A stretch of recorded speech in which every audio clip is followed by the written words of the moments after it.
Trae Young has finally and officially been traded from the Atlanta Hawks. It has been a good tenure, some would say, that he spent in Atlanta, but now he is on his way to the Washington Wizards per his request. That was the team that he had at the top of his list. That was the first team that entered into the trade fold for Trae Young, and now he is officially in Washington. And guess who he was traded for? CJ McCollum and Corey Kispert. We will get into whether this trade makes sense, whether it was too little, whether it's the right scenario for Trae Young. Also, what does this mean for the Atlanta Hawks? Because now they have a lot of financial flexibility and they might be primed to make another move. And what does this mean for Washington? Are they ready to compete? Do they have a new rebuild? Do they have a direction? Fellas, let's go ahead and get into it. Also, today, we will be discussing our top 10 two-way players. Damian, Penn, Mars, Swiper, Chill. What's going on? Damian, would you like to kick things off? What's going on, y'all? Yeah, for sure. I think first and foremost, my initial reactions. Well, a few people asked me about how a return for someone who averages 25 and 10 for his career can be so poor. And I think the Trae Young trade speaks more to the evolution of the game than Trae himself. I think we're at a point now where one-way guards have never had less trade value around the league. In particular, scorers who undersize guards who can't defend. Like, we're living in a world where Luka and Trae were traded for a combined 1 first-round pick, and Bane and Bridges were traded for a combined 10 first-round picks. So I think we see it all around the league. Utah couldn't get anything decent for Jordan Clarkson. The Nets didn't want to pay Cam Thomas. Miami can't trade Tyler Hero. I mean, McCollum now has been traded 5 times. Rob Dillingham's another example in Minnesota. Portland wanted to get off Anthony Simons, and Jordan Poole's another one. Like, there's this space where guys are just not valued around the league anymore, and I think Trae has fallen into that. The league shifted with size. I think we all agree we need position. We need positional size and length and athleticism at every position now to be successful. And even the Hawks are sort of banking on it now with Jalen Johnson, who, relatively speaking, has actually achieved nothing in the league, but they're still banking on what he can potentially do. So to me, it was a poor return for a guy who averages 25 and 10. If you round up a little bit, Chill, only he and Oscar Robinson are the only guys in league history to average 25 and 10. Not just this season, by the way. In the 7 years he played in Atlanta, that's for his career. He averaged 25 and 10, and he got traded for a bucket of extra crispy and a 6-pack. Let's call it what it is. That's exactly what happened. But I think it was amicable. I think that the split was legit between the two. It says a lot about how they really felt about Trae for them to take that, as opposed to how Brooklyn felt about Mikal Bridges, where they're not just going to hand him over to the Knicks and just allow the Knicks to just be great, right? They're not just going to hand over they're not just going to hand over players to just allow these other organizations to be great. But for the Atlanta Hawks to just hand over Trae Young for, number one, an aging CJ McCollum and Corey Kispert, who, as a young player, I think he's formidable. I don't think he's bad. I think he's formidable. But to not get any picks out of this for Trae Young, essentially what you're saying is that you don't think Trae Young is as good as any of any first rounder in the next 5 years. To not get 1 first-round pick, you don't think Trae Young is going to be as good as you think any of these guys can be better than Trae Young, which is amazing to me. And I think he's going to work in Washington. And just so you know, Swiper, I don't think this is a short-term thing. I think that this is a mortgage. I don't think this is a rental. I think that they're going to hang on to Trae. They want to see how this thing works with him and Alex Sarr. They want to see how this thing works with him and Trae Johnson, who's one of the best catch-and-shoot rookies that I've ever seen. I think they want to see how this thing works with this guy. And I think this is a good trade. I think this is a good trade for Washington. Can't hear you, Ron. Swiper, I know you're in the area. I know you had intel. I don't know if you want to speak into that or anything, but what's the vibe around the city and how do you feel about this whole thing? Well, I mean, Atlanta's loyal to Trae. I remember when Trae got drafted here, I was sitting in the stands with my dog Steve, who actually, he works at one of the churches I'm very connected with out here. And I remember we were sitting in the stands, Penn, and this was like the rookie year, and Luka had come to town, and so Trae and Luka were playing, and he was just like super defensive, like, man, Trae's better than Luka. Look at this and that. Like, they're both playmakers, scoring, boom, boom, boom. And so obviously, Atlanta has always been very, if you've been in baseball, like if you are around Atlanta, Gary Sheffield, you probably remember who that is, Chill, with the, play for the Braves back in the day. If you do things in Atlanta, Dion, Jamal Anderson with the Falcons, they love their athletes out here. But I do think, though, that Atlanta fans are higher on Trae than I told you. The consensus has been coaches, GMs. Trae is very overrated amongst fan bases based on what he actually does and how he contributes to a team, elevating elite offenses.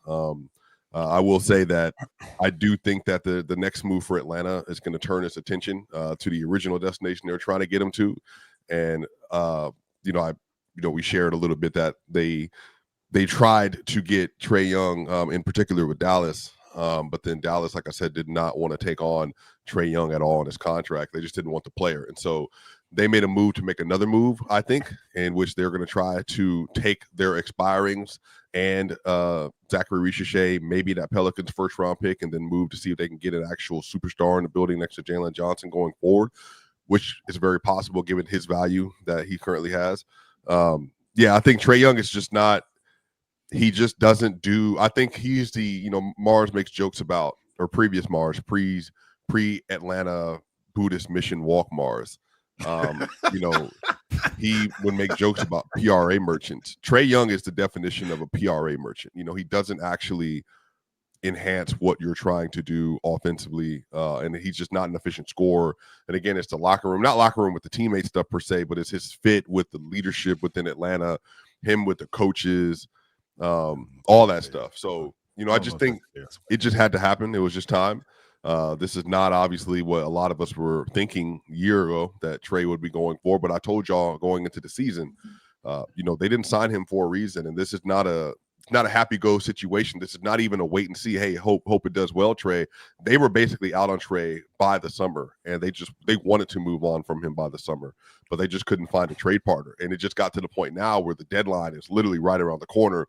Hey, what can we get for Trae? Let's just get back some expirings. Corey Kispert's actually a good player that I think can be a nice contributing player to a good team going forward. Now you got Corey Kispert off the bench. And then think about it too, Damian, Mars, Penn, Chill, Ron.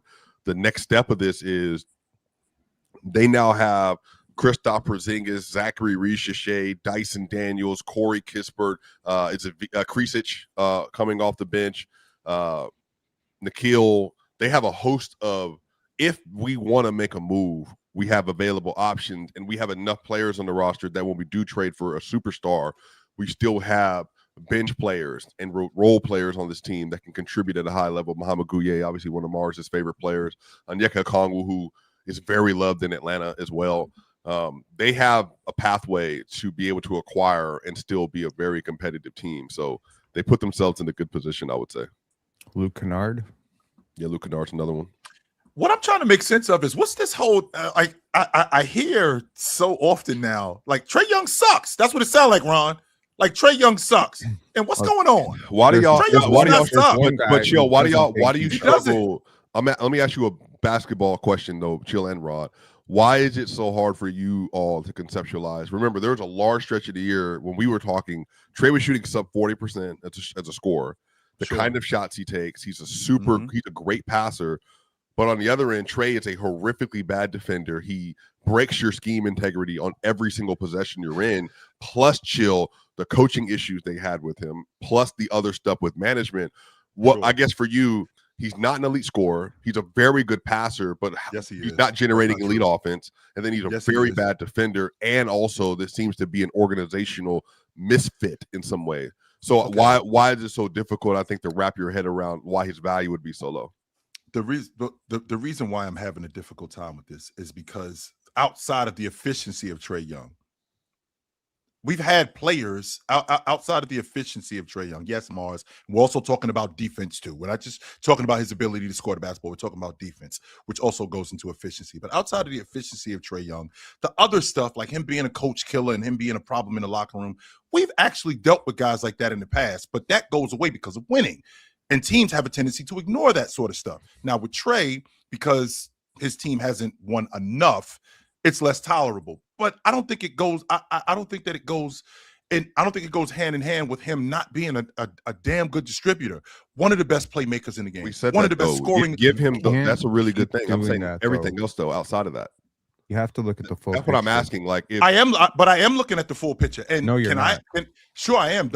Here's why I'm looking. And at you the full finna get in here and hate, and this is about to get so nasty. I'm We not all hating. know Trae got undervalued. We all know that. We By all know who? Trae is worth more. by Trae is to worth who? more than CJ They just McCollum handed and him Corey over. Kispert. They just handed him we- over. Well, we to all be know fair, you're only worth what people are willing to pay. Exactly. Isn't that the Exactly. saying? So you can say you would have paid more, but if this is all people are willing to pay, isn't that what you're worth? Right now. Well, I'll that's pay- what I'll Washington- pay- that's what I'll pay- Washington was willing to Ron, pay. I'll tell you right now, I'll pay could've more in the $12.50 offseason. for Well, a if Washington is the self-made only suit team before I will a bidding- Brooks Brothers suit. Okay, Any day of the here's week. thing. I don't Washington think Washington is the only paid team that what did they it. paid because there is a guy in the front office who is currently their vice president of player operations who drafted Trae Young, and that is Travis Schlenk. And he is the guy who has believed in Trae Young all the way through, to the point where he was willing to trade Luka away from him, to the point where he's the guy who drafted him, built a team around him. And this has established a bit of a floor around the NBA circles for what Trae Young is worth. And that's why Washington always made sense, because there Yeah. was somebody in the front office. You just need one person to believe in you. Mhm. My question to you is, if he's not there, what's the actual trade value for Trae Young? Because right now you got a very serviceable player in Corey Kispert. That's not fair. Y'all can hate on it all you want. He has a $14 million contract, which falls down to $13 million and $13 million. So you got 3 years That's a of good a value. 38% three-point shooter, which is more than I can say for what Trae Young is. He is a valuable commodity around the NBA circles. Okay. Corey Kispert has positive trade value. Positive. Based on contract. You may say, well, Trae Young's a better player than Corey Kispert. Doesn't matter. Sure. Doesn't matter. And so 2 years from now, the value of CJ McCollum as a valuable, if he takes a significant pay cut on his next deal, plus Corey Kispert, will probably be worth around what Trae Young is worth. So that's the first thing.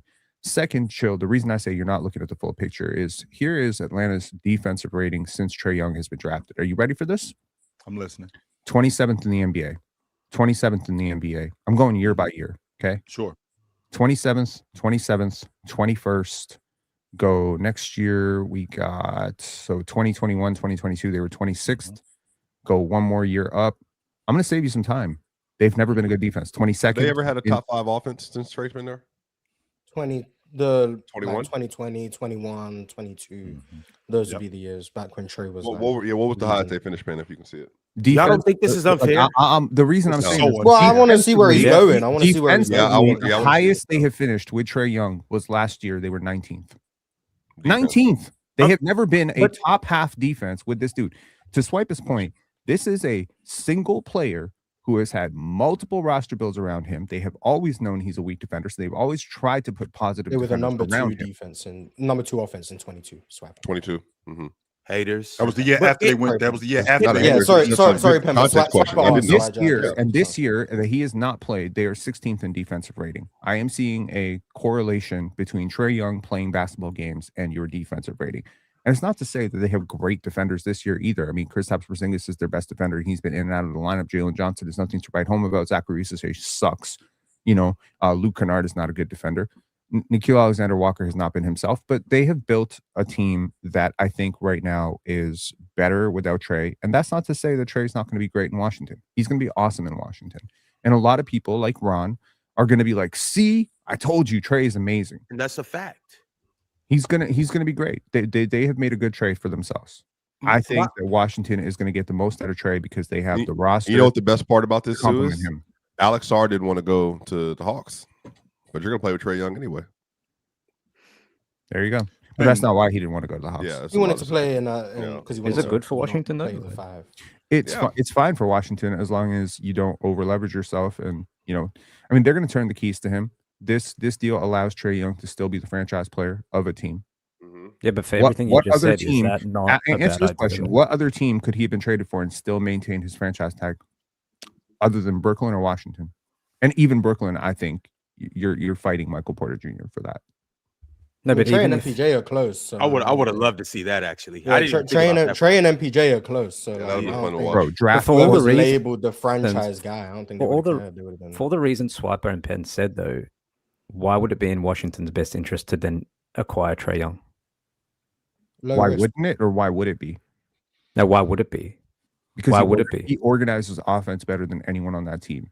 He will make guys look way better. He will make Alex Sarr look better. He will make Like a point guard? Yes, like a point guard. He can. Yeah, like a he league organize- guard. Okay, Yeah, cool, but chill. him and He can Sarr gonna be organize cold offense. together, No one is up here saying he's a G League scrub. I'm not saying he's supposed to Actually- go to China. He actually, is what I'm he hearing- is in the keep going, Pen, I'm sorry. 96th Keep going. percentile. He is in the 96th to 97th percentile among. 99th. He You is don't in even the know what he's 90 going to say. I know what he's gonna say. 99. he is in, because there's only one thing I can say that he's 96th percentile in. That's why you knew where I was going. What is it? Because you know I Pause. wasn't Would gonna it, say would he's it, a would it 90 surprise you, knew Mars? you knew I wasn't going to say he's a 96th percentile shooter. You knew I wasn't going to say he's a 96th percentile competitor. You knew I wasn't going to say he's a 96th percentile, defender. So you know where I'm going with this. He's a 96 to 98th percentile organizer of offense, which is to say, Yeah. he can run pick and roll. He can make guys look much better than they really are. And if you put the ball in his hands, great, cool. Yeah. If he stays healthy. But he's an undersized guard. So look, I think he's going to make guys look better. I think he can probably help Bilal Coulibaly and Alex Sarr look a lot better. Keyshawn George, they have a roster that's right for him. And if he doesn't play a lot this year, they probably added another top 5 pick to it. I wonder, to back to my point about him in terms of the efficiency. Mars, what if I told you that Damian Lillard last 4 years with the Portland Trailblazers, they didn't finish higher than 27th in defense? Is that totally attributed to Damian Lillard?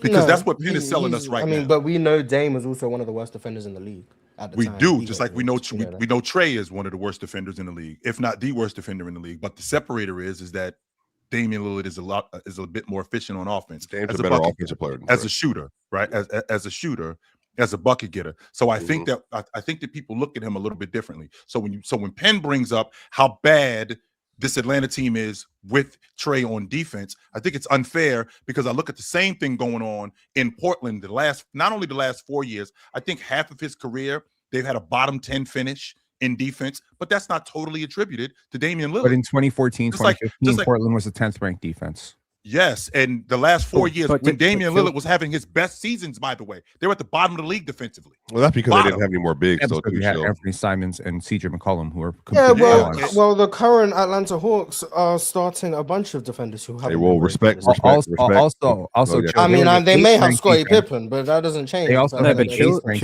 point defense is, Chill's point is, in, why do we go 2017, so 2018. far? Why do we go so far with the Trae Young defensive stuff when there's clearly other examples in the league for superstars or stars needing defensive insulation? Like, why isn't it such a big There's deal levels to this. when we talk about? Some Yeah, I know, I defenders are so understand that. bad that Luka you can't is insulate. bad. I understand that. I understand that. Trae is But worse. But why don't we go as far with other guys? Like Luka needs the same level of insulation.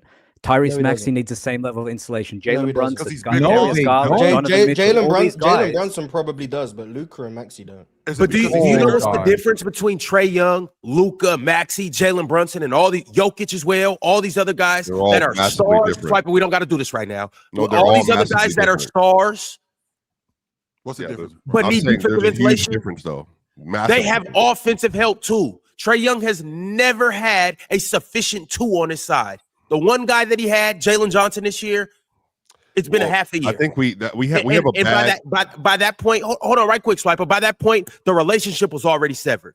He's never had he never had a LeBron James or Austin Reeves. He just got Porzingis, but Porzingis is out. He never had a reliable two. He never had a Kyrie Irving next to him. And I'm not saying that these guys can play next to Trae Young. He never had a Jamal Murray. He never had a Karl Anthony Are we just Towns. pretending He's John never Collins had a was Joel one of those Embiid, a Paul George. we don't He need never to had do this. none but of that. it's not like trying to big up John can't play Collins, off those but the guys. team structure worked. It did work for them. They made the conference finals for a reason.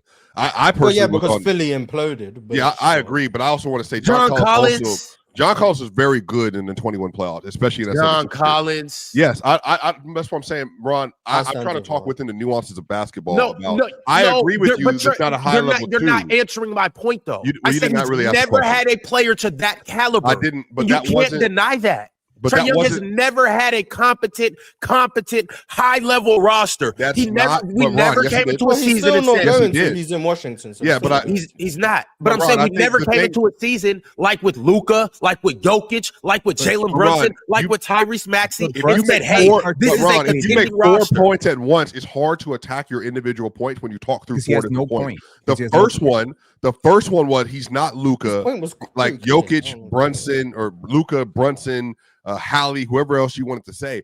Hallie is 6'5". I never and a said better Halliburton. defender. I never said Halliburton. Well, I'm including Hallie because he's one of these other defenders. that you Halliburton's a have to better hit. defender than all of those guys we named, though. No, Halliburton still has to be protected though. Like this is not new. You could say that, but Halliburton is a Halliburton very guards better than lean. all. But even But if Ron, you want to bring let up me Halliburton, finish. he has a better roster. You didn't let me finish. You can't. You You're making said that I 4 made points. 4 points. You couldn't counter to any of my points, but you tried to I'm counter. Ron, every I'm single in the point. middle of trying to. You have to be quiet. Go ahead. What brother. I'm saying Go ahead. is Go- that hey, you got it. You Luka got it. Doncic is 6'7" and is obviously a better defender than Trae Young and has proven to be a better defender. Can That's at not least the Luka point I hold was up in making. isolation better than Trae. He has. No, factually That's he not has. the point, though. That's not the well, point. Damian let said him you finish, have to yo. build defenses around these guys because they have glaring flaws. Yep. What I said is you have to build defenses around all these guys. They're all elite offensive talents. However, Trae Young has never had offensive talents around him like these other guys. Why so, are we so not doing only this is where we're though. pretending that every single defensive liability is the same level of defensive liability? I just told you, Trae Young has never had. Are you listening to the point I'm making, or are you guys listening to respond? Yo, I get it. Hey, look. I get it. Look, because I don't even want to go back and forth with you guys. He's the worst defender in the NBA. All right, cool. You guys got it. He's the worst defender in the NBA. However, there's other terrible defenders that are elite offensive talents that have other offensive talents on their team. Trae Young has never played with a guy up to Jamal Murray's level. I'm not even going to go to anybody else. That has He's never nothing to played do with the with defense. offensive talent that he can defer to on any given night. He just has it. it. That was the first point I was trying to get to. I can get with you on the offensive stuff, but Ron, You don't average 12 assists and don't want to defer. You just don't. That's not. I'm telling you guys, that's not possible. That's not deference. That's not deference. That's creation. You want the ball in your Yeah, hands. like so you brought up, you don't want to play off of other guys. But Pin. Before you move to the offense, stay with the defense because somebody in the chat already beat me to it. They brought in DeJounte Murray, they brought in Dyson Daniels, they brought in multiple Are defenders. any of them better than Jamal Murray? I'm just sticking with Jamal We're Murray. I'm not talking even going to the defense. Austin We're Reeves, talking about LeBron defense. James, We're talking about Kyrie defense. Irving, But Carl Anthony hold on, Towns, Damian Joel Marsh, Embiid. takes chill. more Are than they that. better It than takes Jamal more. Murray? Damian Marsh, chilling Ron. Am I slow? Are we not trying to talk about defensive infrastructure first you said and then let's stay on move to the defensive side offense? of the ball. You said The that's defense is acknowledged. We don't have to talk about No, what's Ron, already because understood. All right, I'm We done.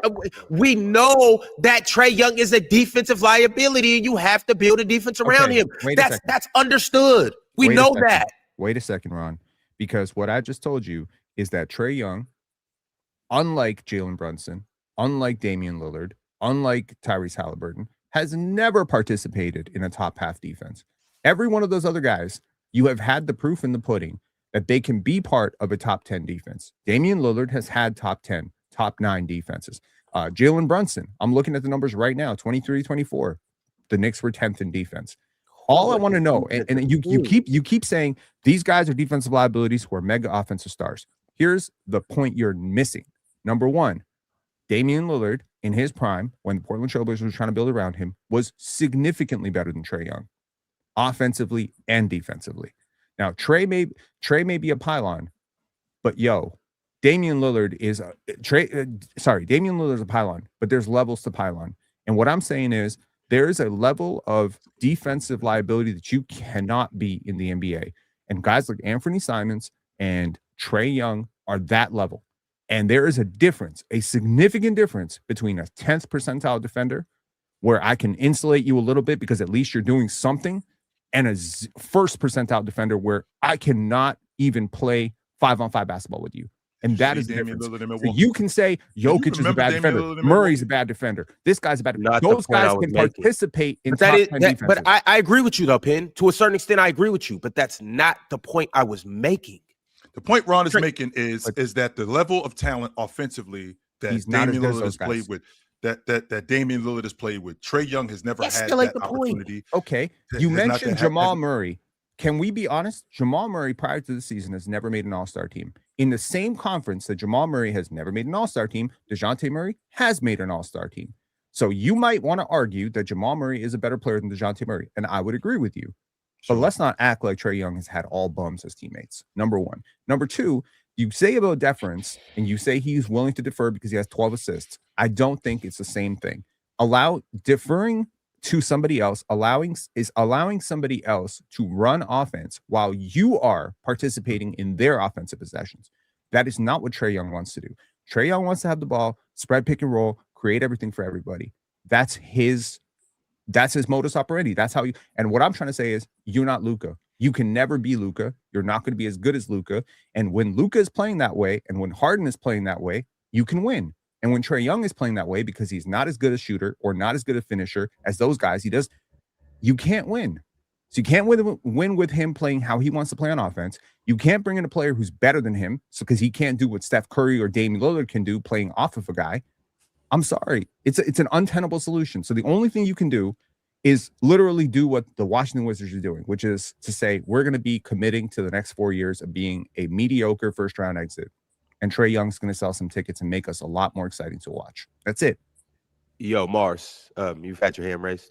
Yeah, I just wanted to ask you a question. Oh, okay, well, goodbye. But I'm still going to ask the question, and anyone else can answer it. With the Trae Young lack of offensive help around him, which I agree with Ron's point, by the way. Trae Young has definitely had the least offensive help than compared to the guys he compared him to. But do you guys think part of that is the fact that if you're building with Trae Young or around Trae Young, because you need to heavily emphasize defenders, you're inherently going to minimize the offensive infrastructure around him because the price of like elite two-way offensive players is going to be so high that you can't really put other offensively leaning players around Trae Young? Do you think that's why they went and got like a DeJounte Murray who was meant to be a two-way star, even though he wasn't? But like, do you think that's part of it? Like, just in terms of The it's market harder for to get error is offensive help definitely around lower. Trae Young? Are you saying, because what it sounds like you're saying, Mars, is I can only afford this because this is what's available to me. I can't afford OG Anunoby. I can't afford Mikal Bridges. I can't afford guys like that. But so I can only afford. But I mean, I'd like to think that Atlanta is that kind of market where, yes, you can afford that sort of stuff. And that's where GMing comes in. I mean, Oklahoma City is a prime example of a place where, I mean, they draft correctly. In addition to them drafting correctly, yeah, they might miss on a pick here or trade here. You know, they missed on Gordon Hayward, sure, okay. They missed on Bismack, sure, but they hit on all the other points. So I think that with Trae Young, this is a team that's also been in the play-in and been out in the first round. This is a team that has hit in this is a team that has had high draft picks. And I mean, you got to get that stuff right. So in addition to getting that stuff right, then you can get the free agents that you're looking for, because people will come to Atlanta. You know, Atlanta isn't one of those places where like people won't come to. Yeah, but you definitely have to get it right in the draft. Dyson Daniels, Nikhil, and DeAndre Hunter. Like, it's not like they didn't find any. They found 3 right there. DeJounte Murray, they traded 3 unprotected first-round picks for, which is a bad trade at the time. And remember, this was the same time that Memphis was trying to get OG Anunoby from Toronto, but Toronto was being dumb. They didn't want to get off OG Anunoby. They were turning down all these deals left and right. So you would think ostensibly OG Anunoby would have been another player they wanted to add next to him. They tried to get a big that could rim run and rim protect. They almost got Pascal. They almost got Pascal 2 years Capella ago. was good for them for a couple of years. But do you know why they didn't get Pascal? Because Pascal didn't want to go there. Yeah, Pascal didn't want to go to Atlanta. Pascal didn't want to go there. And so one thing I would say is, did he not want to go there, or he didn't want to play with Trae? I have no idea, Joe, because he didn't want to go to Sacramento either. He didn't want to go to Sacramento, and he didn't want to go to Atlanta. So I don't know why you want to. But, you know, maybe there is a thing where when Pascal Siakam looks at playing the 2 prospects, you know, because all these major, you know, high NBA players, all NBA guys, Julius Randle, Pascal Siakam, not superstars, but the high level guys, they all understand their game and they all understand how I'm going to fit next to this guy. And maybe a guy like Pascal Siakam, and I'm not putting words into his mouth because I have no idea what he actually thought to himself, I'd rather play with Tyrese Halliburton. That's where I want to be. That's where I see myself fitting. And that's exactly what happened because he asked to play with Tyrese Halliburton. And I wonder who is the star based on, because your reputation precedes itself, man. Your reputation precedes itself. Who is the star who is jumping over the hill to play with Trae Young? Because maybe the lack of offensive talent around him is because team players don't want to play with him. Maybe that's why your career ends up where you get traded for CJ McCollum and Corey Kispert. Maybe this is a moment where Trae Young, as talented as he is, has to look in the mirror and just say, am I a part of my own failures as a basketball player so far? Well, isn't there some culpability in it in the front office too? Because I feel like the same, and I've said this in the past, I feel like in 2018, when that Trailblazer team lost in the Western Conference Finals, that was the time to upgrade that roster. In 2021, when this Atlanta Hawk team lost in the conference finals to Milwaukee, that was the time to upgrade this roster. And they upgrade the roster with DeJounte Murray. That's the best that they could do. Like, we can't do better than DeJounte Murray and John Collins. Remember what DeJounte's reputation was at the time, though? Well, don't forget, he was also, I mean, I think he led the league in steals. He could defend. DeJounte was considered a top 10 point guard in the league easily at the time. I remember because when I said he wasn't, people were frying me on TikTok. Yeah, and he was overrated. I also had an all defense stamp on him too, so it wasn't. Yeah, exactly. Because when I said that defense was overrated and he was a PRA merchant before it was cool. Yeah, that defense I tried to tell people about this. No, but people weren't listening. DeJounte was a hot commodity when they got him. Yeah, so I think that's why it's not fair. That was seen as good, adequate help. Yeah, but here's the difference though, Mars, and really quickly, Swiper. The difference is that it was seen as good help, but for those of us who in the GMs, I think that they could have paid more attention to this. I mean, DeJounte was playing in a really good system in San Antonio where he played a lot off the ball. He played on the ball, but he played off the ball a lot. And I feel like they also had a really good switchable system, which would explain why he was able to shoot gaps the way he shot gaps, the reason why he was able to play in the lane the way he was able to play in the lane. He wasn't one of those point guards who, when his man threw the ball into the post or his man threw the ball away from him, he was digging in the paint. He wasn't that kind of defender. He was an athletic wing. I mean, he was an athletic point guard who would shoot gaps a lot, and he was a good one-on-one defender. But when we're talking about supplementing a guy like Trae Young, I thought that was a bit much. I thought that defense was overrated. And on top of that, he was coming off, if I'm not mistaken, didn't he have an ACL injury like the year before that? It was a couple years back before. Was it a couple of years? He tore his. Was it ACL or Achilles? Yeah, it was just ACL. It was his ACL. It was like 2 years before that. He had been fully back. It was the whole season. And again, this is why revisionist history is always bad when you don't remember what happened. He was not only considered a top 10 point guard, he had an all-NBA defense stamp on him. He was considered the cream de la cream of the NBA at that time in terms of available players on the market, because he was also a 19 points per game scorer, averaging 5 assists a game and a good rebounding guard. He averaged 21, 8, and 9. That's what I'm saying. So he had this whole thing about it. And the Spurs, this is when Pop was still there, Mars. And remember, it was kind of fishy that they weren't trying harder to keep him because DeJounte wanted to create the contract extension. They didn't seem to want to give it. They seemed to be moving on. This is like the end of the DeRozan era with like the Spurs and all that. What happened is that I remember the Nuggets were looking at him. Multiple teams were looking at DeJounte. What happened is they gave them Gallinari and 3 unprotected first for DeJounte. At the time, that was considered a unanimous win on the trade. So they got DeJounte to couple next to Trae. DeJounte, the better version of Dyson Daniels, by the way, just for context. They tried again with Dyson.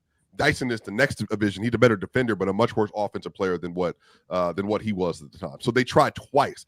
They fixed that trade, by the way, Chill, by then getting off of DeJounte to the Pelicans and getting all their picks back, and then adding Dyson to that just as a back-end bench player. So they added an all-defense caliber guard next to him last year. DeAndre Hunter was considered the prize of the trade option because he wanted a contract extension. They didn't want to give him a contract extension. So the Cleveland Cavaliers traded for him. I remember specifically the Nuggets were trying to get DeAndre last year. They were trying to get Michael Porter Jr. in a deal, but then with Porter's value and stuff wasn't there. They got DeJounte. Then they got Dyson, and then they went and got off DeAndre. They got Jalen Johnson. Then they had Clint Capella. They didn't get Dyson until they have done. Later. I mean, they was in the conference final. They was in the conference finals in 21. They didn't get DeJounte till 23. That was 2 years later. That next year, I mean, they had a bevy of guys coming in and out of that lineup with Cam Reddish, who they ended up. It was 22, 23 when they acquired DeJounte, I think, right? Yeah, right. so That was 2 years. went to the That conference was finals, then they had the next season, then they got DeJounte. Yeah. Yeah, So so 2 years 21 later, years. so Kevin Knox, Kevin Herter, right? they got Kevin Herter. Then Kevin Herter, Well, they had Kevin, yeah. Yeah, I know what I'm saying. DeAndre- They already had a 2 that they believed in. And he was this is really what I'm good talking again in the about. playoffs. And sure, Swipe, but this goes back to the original logic that in 21, after that was as far as that unit was going to go. And But why? They didn't. How they did you they know? didn't- They made a conference finals run, and they had in their mind, they were a couple bad plays away and some injuries away from Right. going to the NBA finals that year.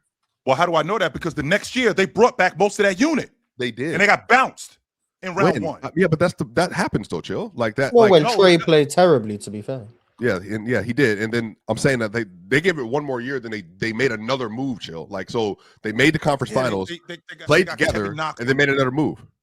Like, They why got- is that bad? So, well, the reason why it's bad is because number one, DeAndre Hunter, he hadn't turned into the player that he turned into yet. They still were waiting for him to turn into the player that he was trying to turn into. Kevin was good. Knox, And he was DeAndre hurt, Hunter. Kevin Knox? Kevin Herter. Okay, we Kevin don't. Herter- No, Kevin Hurd. We don't need to. I'm the not talking about team- Kevin Herter. I'm talking about. I'm The talking team about guys wasn't that good, but No, like, the they team weren't. but it was- part of it is they also weren't that good in 21 when they made the conference finals, They're Which is my- overachieved and that in probably 21, gave them a yes. false sense of hope that they were better than Mhm. they actually were. Like yes. them lucking into it. Sorry, Atlanta fans. Them lucking into a conference finals probably messed things up for them Yeah. because it We see that, led them Joe. to thinking they were closer than they actually were, which is why they felt confident running it back in 22. And then when they realized they were going to get obliterated by the Heat, by the way, Trae Mhm. Young had one of the worst series I've ever seen from a top 6 turnovers 20 a game. player.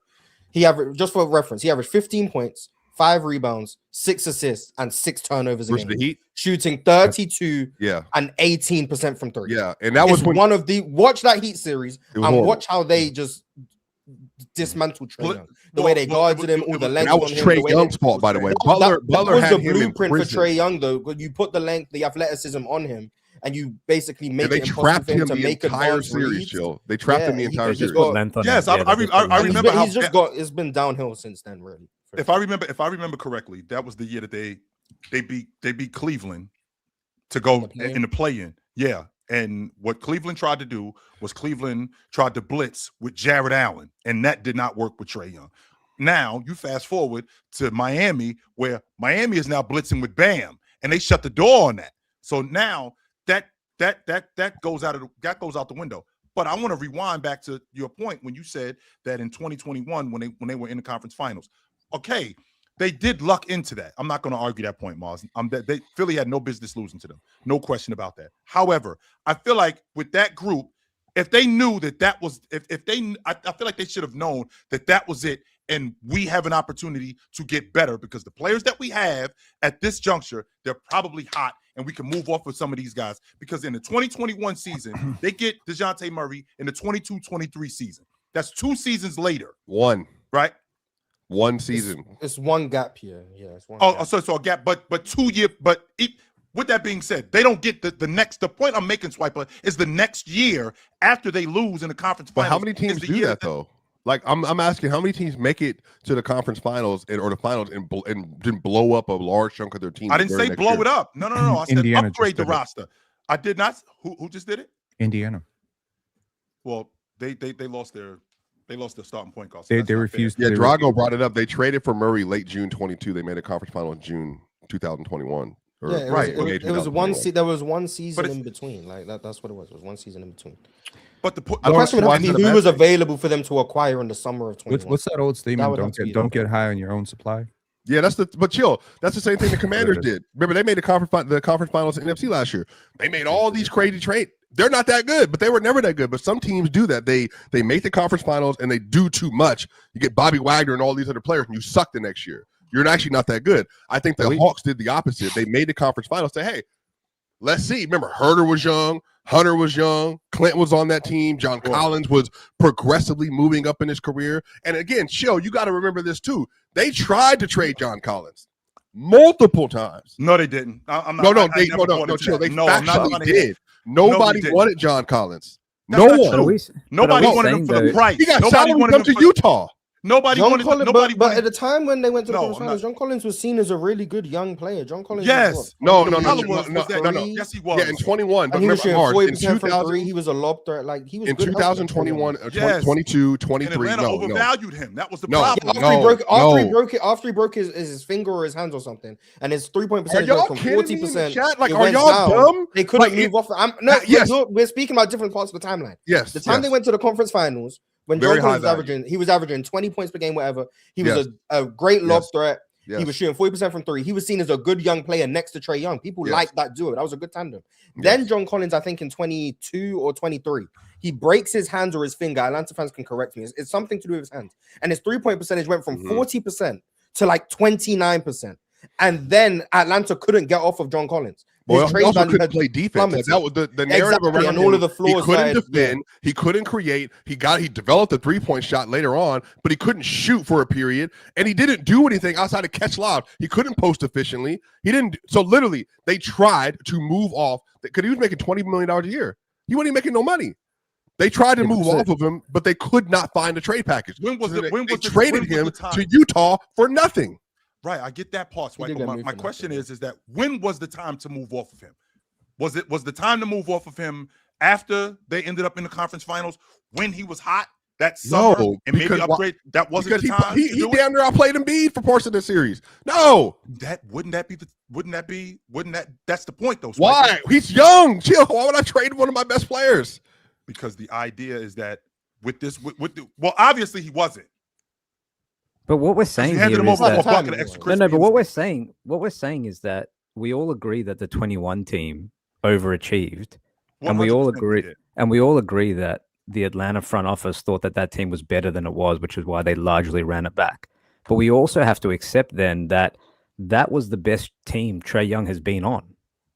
So if that's the best team that Trae Young's ever been on, that we all agree has overachieved, then has he really been in a position to be on a team that was actually good enough to be in the Eastern Conference Final and in a conference that was considerably worse too?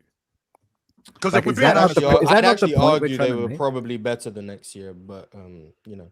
Is In that not, 22, is that you not think the they were better? issue here? Is that not Yeah, the, they were what Ron was probably talking better about the next before? year, Like, but- has Trae Young ever really been in the position to play on a team they had a better record. where he could be insulated enough? Yes, Swiper, you make great points where they've tried. Atlanta has tried, but it takes more than one or two guys to come in and fix things.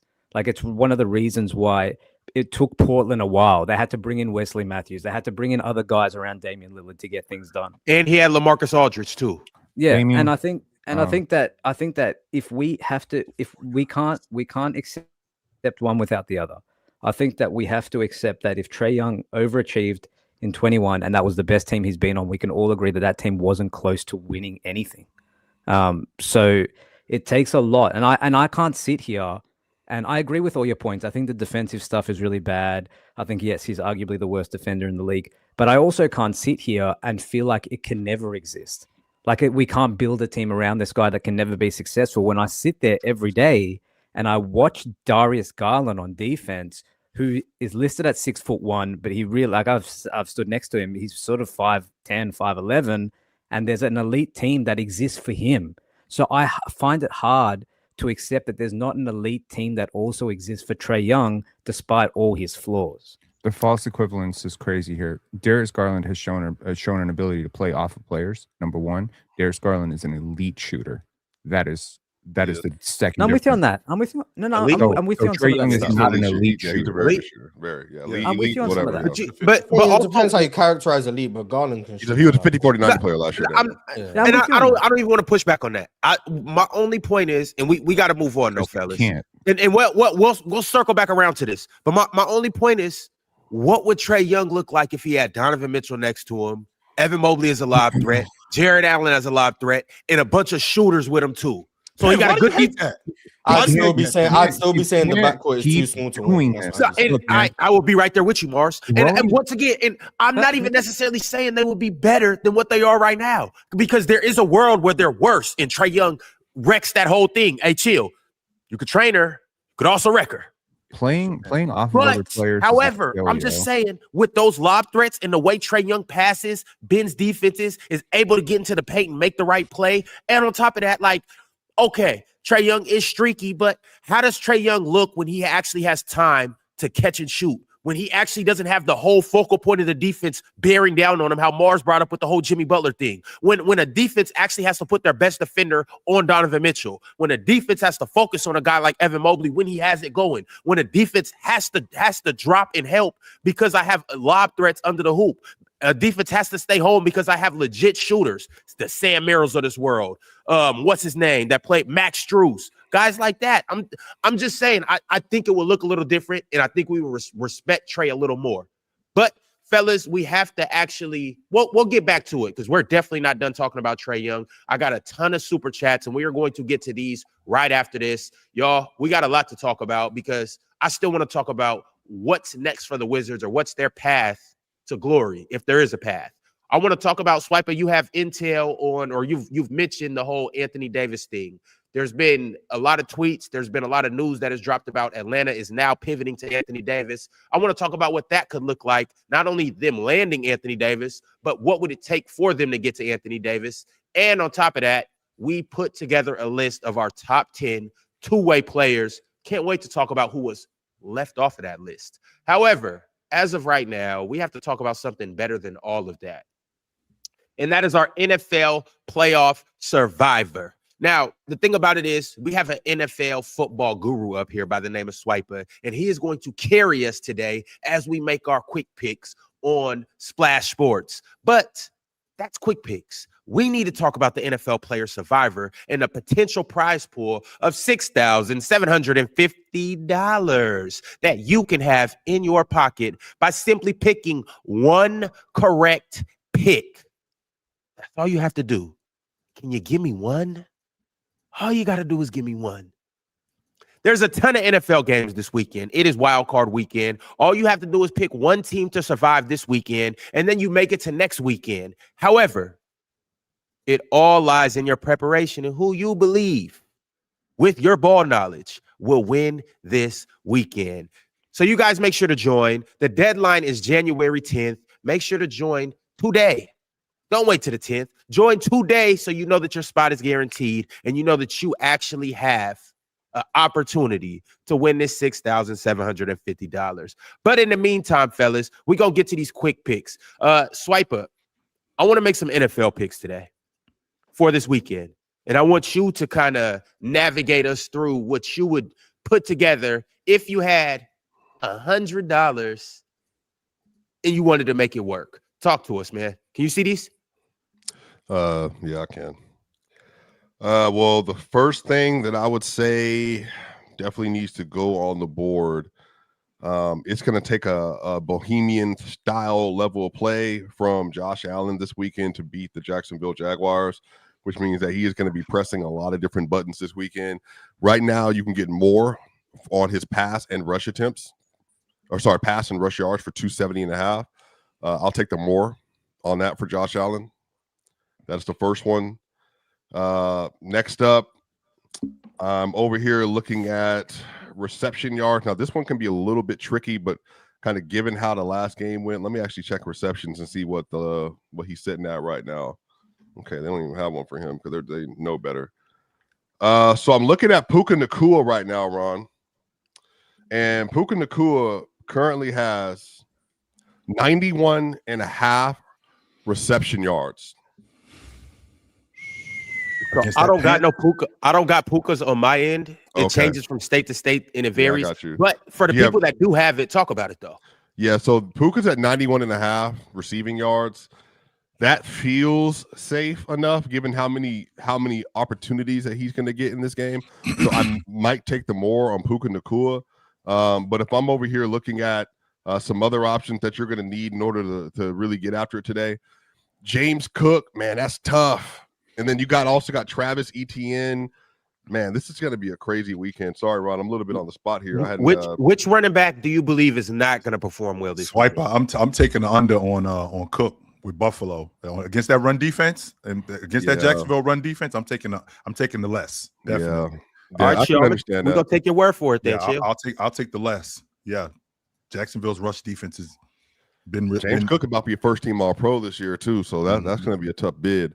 And then passing completions, I want to take Trevor Lawrence. Do you have him on there? No, you don't. We don't got No, passing, okay, you so don't I have only him. got passing rush yards, rushing receiving yards. We got tackles and assisted tackles, and then All also kicking points. If there's any kickers that you think might So look, do you have touchdowns? don't have touchdowns. All right, don't have touchdowns. All right. They're If doing you me have dirty Trevor over here. Lawrence, and you're looking at the pass and rush yards, that's at 264.5. He has been on an absolute heater and playing versus the Jacksonville team. But you know what? I think he might sell. This is going to be a tough one. This is definitely a little bit of a I'm hedging my here a little bit, Chill. Both of these two, though, Piper. I might Justin go Herbert less. too. Yeah, but I'm not saying he will, but if he did, would you be surprised? man, I mean Herbert or Lawrence, Both of them. bro. Lawrence. I mean Herbert might not need the attempts versus New England, but I think the safer bet is I'm gonna take Trevor Lawrence here to go less, and I'm gonna say they fold in the first round versus the Bills. All right, that's what we got y'all. Those are our 3 big picks today. We got Josh Allen going more than 270 yards, passing and rushing. We got James Cook rushing and receiving yards going less than 98.5. And then we got Trevor Lawrence going less than 264.5 pass and rushing yards. We went with 2 lesses today, y'all. So that's how we rocking. You guys make sure to join the Splash Sports Quick Picks and also join the NFL Player Survivor. Go have a good time. Go put your ball knowledge to the test. And at the same time, go make you a little bit of money. All right, y'all, let's get into these super chats. We got a lot of them. Back to this Trae Young talk. You guys got a lot to talk about. So let's do it. The first super chat that I got, Chill Town. It's from IRL Times 98. IRL Times said, who cares about Trae Young when Beef Stew Isaiah Stewart drops 31 points, all paint action, and still held the paint down on the other end? Next man up, NMU. Is that a new saying, y'all? NMU, next man up. Stewart, first team all defense, because this defense revolves around Beef Stew. Okay, so stop right there. It wasn't all paint action. He went 2 for 3 at the long ball line. I told y'all that this long ball thing with Isaiah Stewart is a real thing. I told y'all that that's going on. I know you hate it, Mars. Yes, but it is a real thing. Yes, it is. I think I can rely on him to give me at least one to stretch the defense. However, I just think defensively, he had a reputation last year for being quote unquote dirty, and that's why he wasn't given more consideration as an all-league defender. But they beat Chicago yesterday with no Jalen Duren, no Cade Cunningham. Both of those guys out of the lineup. This kid Jenkins is nothing but a ball of energy. I love him when he steps on the floor. He is nothing but a ball of energy. He comes in and he gets right to it, whether it's defending, whether it's speeding up the game, whether it's causing havoc as a defender or an offensive player. I think he's great. I love everything about him. Jenkins had 15 assists. He was awesome, man. He was awesome. Yes, hooper. Yes, yes, sir. So I think I feel like this Detroit team, they're on to something. But as far as Isaiah Stewart, I said it like I think a week ago, maybe earlier this week. I think he's going to be an all-league defender this year. I do. I think he's going to be an all-league defender, and I'm standing on that. Shout out Beef Stew. Tough list to make, but he's great. He's been excellent I think Detroit have 3 of the best defenders in the league on their roster. So Cade, Asar, and Isaiah. Cade, Asar, Beef Stew, and Ron Holland, I think, are 3 of the best defenders in the NBA. So just got to find a way to get them on the court as much as possible, which is difficult considering all of their different offensive deficiencies. But in terms of their defense, yeah, that's special. Shout out the Pistons, man. Next up, we got Willie Bobcat with a $20 super chat. Bobcat said, it's simple. Building around Trae is extremely difficult because his only value in it is in offense. When he is on offense when he has the ball. Getting better players around him actually devalues Trae since he only adds value on offense when he has the ball. Can we say that about can we say that about all offensive players, or is it just because Trae is small? No. Not all of them, but I Some. mean, Have we Yeah, seen Brunson Trae- doesn't have any the defense. ball Young- dominance thing has been a criticism since Kobe came out and said what he said about James Harden 6 years ago. When Kobe said that, everyone started running with it, and now all of a sudden, if you dominate the ball, you're reductive. But I mean, there's certain players where when they have the ball, yeah, it's better for the team. Right? Doesn't take rocket science. Oh, look, the best decision maker, let's have him make as many decisions as possible. Like that helps the team. I think you build around Trae Young. I think Trae Young recently has shown a willingness to play off the ball. Jalen Johnson was touching the ball a whole lot last year with Trae Young. Jalen Johnson was having a really good year before he got hurt with Trae Young. Trae Young has shown a willingness to come off screens in recent times. He's been coming off down screens for corner threes, and they've been doing these things. But it always comes back to the same thing. Oh, our offense runs better when Trae has the ball. There's a reason why, in terms of like offensive on off, Trae's been in like the 95th percentile his whole career. Like, no matter how you guys want to slice it, his offensive impact is not to be questioned, in my opinion. Even this year, Trae Young down year, they have like an elite half-court offense when Trae's on the floor. The half-court offense is terrible when Trae's not on the floor. So even a bad Trae Young, yeah, he still produces high-level offense. Now, all the flaws, is he worth the 49 million or whatever he makes? Different conversation. But the idea, I don't really think Trae Young's offense is that much of a problem. Even if it does lend to you don't get to play with other guys. But like, put Trae Young next to a Michael Porter Jr., who Michael Porter Jr. can score the ball in bunches, but also can play off the ball and is better off the ball. You put him next to a Larry Markkinen, same thing. You put him next to a Kevin Durant. Like, there are off-ball wings who can allow Trae Young to have the ball, but Trae Young can defer to them in the sense that he's going to be looking to get them the ball. Deference doesn't always mean just let someone else have the ball, because not everyone else is better with the ball. Or just get out the way. Right. Yeah, like some people are better without the ball. So deferring to them is actually helping them be maximized. That's what deference is to me. Making everyone around you better. And some people are better when they don't have to make decisions.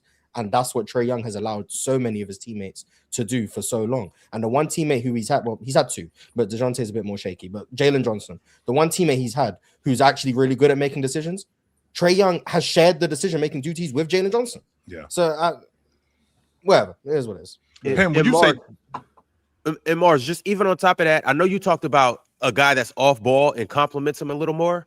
But once again, I'm gonna go to a guy like Donovan Mitchell, a guy that is ball dominant, needs the ball, but you got to understand it is so much easier to attack a defense out of closeouts or to make a decision when the defense is already shifted. Can you guys imagine Trae Young off the ball when Donovan Mitchell has it and he gets it and now he can go quick, or he has the defense unshifted to attack?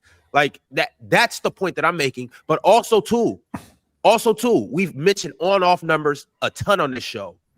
And Mars just mentioned that the offense falls off a cliff when Trae Young's not on the court.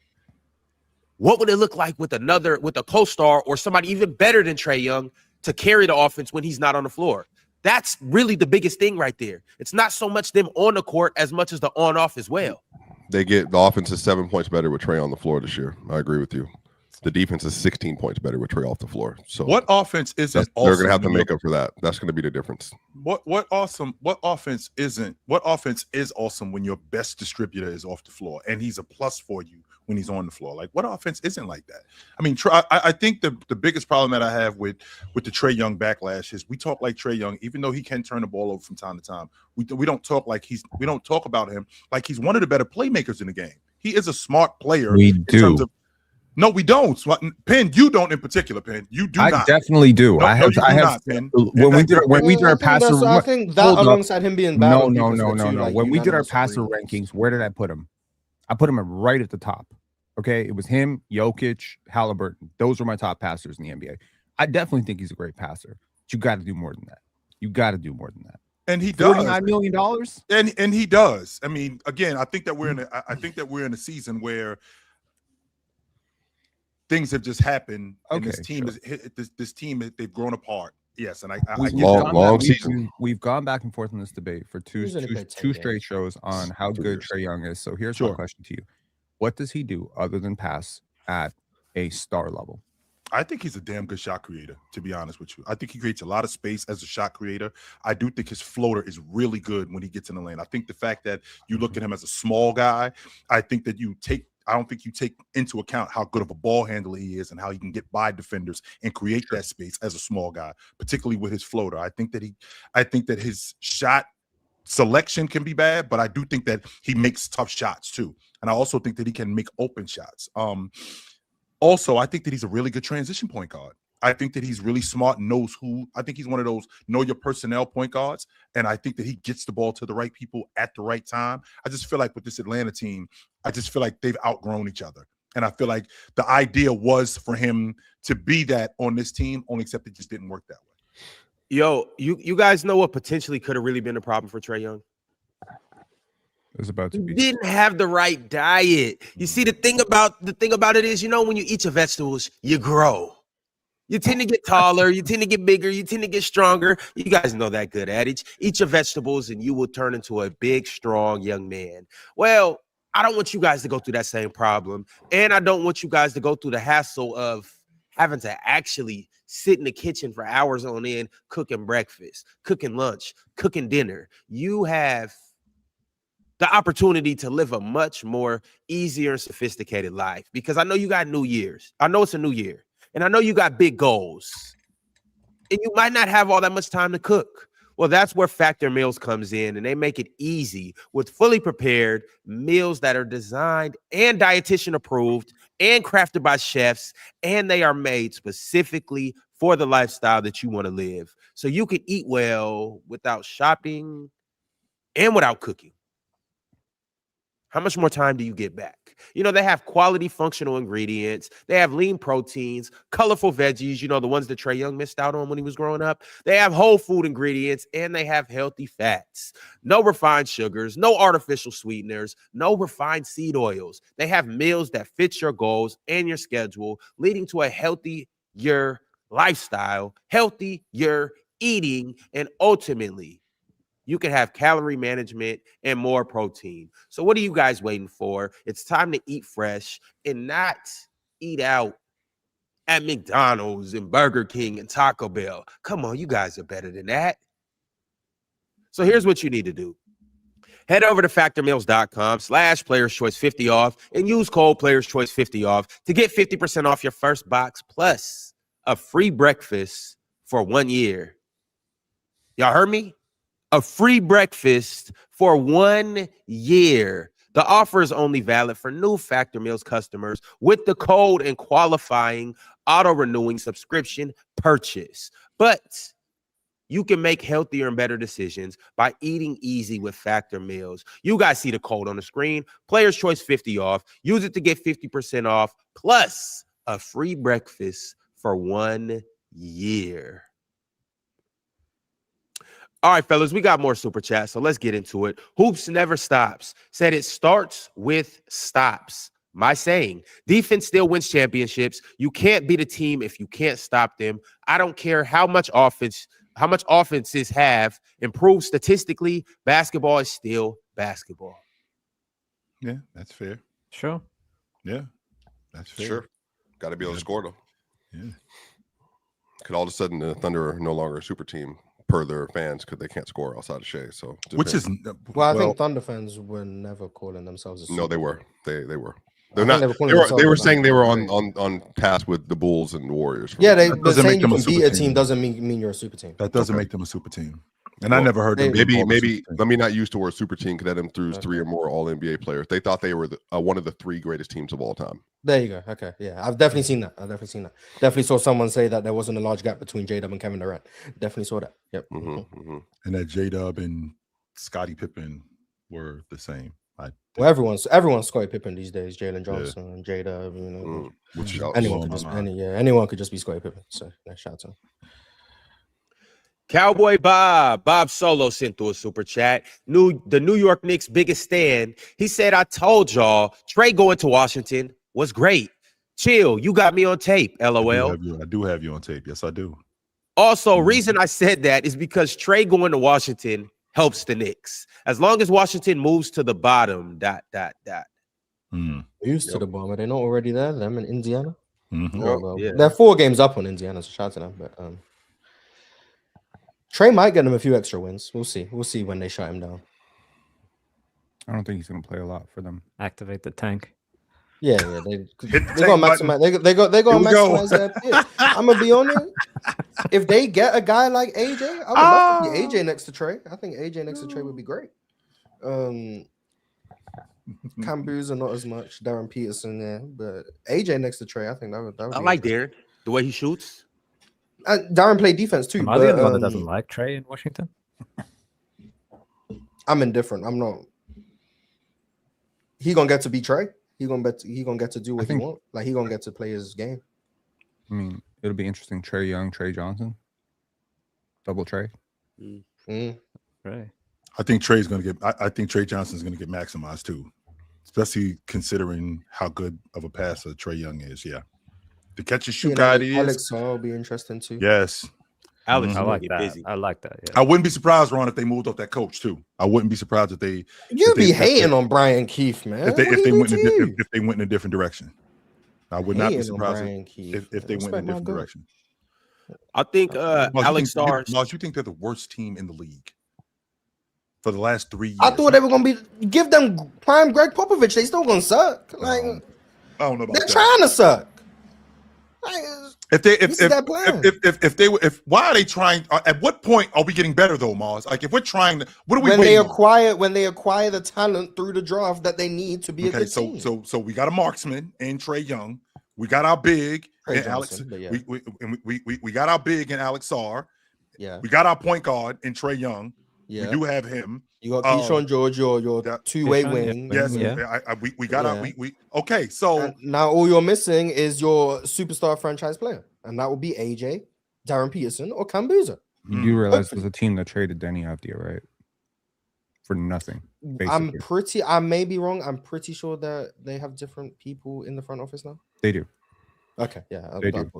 So they're trying to make good decisions, and I think being a good team when you're tanking starts with having a franchise player, and I think that franchise player is in this year's draft. You don't think he's already on their crew right now? No, not the It's also a team that looked at Derek Queen in the draft, and I was like really hoping that Derek Queen ended up there. As much as I was high on Trae Johnson and Carter Bryant and CMB and a lot of guys, I was just like, man, Jeremiah Fears, Derek Queen, like we can go this direction and get that type of talent. I'm sorry, Ben, I'm tearing up right now because I'm looking at this. They traded Denny to Portland for Malcolm Brogdon, Carlton Carrollton, and 3 years from now, I'm in the Matrix. I am losing my mind. I am 100% in the Matrix. If that's not 4 of the 6 packs in a Sprite, because 2 of them already got drunk. You drank 2 of them already, and an open bag of Lay's, Mars, that they gave Denny up for. They didn't even get the whole bag of chips. It was an Denny open had bag 40 of chips. last night too. So shout out to Denny. Looked like the best player on the floor to me. He's going to take the ball out of some of these. No, guys. Denny was going crazy last night. Yeah, Denny was super. Oh my goodness! And an open bag of chips. Drink More Water sent through a super chat and said, now that we know Trae's worth to the league, Swiper, can you repeat your proposed Atlanta trade package for Giannis, but swap out Trae for what he got traded for, and just hear how ridiculous it sounds? CJ McCollum, Corey Kispert, Zachary Richichet, and 4 first-round picks, including the Pelicans' projected top 5 overall pick. Doesn't sound ridiculous at all. I'd still say no. For Giannis? Yeah, I'd say no. I mean, someone can beat that deal, but I don't think it sounds any less ridiculous than Trae Young. I'd say no, but One more time, Swiper. The Bucks are going to keep saying Giannis just said he's not going to ask for a trade. So told you, Swiper. I don't know how many times I got to tell you. No, because he's doing this nonsense. I'm not going to talk about it. No, chill. I don't want to argue about it. I don't want to argue with you about it. He's doing this thing where he always does. It's over. It's years. It's years of the same thing. I'm good. Everyone want Giannis to leave, and then they CJ McCollum, Corey Kispert, Zachary Richichet, 4 first-round pick, including the Pelicans pick was the original trade. Well, it was Trae Young for Zachary Richichet, and they can include Dyson Daniels in that if they want. So it was going to include Dyson Daniels as well. And that for Giannis? All that for Giannis was originally, the idea. How would you feel about Atlanta making a pivot right now and just saying, you know what, screw it, let's go all in and make a trade for Giannis and AD? So go Jalen Johnson and Porzingis and We're just gonna have Can they Giannis, fit AD, and him? Can they vibes. fit him Yeah, all? just gonna have What would it Giannis, look AD, like? vibes. Yes. I don't think they can fit him all Giannis, financially. AD, and Dyson No. How and Nikhil. That would be can your- you Oh, so my whole team can't shoot. Oh, wow. can Go you for tell it. me what it would look like for them to go get Giannis and AD? Like, well, what would those packages look like? Luke Kennard, Zachary Sachet, and Kristaps Porzingis for AD, and then you trade Jalen Johnson and spare parts for Giannis. Pelicans pick and whatever. I don't know about Pelicans pick because I think Jalen Johnson is. Jalen Johnson. I need the 20 Pelicans. to- I'm just okay, It doesn't cool. work without that. He's just so you untouchable, know. Jalen Johnson. Yeah. You could say Jalen Johnson's untouchable. but Giannis? for Giannis, I mean, No, I mean, don't think you should be for Giannis, but I here's think the that's thing. what If they you're feel- Milwaukee, how they feel you're about not getting a young player better than Jalen Johnson back in a deal. There isn't one available, quite frankly, that you could realistically acquire. So and Jalen Johnson kind of already fits into the Giannis mold. You know, you kind of already have the team for him. You do. You really do. Miles Turner, KP, and it allows you to get a hell of a lot younger. It allows you to get over this, and also like let's not even ignore the contract value of this, right? Jalen Johnson, just like Denny Avdia, right? Like chill. The part that we missing out. Denny's amazing. Denny's a top 20 player right now, but Denny's being paid like he's not even a top 80 player. Oh man. So Jalen Johnson's on a flat $30 million deal. So unlike his draft classmates, Scotty Barnes, Cade Cunningham, Evan Mobley, he didn't get that 42, 43, $45 million contract. He just signed an extension for like 150. So that to me, I mean, I don't want to have a debate about him versus the 2021 class, but the fact that his contract is 30 million has to count for his value. Because if he's playing like a $42 million, rookie extension guy, and he's getting you getting a $12 million haircut, that has to count for something. Well, remember when they signed him though, it's not like they signed him this year to that deal. No, he signed that deal. I think either last year or either last year or the year before last, he signed that extension. Worse players than Jalen and Alperen Şengün have been signed to rookie maxes. Let's just put it that way. The fact that these guys were not signed to rookie maxes is, credit to their front offices. Well, Jalen Johnson wasn't really the level of player he is now. He wasn't that a year ago. I mean, like we were on our way to being that, but he wasn't that. Last year where he and I think they were worried about. I think that because he had only played half the season. I think they were worried about the injury.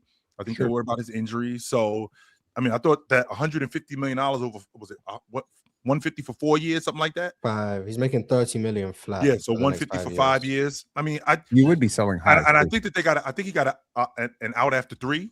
If I'm not mistaken, I think it's all guaranteed. I think it's all just 5 years flat, 30 million guaranteed.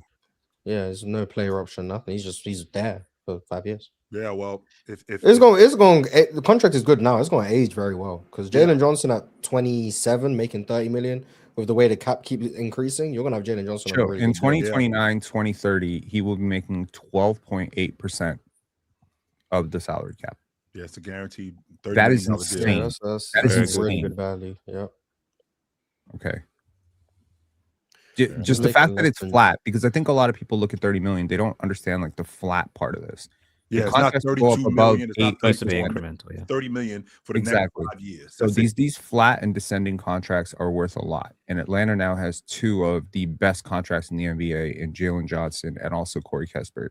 I'd also argue Dyson may be a pretty good contract. Nikhil will probably. Which is why Denny's contract is crazy because he's making 14 now and it's going down. So, yeah. Hey, how much financial flexibility do the Hawks really have right now?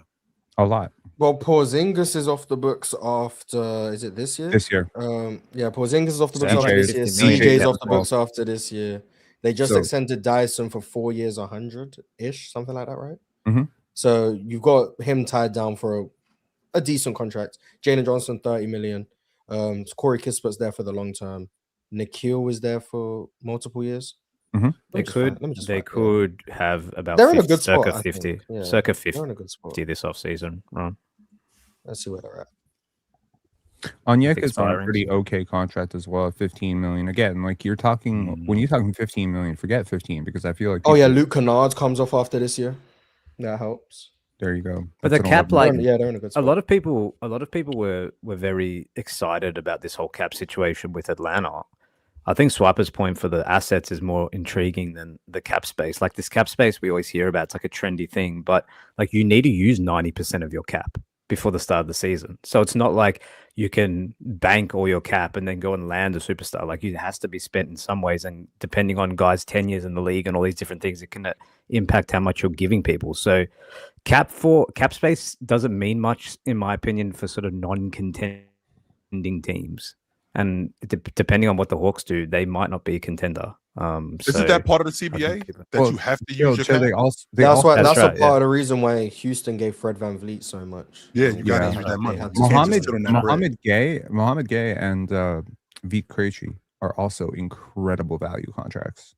I just want to put that out there. So the Atlanta Hawks are in a very, very good place where they can absorb a mega contract like Anthony Davis and still have the financial flexibility to build teams around him. I think it's, contracts, quite frankly, like Trae Young, they hamper your ability, because with Trae, as good as you think he is, he's not worth $50 million. So immediately you take some value away.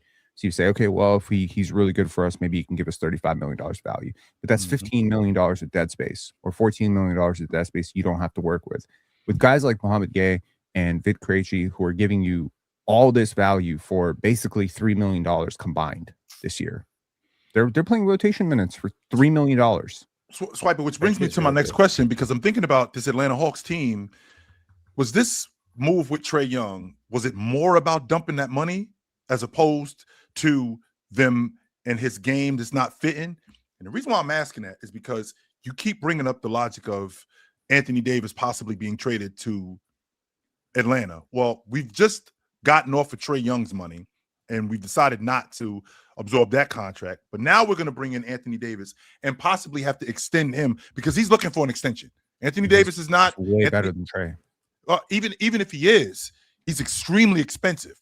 And you just got finished talking to me, Ben, about how frugal the Atlanta Hawks have been. And the fact that they've just gotten off of Trae Young's money, I'm going to bring in now Anthony Davis. Frugal doesn't mean cheap, Joe. Okay, frugal, sure. Frugal means extremely value focused. Yes. So I look at a player like Anthony down, Davis. Okay, cool. Let's not act like Trae Young has been the beacon of health. Okay. Yeah, but let's also not act like 6-foot guards have like this tremendous history of aging well into their 30s. They don't. Yeah, but this is about Anthony Davis, though. Okay, and I'm going to say this: if Anthony Davis is healthy for two playoff rounds, he helps you a lot more than Trae Young does, and it's not that close. Do you believe he will? That assumes you win a playoff series to get. Well, to the if he was guaranteed available way, for 2 playoff rounds, he wouldn't be available for trade. There has to be some concession drawn here. Part of Anthony Davis's trade value right now is associated with the fact that he is 1, very expensive, 2, very injury prone, and 3, playing on a team that has no real title aspirations this year. Unless I don't understand why they would trade for Anthony Davis. Yeah, me neither. Because I think this year is about player development. Get that Agreed. Pelicans pick. Hope it turns into something crazy, and build for the future with Jalen Johnson, Dyson. How many wins do Pelicans have this year? They had a 5-game win streak, 8. and They have 8 right now. Yeah, they have 8 wins, and they had a 5-game win streak. Think about that, just for a second. Oh my God! But Penn, they're still last in the Western Conference. Yeah, exactly. That pick has the potential to go crazy for Atlanta. Like, that pick could be Darren Peterson. You could get your Trae Young replacement in the draft. Build with him, Dyson, Jalen Johnson, and then with Darren Peterson and Dyson, you actually have 2 who I deem to be good defenders in the NBA. You hope Jalen Johnson can get back to where he was defensively a year ago, as opposed to what he's doing now. And then maybe you bring back Porzingis for cheaper, knowing that he can't stay healthy, but when he has been on the court, he's been really good for you.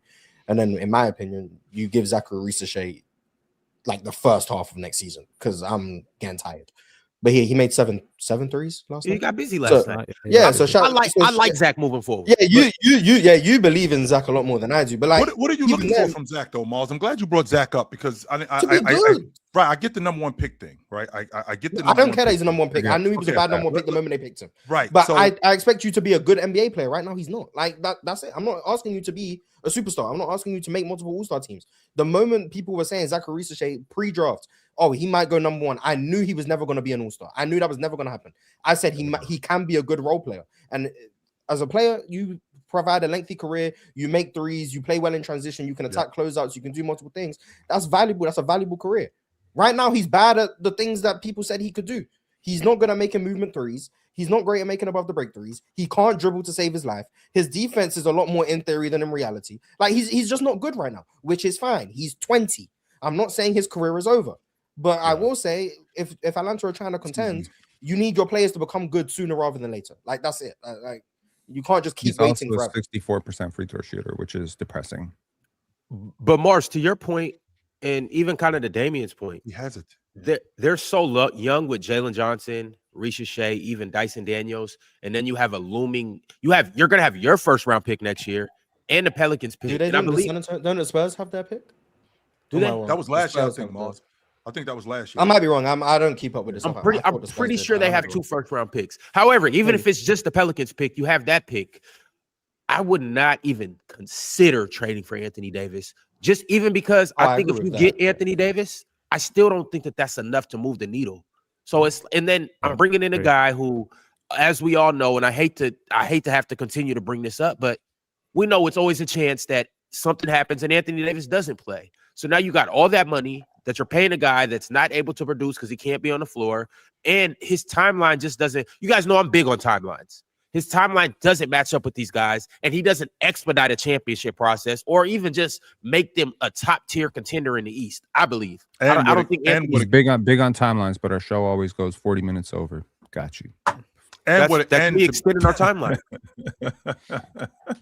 And what it's going to cost, Ron, and what it's going to cost to get Anthony Davis too, because again, we got a guy that's on a huge contract, and what it's going to cost to get him, it's probably going to cost you some ones, which I don't think you have, because that DeJounte, well, you already made it clear that you're not coming off that pick from New Orleans, so I'm not even counting that. So you don't really have any ones, and if you're trading for Anthony Davis, Dallas is 100% asking for that one, in addition to whatever else they give you. They definitely asking for that one. In addition to giving you Anthony Davis. I knew they were in trouble with Risa Shea. I knew they were in trouble with Risa Shea when they asked him what surprised him most about the NBA when he came over, and he said the athleticism. And I was like, okay, these guys are in trouble now. I watched. I heard Dwight Howard say I watched a decent amount of Risa Shea film. I'm not gonna lie, I did the most things. A lot of his allure as a prospect came from him having a really hot shooting stretch at a good time. Yep. Like he's not even that good of a shooter. And he was shooting 40% from 3 for a stretch, but all of his priors say he's not that good of a shooter. The free throw numbers say he's not that good of a shooter. He respectfully, in my opinion, he got hot at the right time and managed to become a number 1 pick. Sound like Atlanta. He's not. I don't see the vision, but he might turn into something, and I'm not saying he won't. Mm-hmm. But I knew he wasn't going to be number one pick material the moment he got drafted. He's not going to be multiple all-time All-NBA. And if he does become that, my bad, Zach. I apologize. But he's cool. We'll see what he turns into. Think about where that team would be right now if they had drafted Matas Bezos or Steph Castle. And this is the point. You got to hit. You get a top 5 pick. You got to hit. You cannot mess these ones up because they don't come back, and they are the best assets in the NBA. Because as much as we want to talk about how criminally underpaid Jalen Johnson is, or how underpaid Denny Avdia is, a number 1 pick that turns into a star on their rookie contract is 500% underpaid. And Penn, to that point, it's even we're talking about the Trae Young stuff. Decisions on draft night can really change the trajectory of your future. What does it look like if they hang on to Doncic and they don't trade him for Trae? Do you know what I mean? It's the same sort of thing. It's crazy, man. Miles, I'm going to run down some names for you really quickly before we move on. Really quickly, I'm going to run down some names for you. Does Sarr go before Risha Shea today? Yep. Yeah. How about Reed Shepard? Should have gone before Risha Shea back then. Yep. How about Castle? Yeah. Yep. Yes. How about Holland? Before? Who? Holland? Reed should have gone before him back then too. Yeah. You got this is back when Open Gym was a thing. It was Domo at the time. Me and Domo, we were quite aligned on this. You're gonna realize where I had Risa Shea before the draft. But Castle. Castle should have gone ahead of him. How about Holland? Yep. Yeah, he was my number 1 pick. Yeah.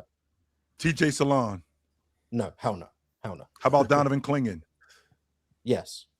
TJ Salon is better than Risa Shea today, by the way. I'm just putting out there. But at the time of the draft, no. But Clingan, No, Clinging. he's not asking at the time of the draft. He's asking today. If you Today. did it again, would he go over? So would Tijan Salon go over him today?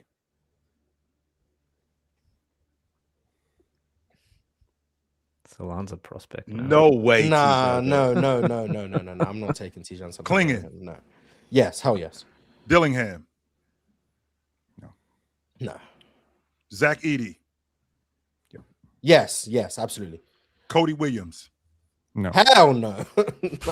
Cody Matas. Williams wouldn't get first. That was round. another guy I didn't believe in. Matas, yes. Matas, absolutely. Yep. the kid Mars, Topic, yeah. I had Topic above Ricochet. I had Buzelis in my top 3. You can I get remember you cannot play a single game, get a cancer diagnosis, and still go above Zach Ricochet. Think about that for a second there. Sure. What you're saying, what this is showing is that Ricochet missing out on being what people thought he was at number 1 put a bit of a stain on the entire draft class. When in reality, it's actually a pretty good draft class. It It is. is a And there damn could good be a draft. few- Yeah, Yeah. but it was seen as a draft that had like a lot of role players, but no real superstars. And That's right. I still don't know if I see superstars in the draft. But like Stefan Castle has shown, like he has one like offensive superpower, and like he's so good athletically, he can get into the paint whenever. That's a good superpower to have. Buzelis has shown that he can be a shot blocking wing with offensive upside. Like Alex Sarr has taken a huge jump in year 2, getting physically stronger, being able to become more physical and be able to finish around the rim more consistently. He's got a nice turnaround jumper now. Like the touch has improved. Like these guys are showing immense growth in year 2. Like Reed Shepherd from year 1 to year 2, major growth, and he's still one of the best shooters in the class, like easily. So like they're doing well for themselves. So as of right now, Mars, you telling me that Ooh. Zachary Ricochet, because I only ran down 10 guys. As of right now, he's not. He's anywhere around 8 to 10. As of right now, you don't like him ahead of Matas. So that's 9 out of 11 guys. I'm not taking him over Kalel Ware. I'm not. There you go. I'm not taking him over Jared McCain. I'm not taking I him was over thinking Tristan that Da Silva. De Silva, I'm not taking him over Jalen Tyson. Jalen Tyson. You know what? And to be honest with you, and Ron, Hold you up. could roast me for Keyshawn this. George. I Keyshawn ain't George. taking. I'm not taking him over Keyshawn George. I'm I taking like Ryan I'm not Dunn taking him ahead of over him, too. Ryan Dunn. I'm taking AJ Ryan Dunn Mitchell? ahead of him too. Kyle I'm not taking him over Filipowski? AJ Mitchell. I'm not taking him over Kyle Filipowski. Oh, So he damn. might be a I'm top not taking 20 him over pick. Oso Iguodaro. He might be a top 20 pick right now. Maybe a top 20 pick. If you're telling me just like, okay, forget redraft. If you just rank everyone from the 24 draft today, he's not top 20. He's not top 20. He's not better than Alex Sarr. I'm going to go in order like Chills. He's today. Forget potential. Right now, he's Just not better today, than Alex in Sarr. January He's not better than 2025. Reed Yes. Shepherd. He's not better than Stefan Castle. He's not better than Ron Holland. I never thought I'd say this. He's not been better than Tijan Salon. He's not better than Donovan Clingan. He's not better than Zach Edey. He's not better than Matas. We'll skip Topic, obviously he hasn't played. He's not better than Kalel Ware. McCain, we're gonna focus more on the rookie year this year. Yeah, but he's not better than Jared McCain. He's better than Dalton. He's not better than Tristan Da Silva. I'm gonna ask Penn. I'm gonna defer. Jacoby. I prefer Jacoby, but Jacoby's been inconsistent. We'll leave Jacoby. I don't think He's definitely not better than Jamal Shed. I'll give you that. He's not better than Jalen Tyson. Shout out to him. He's been getting good minutes this year for the Cavs. Eve Messi. He's not better than You Eve love Messi. Messi, Mars. You love him. Not I like better. Messi. He's I not like Messi. Dalton Connect hasn't like really Messi. had the run to. Yeah. Yeah. Deron Holmes has played less than 10 games, so I don't know what to do with that. But he's been He good. tore his Achilles. He tore his He's Achilles. good. I'll leave Deron Holmes out of this. He's not better than Keyshawn George. He's not better than Ryan Dunn. He's not better than Kyle Filipowski. He's not better than Tyler Kolek. He's he not better better than than AJ Furphy? Mitchell. Is he better than Furphy? Johnny Furphy don't really play. For Careful. him. Well, it's your brother right there. He has Yeah, not been better I'll than leave AJ Johnny Mitchell. Furphy out of this. He's not better than AJ Mitchell. He's not better than Oso Iguodaro. You say Tristan? You said Tristan Da Silva? I said Tristan Da Silva. Okay. I'll leave a Dem Burner out of this. He's not better than Jamal Sheds. How about who else Pope? is in this? Pope? He's not better than Quentin Post. He's not better than Quentin Post. How He's about not better than Cam Spencer. Definitely not better than Cam Spencer. Cam's been And amazing. yeah, that's it. Wow. Hey, Darkenstein in New York. Point is, yeah, there's a lot of names. He's not. How many names was that, Mars? 30? At least 20. If right? if At you least if you 20. want to just talk about One, straight up busts 2, already, 4, like where we 6, are with Bub Carrington and Cody 7. Williams. Yeah. Bub Carrington and Cody Williams look like significant busts to me so far. Well, Tijan Salon and Yep. Zach Ricochet might be there soon. And definitely Rob Dillingham. 15, 16. The next super chat I got from you is from Oh, Teddy Jalen Hart. Wells too. Jalen Wells was in that draft. Oh, Jalen's amazing. Yeah, he's great. Hey, by the way, undrafted Jameson Battle. I said 20. I said Alright. 22 names. I definitively think are better than Reece Shea. There was a couple more debatable. So 25, 30. All right, the next super chat I got is from Teddy Hart. If you guys are just now tapping in, make sure you like the video. As you can see, hence the title of the show, we have breaking news. Trae Young has been traded from the Atlanta Hawks to the Washington Wizards for CJ McCollum. And what was it, Chill? A couple Corey couple Kispert, Coors Lights and which is a bag of bucket of chips? extra crispy, a bucket of extra crispy. You guys and a don't six-pack. respect Corey Kispert, man. shout out Corey Kispert. I like the Washington product. contract. I'm not going to argue the contract. I He a think good there's lot of player. He value better than Luke in that Kennard. contract. So Promise he better than Luke Kennard. All right, But well, from- Teddy Hart said Washington should sit Trae for the season, ensure a top 3 pick, and with the cap space, acquire a star/star adjacent two-way guy in the offseason. Next year, Alex Sarr, top 3 pick, and a two-way star would be a playoff. They would be playoff bound, in my opinion. in the last 3 years, they got the number 2 pick last year. I mean, in 24 they got the number 2 pick. In 25 last year they had the number 6 pick. In 23, and by the way, these are 3 worst years of them. They had the 8 pick the year before, then they had Jarris That was the Walker, one they flipped with Bilal. Yeah, Yeah. 7, 8. Yeah. which still doesn't make sense, right? In 22, they They took Johnny had- Davis. Yeah, with the mhm. 10 pick. I mean, That's a real bust, by the way. Johnny Davis, Jesus. yes. I'm not loving what I'm seeing from them in terms of like where they land in terms of picks. I'm not loving that. Chill. You said Trae Johnson is one of the best. I think catch and shoot rookies. He's one of the you've best seen. catch and shoot rookies that I've ever seen. Yes, sir. He's got a flamer. Yes, He sir. shoots it from the car park, man. Yes. Yeah, he got legit. He got range. He got Like a him and flamer. Trey. Yes. I'm not gonna lie, both of them gonna be pulling from crazy Yeah, distance. he got a flamer. And it looks like it can get, as time goes on, it looks like it can get more accurate. Because he's one of those guys where it's a bad shot for other people, but it's not a bad shot for him. I think that's the kind of shooter I think he's going to turn into. That's So a bad him shot for him you, and Trey not him. pulling up from 30 feet, and then Alex Sarr, Bilal Coulibaly, Keyshawn George, kind of rim rolling everywhere. Okay, cool. Bilal, I don't know if he's gonna be there for the long term. But Yeah. I was very Keyshawn, Alex close- Sarr, Trey, and Trey. That's a good 4 right there. Add AJ to that. Like I might just slot AJ in right there at the 3-4 with Keyshawn. Like that's a good we're good talking, yeah. foundation. Trey's what 26, 27? He just 27. turned Yeah. 27 in September, Mons. Yeah, so you got assuming you extend Trey. Ideally, you're not extending Trey for a max if you're the Wizards. Ideally, you're extending Trey for something team. They friendly. will. We'll see. They will. We'll see. Yeah, we'll see what. What's the that max? comes Wait, out. whoa.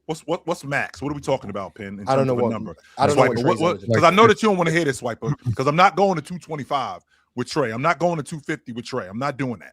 No, It'll I'm be not close going to that far. 50 with it. million annually, wouldn't it? It'd be more. I'm not going that. Oh, yeah, far. with Well, the- yeah, with I'm the not cap looking increase. to What's a give. fair I wouldn't deal be for looking to Trae give Young? Trey that much. What do you think a fair I'm deal is? gonna stay Swiper? quiet about how much I would pay Trey. I would pay him a 10-day contract. No, I would pay him legitimately. I would pay him if I could pay him anything. It would probably be around 28 to 30. I would pay him around there.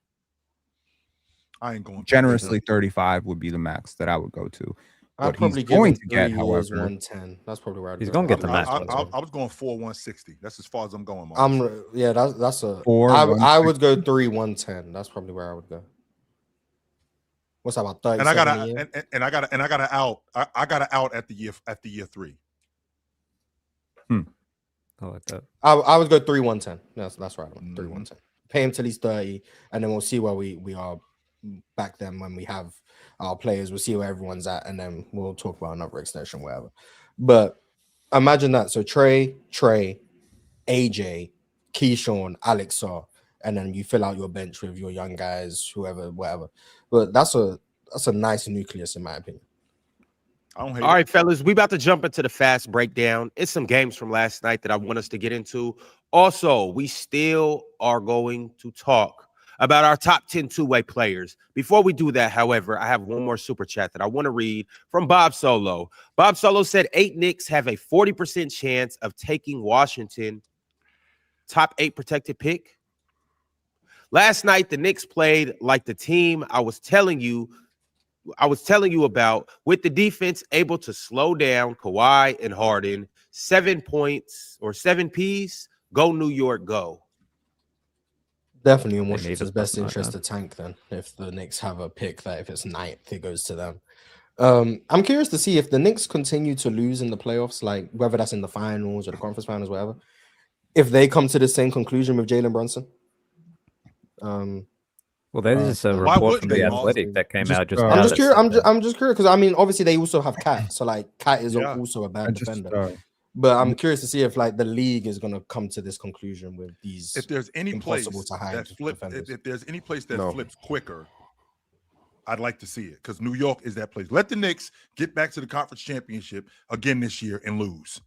I can promise you They're there's not going to be blame rumblings. Jalen Brunson. they won't turn on Jalen Brunson. They will never turn on Jalen Brunson. I think I that's a will major- say major this. thing. I know we moved past this topic, but I just wanted to answer it because I feel like it's just an open loop that we've left in terms of Trae Young's next contract, what it will be. So given the fact that he has a player option, if he opts into it, his deal, 4-year deal starting in 2027, 2028, brace yourselves, can be $53 million in his first year, $57 million in his second year, $62 million in his third year, and $67 million in his fourth year. No, That is a $239 million contract over 4 years. That is the math. I'd be blown away if Atlanta went if Washington went that far. Washington do that. Shout out to them. They're man. they're gonna get close. They're gonna get I mean, close. they to have those numbers. they have rookies They- on their book, so maybe they. And by the way, just on that Knicks thing, chill. The Athletic just had some news about Mhm.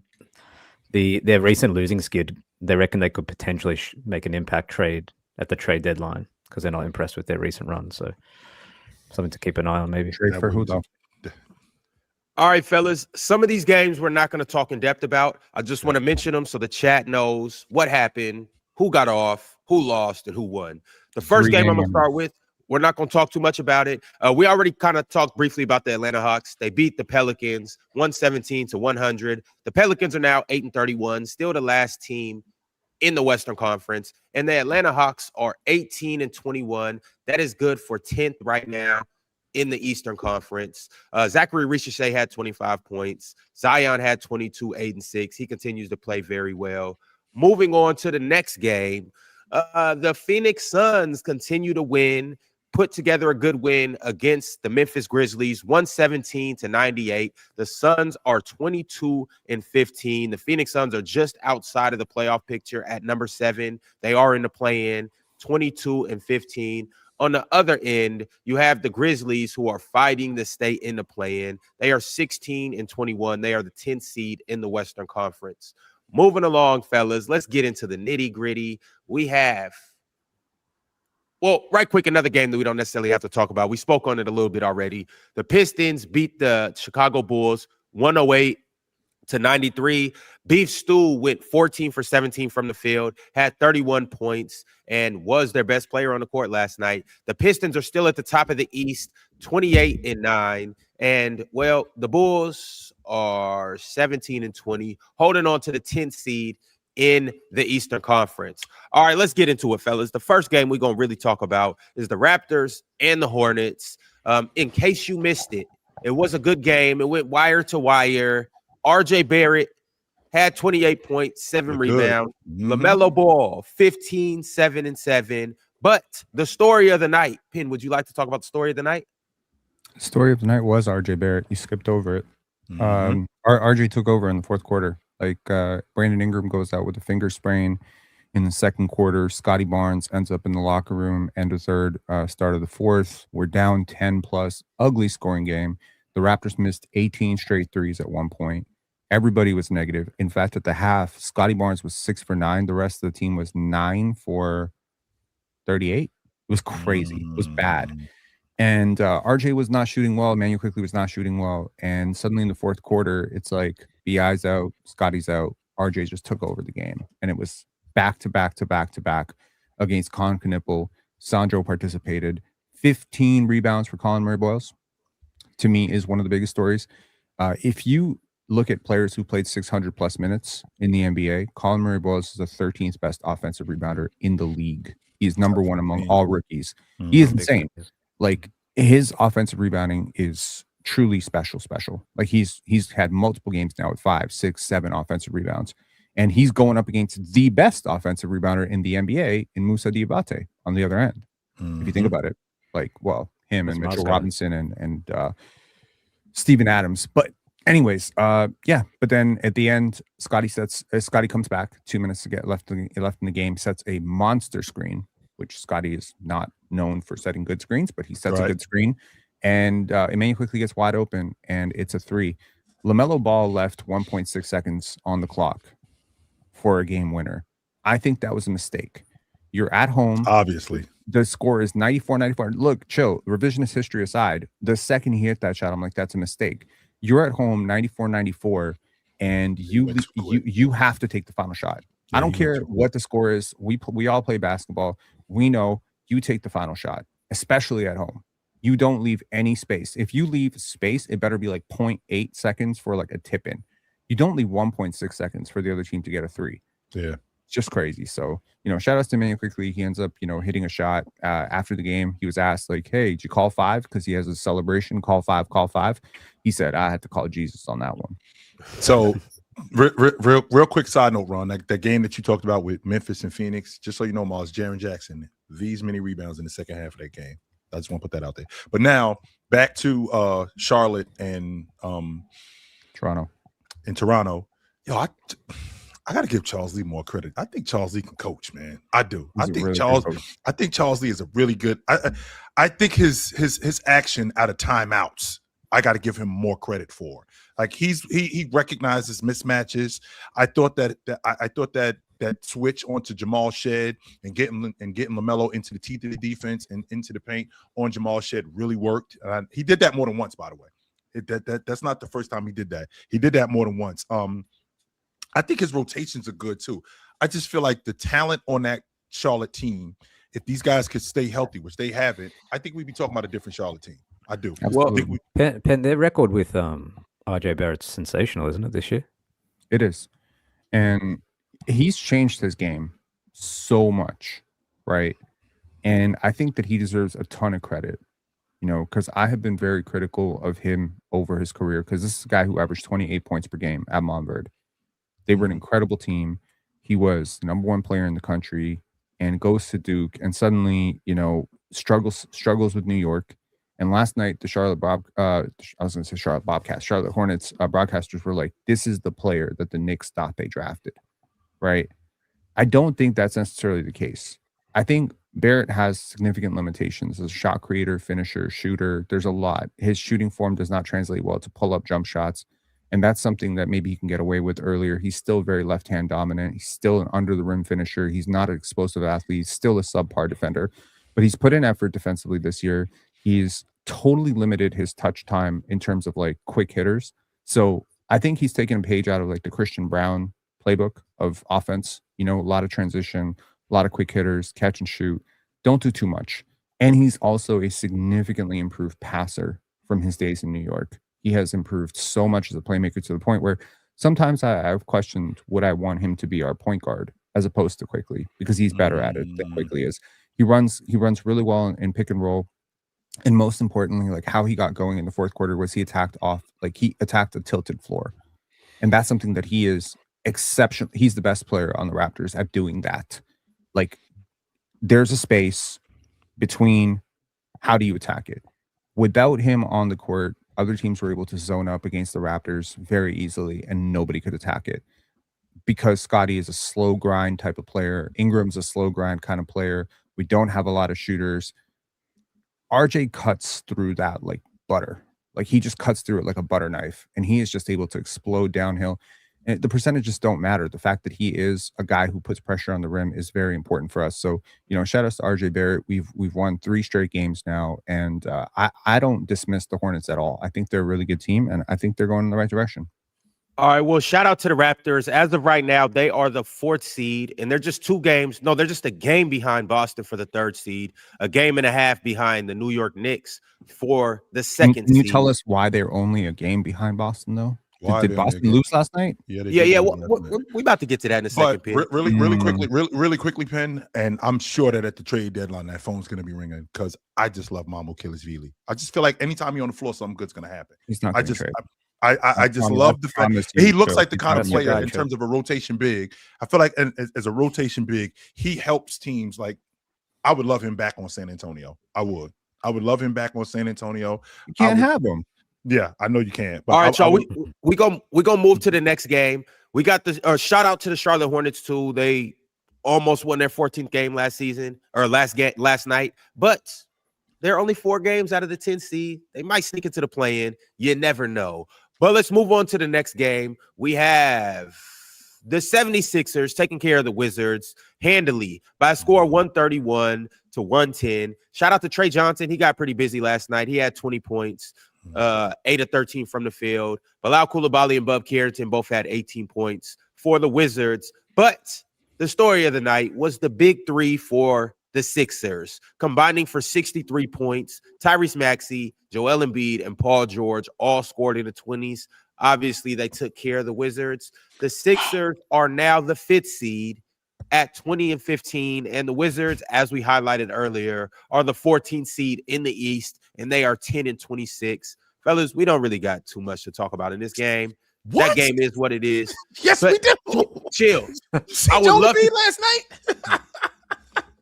All right, let me So park we this. had Let me Juice park left this. in the tank. we had about- 3 game winners last Some night. juice left there still. Yeah, cool. Paolo hit a game winner. Congratulations. Forget Joel Embiid. You know what the biggest story of this game was? So Paul George? This was no. See, you're not locked in. This was the first time in over 2 years that Philly had their whole roster available. No one was hurt. Kelly Oubre came back. Embiid was there. Paul George was there. Jared McCain was there. For the first time since 2023, we're in 2026. For the first time since 2023, this is Philly having their whole roster available to play in the game. That's the big story. Their roster is healthy. Mars, I know they were playing. good I know roster, they were I'd say. playing the Wizards, but how would you like it? How did it look? Oh yeah, they they look great. Paul George, I said it on Twitter a couple days ago. Paul George is Defensively. defending at an all defensive level. Like you guys can poo-poo his offense all you want, like say what you want. The offense is it's not what it used to be. We'll say that to say the least. Yeah. But defensively, he is doing all the things that people have maligned Paul George for. He's not willing to do the little things. He's not willing to put his body on the line to do what it takes to win. He wants to be this finesse player. Paul George is doing all of those things. He's trying to help on the glass. He's defending opposing teams' best players. He's making multiple rotations. He's playing passing lanes. He's trying to help protect the rim. Paul George is doing all of the little things. Now, I would say for 52 million, give me some offense, please. But he's defending at such a high level that I think he deserves credit for that.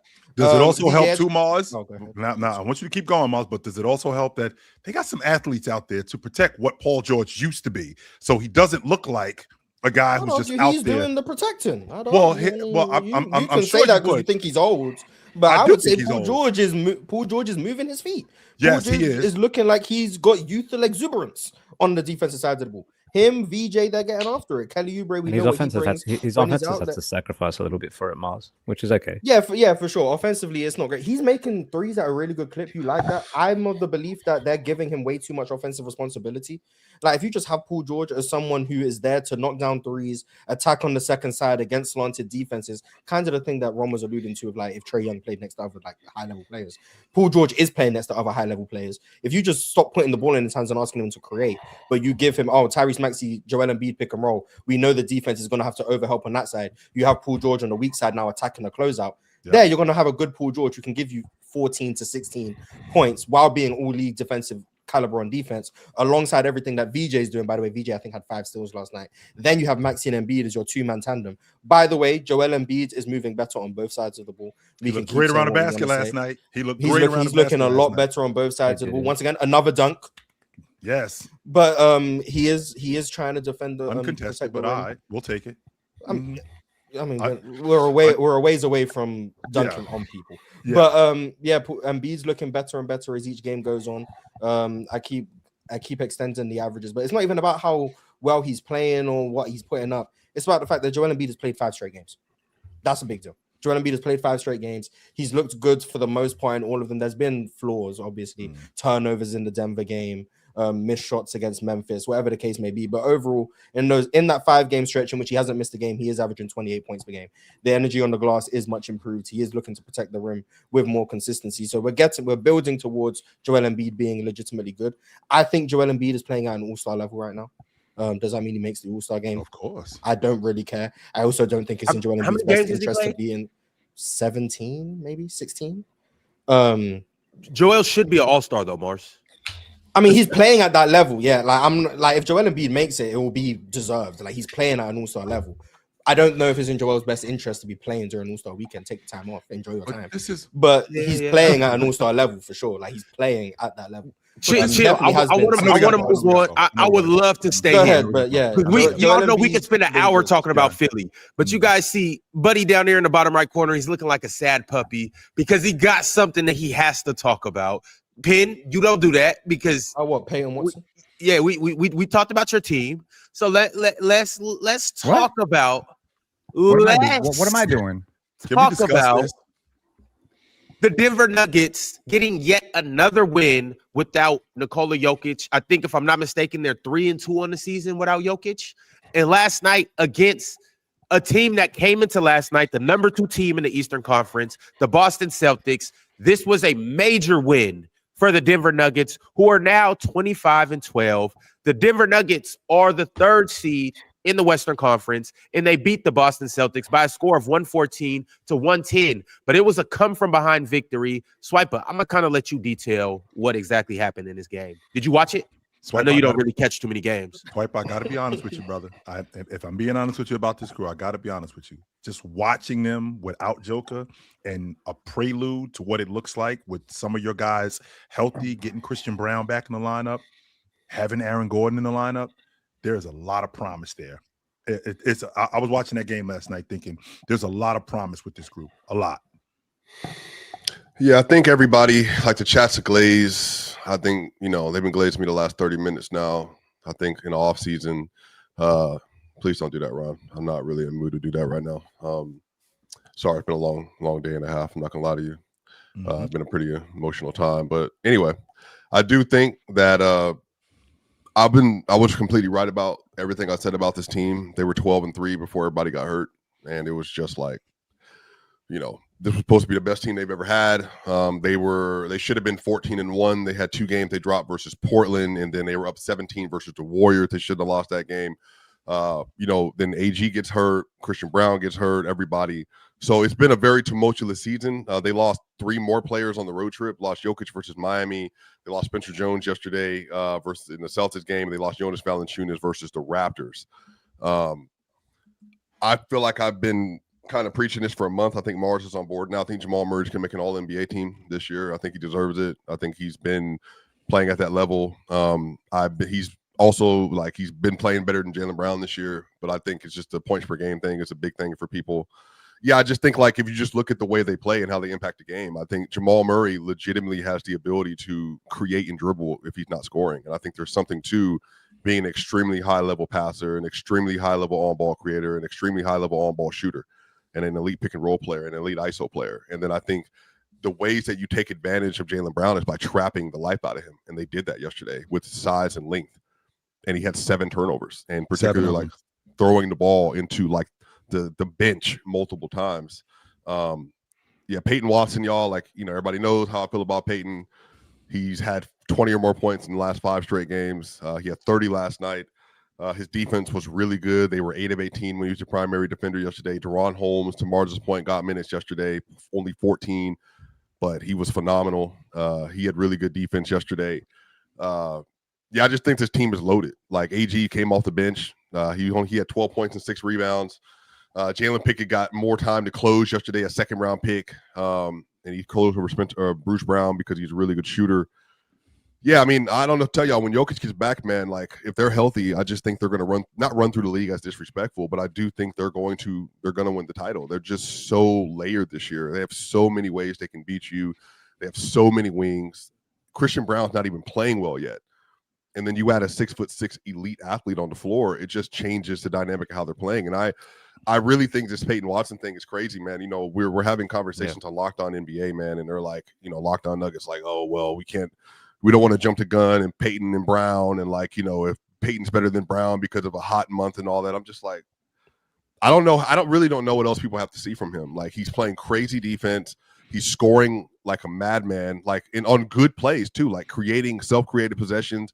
He's shooting 41% from three as a starter. That's what happens year. when you're in a contract year too, Swiper. When you're in a contract year, for sure. But he was also he was a number 30 pick out of UCLA. He was averaging 3 points a game. He was a 5-star. He was like basically the best player in California, you know, coming out. He just didn't have time to develop. I just think that they went through they went through this Eastern Conference trip. If they were healthy, I think they could have gone 7-0. Like they're that good. But I think they're just in a situation where they're so hurt. They have the best road record in the NBA. They have I think they have the best record over 500 teams now at this point in the NBA as well. I think that's right. Yeah. Like come on, man. Well, Swiper, here's the thing that I don't think that people are talking about neither. I think Adelman outcoached Missoula last night, and some people that's not that difficult. But you know, for Coach Missoula to take Cater out, who was destroying Denver on the glass last night, for him to take him out 6 minutes left in the fourth quarter, he doesn't play for the rest of the quarter. You remember why though? I didn't understand that. No, I didn't. So what was happening is go ahead. I'm sorry. In the third quarter, what Missoula did, which was great, which I noted this on Twitter as well, and this is why watching film is important for the people in the chat, because I know they watch highlights, a lot of them. What happened is the Nuggets had Zeke and they had Zeke Naji to Aaron Gordon in the game. And so what happened is Missoula using his computer brain. Literally what he did was he put both of Zeke Naji and Aaron Gordon in a double drag to bring both of the Nuggets only bigs out of the paint. And so what he did is they were running switch at that point in time with Zeke Naji and Aaron Gordon. So they switched on the Simons, they switched on to Jaylen Brown. But if you're in a double drag chill, you bring both bigs or big wings up out of the paint. And so they would get a switch on the Cater. And Cater was getting a switch on the Tim Hardaway and Jamal. He got 10 offensive rebounds yesterday, and 6 of them in the third quarter. Yes. Just because of that, Missoula literally did a phenomenal job trying to out-scheme Denver. The problem is that once Denver they brought Murray back in the game, Tim Hardaway in the game, which makes the big difference for Jamal. When Cater was in the game chill, they started hedging and trapping Murray again, but Cater's not fast enough to get around that hump. And so they started running these deep pin downs with Jamal, where they would set a pin down on the opposite side of the floor, and then you run the hump. And by that point, now they're getting looks to Zeke Naji at the rim because Jamal Murray's such a good passer. And then literally he would just like find it, and then he would just throw the gap in. So they had to put Kate out to change their defensive scheme. And they also needed to score. Remember, it was a 14-0 run in the fourth quarter from Denver because Jaylen Brown started getting his locked up like crazy yesterday. He was really good in the first quarter, but then down the second quarter and on, he couldn't score consistent. Go ahead. I think that they tried to take a page out of Cleveland's book where Cleveland blitzed Jamal Murray to get the ball out of his hands, to make other guys like Zeke Naji, to make other guys like Zeke Naji, to make Tim Hardaway, to make Holmes, to make Spencer Jones, make those guys not only make shots, but to make plays too. But I don't think that he was prepared for the ball handler and the passer that Jamal Murray was, because I felt like Jamal Murray did a great job in splitting traps. Not only did he split traps, but he was also really good at getting the ball back right in the mid post. I thought he was really good in that area. But I think the thing that we aren't discussing is, to your point, Swiper, what they did with Jaylen Brown. The pickup point was way higher. And when Jaylen Brown crossed half court, people were right on him. And not only were they right on him, they blitzed him to make him a passer. And I think that exposed what he's not good at. Like, we're going to make you get off the basketball, and we're going to make these other guys do other things. And I think that that's what really thwarted them at the end of that game. And Swab, this team, you never want to see the superstars get hurt, but this can do a lot for this team, for some of those ancillary pieces when the stakes are the highest and you're in these high leverage moments, and these guys have all the reps in the world during the regular season against, for example, a very good Boston team. I 100% agree with your point on Peyton Watson. He's been one of the best stories in the whole league, man. And I think it says something about this Denver team around. You can have a lot of talent and guys that can play, but this Denver team also has a lot of heart, man. And I said that in that chat, but like they got a lot of nastiness, they got a lot of physicality, they got a lot of heart. It's sort of the polar opposite for what I see from the Cavs, where they have all the talent in the world, but they miss some of that intangible toughness, grittiness that is required to win at the highest level. So, man, I think it's only going to help them down the line. Like, I want to see Jokic out there more than anyone, obviously. But it's really going to help them down the line when and I think the chat is like the reason why the chat's so disingenuous. They're talking about no help. I said they were going to be the deepest team ever coming into the year, and I said they were going to win the title for a reason. Like there's an actual infrastructure with the roster with how Jokic. And again, when Jokic comes back, y'all, like he was already playing best in the league level on some insane level this season. When he gets back by the end of the month or the 22nd of January, whenever the mark is, they've got Aaron Gordon back finally. Christian Brown's back. Cam Johnson isn't even playing right now. Just think they're going to add another wing back to this rotation. Yep. And Zeke Naji, I know you don't really love Zeke Naji, but he's been really good. Ron, please stop, man. Take your shining star moment, bro. No, I don't want my shining star moment. I just want to produce the show. I'm just trying to talk to Penn about something in particular. Penn, remember what we said about Zeke Naji? A lot of it is just opportunity. Like, remember, I said that I think he just needs a new situation. And maybe the new situation is he just needs to get on the floor and then just play well for a little bit, get a couple stretches where he can be confident and go do it. Yesterday, when Zeke Naji was the primary defender versus the Celtics, they shot 5 of 20 yesterday. There's not a lot of data around the Nuggets roster without Jokic because he's been such a dominant part of what y'all do for the last several years. So I think right now we're finding out that Jamal Murray has got some serious point guard chops. Like he is such a great table setter. He's leading the NBA in assists the turn of the new year, by the way. Yeah, and genuinely speaking, just as a eye test thing, I do think he's a better player than Jaylen Brown. Is that a fact? Sorry, Swiper. I think when you watch JB play yesterday, and I would love to. He just had 17. So yeah, he got busy last night. Yes, in a 3-game sample, that's gonna help a lot. Yeah, I think he had 1 turnover last night too, by the way. And also during the draft 3 years ago, the Raptors had like the 33rd pick, and I was like praying. I was like, please, Peyton Watson, please fall. I wanted him so badly, and people couldn't understand my hype on him. I wasn't super high on Christian Brown at all. I've been very, very wrong about that. But Peyton Watson was like borderline lottery talent for me, and people just didn't get it because he averaged 3. Exactly, because he averaged 3 points per game, and I used the same logic with Carter Bryant this year in the draft. It's like just because a guy's role is reduced doesn't mean it doesn't change the athleticism. It doesn't change how locked in he is on the defensive end. That now the narrative is changing because like the way people talked about Peyton last year was completely different, and I think now that the chat's trying to bring up all this stuff about Jamal. It's like I remember we did the top 20 guard thing in the list in the summer, Mars. I think it was like the middle of the offseason. And I was saying I think Jamal's top 20 guard in the league. He didn't even make the list, up here, like when we did our list. I've been higher on Jamal than consensus, obviously, because I watch him play every game and I've seen his whole career. But I think now the NBA is like getting a real introduction to who he is and why I think a lot of people in Denver, especially fans of the team, have been so high. I think he deserves crazy credit for how well he's been able to manage the situation. Yeah, he's playing better. Yeah, he's also come into the season. He's not like he's taken such a slow grind approach to playing himself into seasons in the past. But his playoff impact has always been superstar, borderline star level. Like his shot creation, he has ended so many series. There's so many fan bases that hate this guy because he's ended their series. And those big moments, those are the hardest moments of the year, and he always comes up really big. Yeah, but I think the problem in addressing real talk, I think the issue is I think situationally in the regular season he never reached that level. At this point, and I said this already, he's closer to top 10 this season than he is to top 20. And the reason why I think that people need to like kind of just come to terms with that, you just don't find this combination of creation, scoring, off the dribble. He's the best pull-up shooter in the league. He's the best off-dribble shooter in the league this year. He's one of the best playmakers in the league this year. He is not. No, statistically he is. And this is why I put you on the full screen. It says stuff like this.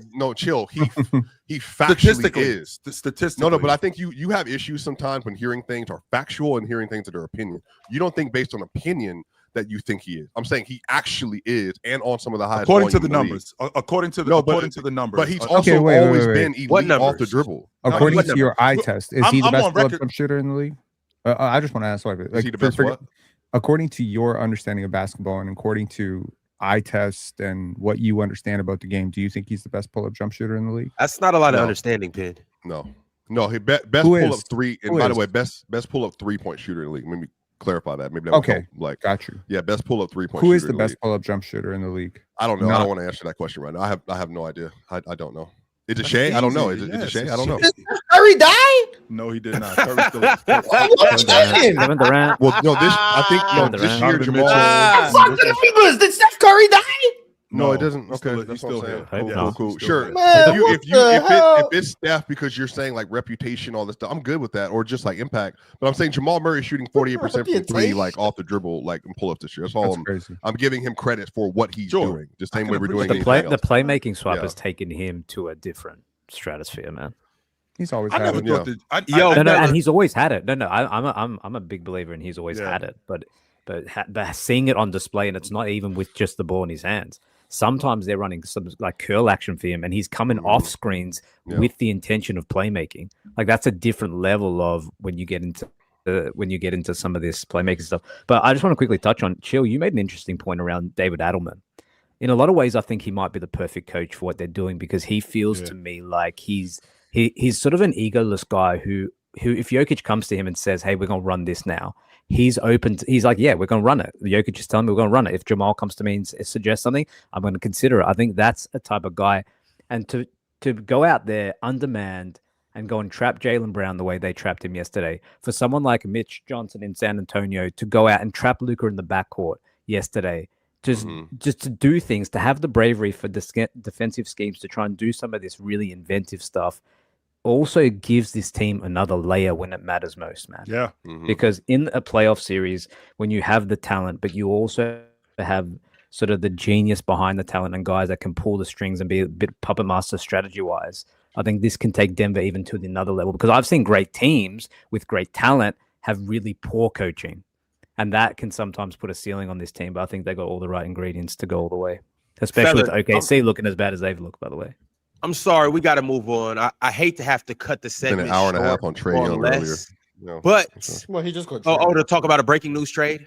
a mid trade for a mid player. Yeah. Okay, for sure. Well, unfortunately, we can't spend more time on mid players, so we have to move on to the top 10. You two-way were in players. the chat yesterday. You were in the chat yesterday talking about Jaylen Brown. What did you have to say about Jaylen Brown? Because he got. By out the of way, yesterday. Ron, what You, was Jaylen Brown by the way, I busy. didn't start it. Jaylen Let's Brown think, got Ron, I busy never last night. started. Jaylen Brown got busy hot. last night. Jaylen The Brown last got 6 hot minutes in of the the game, second the half. last six- the He last 6 minutes sucked of the in the game, second wasn't half. good, y'all. The He last was 6 minutes of the terrible in game the second wasn't half of that game. Okay, the game- Horrible. Okay, Horrible. in the game, he got busy. He got walked. Just coming yesterday. after a bad game against. I the have a Bulls, feeling too, we're right? about to talk about Yes. Jaylen Brown. Yeah, but he we- got walked in the second half yesterday. You didn't say anything. Oh, what is there to say? They All right, lost. never mind. All right, never mind, Chill. There's Like, nothing to say. Peyton Watson. on, we gotta do the list. Let's do the list. Also, Paolo Banchero hit a Pin. shot to Well, win the unless game. somebody know, sends a shout-outs. super chat to talk about the Rockets or to talk about the Magic or to talk about I mean, to be fair, one just goes. Jay, Hey, real talk. One Hey, literally a just goes. bulldog in the chat. Oh, But guess who it won't be? yeah. It won't be the Lakers beating Denver. I can tell you that much. So you stay in the chat, bulldog. Goodness all right, gracious. fellas. I actually do have a couple super chats. Speaking of which, that I'm gonna read, and then we are going to get into this top 10 list. You guys, I can't wait to talk about this list once again, and ultimately who actually was left off of the list. I got to take a look at my list. But in the meantime, fellas, By the way. before we get there, the first super chat that I got is from Teddy Hart. Teddy Hart said, maybe I've been under a rock, but Igor Dimin showed his entire ass in the clutch. Pause. Is he really like that? I'm ignorant to the Nets universe. He's been That was a like great game. That was Is- a good- is he that was like a good that, shot. y'all? He might have He's the been- purest form in the league as a jump shooter. Like it's so clean, man. And he was 19 gone years crazy old. last night. Fucking kid. He Yeah, did a that's what lot of he's work. It's literally He's a been child. interesting, yeah, work. he's been interesting. Yo, like I watched him all year last year at BYU, pushed against this narrative that it was a, but early last season in the draft, people were talking about him as top 3 pick very early in the draft. Like people were like, wow. But then he faced some stronger competition. People started poking holes in his jump shot. that was the whole question coming into this: is Diego Diamond going to be able to shoot threes at a high level? He is pulling from insanely deep, and he has unbelievable confidence in hitting that shot. And he is 6'9", and his greatest skill is still his playmaking. So I agree, Penn. He hasn't even gotten to the playmaking bag yet. He got to get stronger. And Yeah, the that's game because still has to he slow down. he can't get to the physically rim. not there He yet. can't He's get to the rim. physically He not can't there beat yet, anyone So you're else. not getting his actual superpower. But the Right. shooting, he shot 27% at BYU. And he's shooting 38% in the league on legitimate threes, not just stationary spot corner threes. He's shooting off the bounce, he's shooting from range, he's shooting out pick and roll. So that is huge for his development.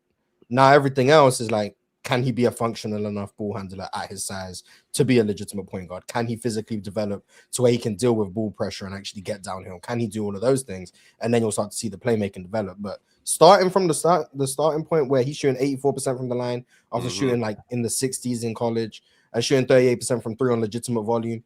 That's a good block. That's a good building block for him. So I'm interested to see where he keeps going. Nolan Traore been playing a little bit as well, and I'm seeing why he was worth a flyer in the late first. Once again, he has to physically develop as well, but like you can see what Brooklyn are trying to do. And also Nick Claxton's having like a resurgence of a season, which I think is nice. And Daron Sharp is a really good backup. They have like a really good center rotation right now, which is nice. And they're playing hella defense, by the way. Yep. All right, the next super chat that I got is from, you guessed it, Anna Monica Studios. It's been a while since you tapped in, Anna Monica. Anna Monica said the Celtics took a rough L. I still think that they get to the finals with Jason Tatum. Does Trae Young get his jersey retired in Atlanta? This OKC offense is iffy. Who is the best in the world if defense and offense are viewed equally? What the hell? So, do the Celtics get to the finals with JT? First question. Well, no. Philly exists. No. All right. Does Trae Young get his jersey retired in Atlanta? No. Who has that jersey retired? Dominique, Bob Pettit. Yeah, he ain't on that level. Pete does, doesn't he? Pistol Pete. Yep. I don't know. Maybe I don't know who gets that jersey retired these days. He does not. And if offense and defense are viewed equally, who's the best in the world? Which is a good segue. Victor Wembanyama. Sure. Scotty Barnes. Giannis. I don't know. So yeah, Giannis probably. We keep want to put this fake world together where they're both the same thing. They're just not. And I just, it is what it is. Dikembe Mutombo, Pistol Pete, Lou Hudson, Dominique Wilkins, and Bob Pettit. Yeah, duh. I don't know why I didn't say Dikembe. That's obvious. Yeah. All right. How many DPOIs did he win there? 4. All he four won there? 3 there. He won Philly. Then he won. He won one. Oh, that's right. I'm sorry. He won Okay, 4. about He to won 3 in when they went to the finals. He won that year, I think. Yeah. And got destroyed in the finals by Shaq. KPJ04 sent through a super chat and said, "What does a prime?" But speaking of getting destroyed by Shaq, he won 2 in Atlanta. He won 1 in Denver. Sorry. Yeah, he did. But that's why I asked what. What does a prime Ben Wallace look like in today's league? Would he have the same defensive impact in more pace and space league? How would his major offensive liabilities affect him? They would talk about him worse than they do Rudy Gobert. He can be a backup pick. I think the offense would be criminal. Oh my! No, they would talk about him worse than they do Rudy Gobert. Chill. And Why are we talking? You have an affinity. I understand with the 2000. If he no, today, I'm not doing that. He shot 41. What did he shoot? 41% from free throw. First and foremost, when Ben Wallace was in college, Ben Wallace could score, right? So if he's coming into the same thing you've done with Dennis Rodman, and the reason why I'm doing this, Mars, is because when he comes into the league in Detroit, they have him tagged as you're a defender and you're a rebounder. He came in Washington and couldn't do anything. Well, this is what I'm saying. So if he comes into the league today, there's a different skill set that we have, which means that I'm gonna have to work on my game to add this to my game. Does that mean that I'm gonna be an elite 3-point shooter? Does that mean I'm gonna be an elite ball handler? No, that doesn't mean that at all. What it does mean though is that I am going to have to work on these things in order to be better at. How many bigs? You can work on those things. I mean, yeah, you can work on things as much as you want. Are you telling me Shaq didn't work on his free throws? And how many bigs scored worse than him in his era, Chill? None of them. I don't know if there's a player who the played as reason many why is minutes as Ben Wallace who was worse offensively than Ben Wallace in the history of the game. That's what I'm asking. Like, if that's the reason case why I in think because 2005, it's not like they didn't have talent. He got offensive rebounds though, so that was cool. But like he was a everything great else, he was offensive terrible. rebounder, great defensive rebounder. I think he averaged 12 plus rebounds when he was in Washington. He was a glass cleaner when he was in Washington. He peaked was at 15 rebounds a game. Like, he was a big time. He was a big time defender when he was in Washington. I think that if he's playing in today's game, if he's just coming into the game, I'm not talking about Ben Wallace in Detroit. Ben Wallace, who has already been established, he's already been in the league 7-8 years. No, I'm talking about a guy who's coming into the game, and this is what I have to put in my game in order to be viable in today's game, plus be a defender. I think we're looking at a different Ben Wallace as opposed to the guy who had already been established. I'm a defender, I'm a rebounder, I'm a hedge guy, I'm all of these things on the defensive side of the basketball, as opposed to I'm coming into the game and now he had no I have touch to in his expand my shot game. form. He's probably a backup big. Which is I'm going to have to work on that. Rudy Gobert he works on it too, but it doesn't change the fact that like he's still a very bad offensive player in any era he's playing. And I think the problem is we've seen if you're a very bad offensive player like Vando, for instance, it's 4-on-5 on the offensive end at all times. What don't you like? What don't you like? You just fouling to get him out the game. I don't see what's now that part right there. His free throws are I think he's the worst free throw shooter ever. He's in NBA history, basically. Yeah, I think he's the worst free throw shooter next to Andre Drummond. Right now, I don't think that's something that we could change because you already heard my story about Shaq. It was all in his head. Shaq was a bad free throw shooter. But with that being said, I think that you guys, the point that I'm making that's being missed here is that if I'm coming into the game today, I recognize what the game is, and I recognize what teams are going to have me doing as a 6'9" big. How am I gonna be viable in today's game? Well, I'm not a long ball shooter. I'm not super nice with the peel, right? I'm not that. Now, can I work on my handle? Yes. Just like Isaiah Stewart has worked on his long ball. Can I work on these things to get better? Yes, I can work on these things to get better. But the stuff that I already do as a dirty work guy, as a rebounder, as a defender, when you're talking about athleticism, I think he can be one of the more switchable bigs in the game. I think he can be one of the best rebounders in the game. No question about that. The offensive side of the basketball, that's stuff that I'm going to have to work on, and I'm going to have to get better at that. And I think that he could. So he'd be a worse version of Rudy Gobert, basically. Okay, first of all, Isaiah Stewart shot 77% from the free throw line in college. Okay, this is not Ben Wallace. He'd be Mitchell Robinson. That's who he could be. He would be smaller Mitchell Robinson, which is to say he wouldn't be a starter in the NBA. I'm sorry, the people with the Knicks. Well, Ben Wallace is so good defensively. Like Ben Wallace is so good defensively, you're gonna have to try and find a way to get him on the court. But teams are going to play him off the court, especially in the playoffs. Like, yeah, that's the facts right there. In a league where offensive efficiency was terrible, you could somewhat get by with Ben Wallace shooting 45% from the line. Because that was still statistically 0.9 points per possession. That actually wasn't that bad. But in a league where teams are averaging 115 offensive ratings, that means Ben Wallace shooting a free throw is the worst offense we've ever seen. Like, you can't keep that on the court.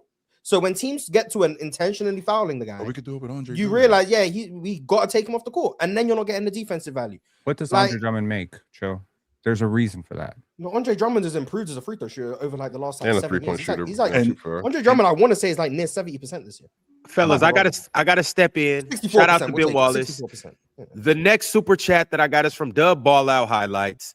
Dub Ball Out said, "Swiper, this was my first time watching Denver really play, and man, they are so physical on the defensive end.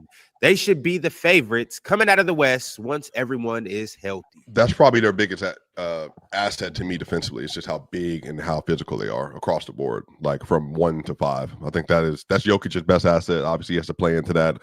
Murray, the thing that he's not great at, like, chill sitting in the chair and like side, but he's 6'5". So, I can body you. CB 6'6", Watson is 6'8", Cam 6'8", AG 6'8", and 240 or whatever. And then off the bench, you got Jonas Valanciunas, who's 7 feet tall. Hold on for a second, Sniper. Baba, stop saying unplayable. This team that's on the crew, this team that's on the floor this year is not the same team that was last year. Those guys were not. Yeah, this is a completely different group than the group was last year. So stop saying they're unplayable. All of the guys that they had this year were holes that were filled. stop sitting there saying that this is the same Denver team where they did have a bunch of guys who weren't playing up to par, who were playing like they were unplayable. That's not what's going on with this team. They filled the hole at the shooters. They filled the hole at the backup five. They don't have a lot of these guys that they had the year before. So stop saying that shit, because that's just not true. Well, last night they won without their Johnson's starting big as center well, yeah. and backup center. It was interesting. I was looking at the lineup data, and the best defenders in terms of impact on off for you guys are Christian Brown and Aaron Gordon. I was surprised to see the defense actually gets a little bit better with Peyton Watson. Well, yeah, that's from early season Aaron Gordon, correct, too? Yeah. Yeah, Well, that's I mean, early not season. last night. Yeah, AG defense the last couple games has been pretty bad, but he's coming back, though. Well, shout out to Peyton Watson. If he keeps up this offensive production that he has going on, maybe he'll become his team's number Would you one trade option. for him with your team?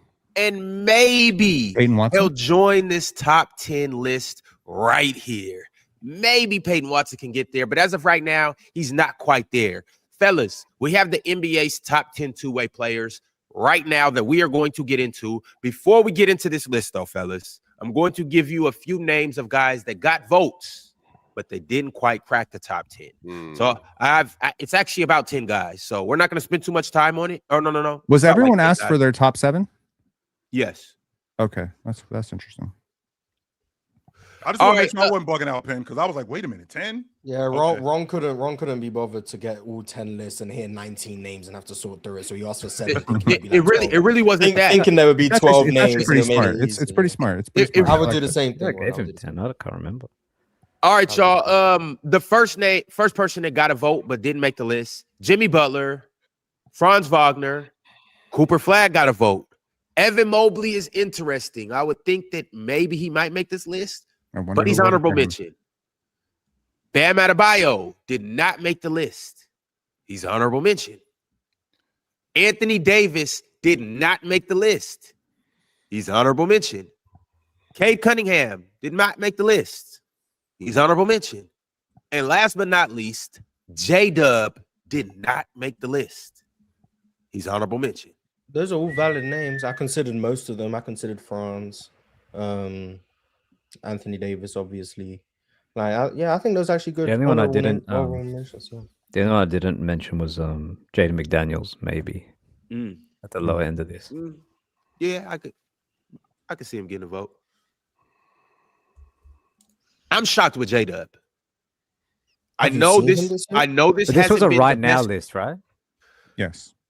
Yes, right but even right now, Let me look at Just- my list. just based on what we've seen all 2025, Okay. I'm not quick to judge him on 15 games because I know the defensive value that he brings, and I know he's a 20-point per game type of night. What we've seen in the finals, what we've seen in the playoffs, what we've seen last season, what we've seen the season before that, what we're gonna see it come April, I thought that he would have made a lot more lists. Or any other list other than the one list that he made. But If you asked me for a top 10, maybe he would have, but you decided to ask me for 7. So I think it's your fault. It's Well- 100% your fault, Ron. Absolutely it is. Yeah. it's always Ron's fault. But Yep. either Yes, way it it is, goes, let's get to this top 10. So at 10, we got OG Anunoby. Interesting. Did Ox have him at 1? Is that what happened? I know Chill had him. Well, I definitely- wasn't that's going to do definitely this what today, happened. but I Since you asked I me, know Ron. I didn't have OG Anunoby. I didn't have OG Anunoby. Neither did I. Me neither. I didn't even consider him, I'm gonna be honest, but shout out to him. I didn't. OG was 3 on Ox's list. Damian had him on his list too. Interesting. Damn, you just exposing our list, huh? All right.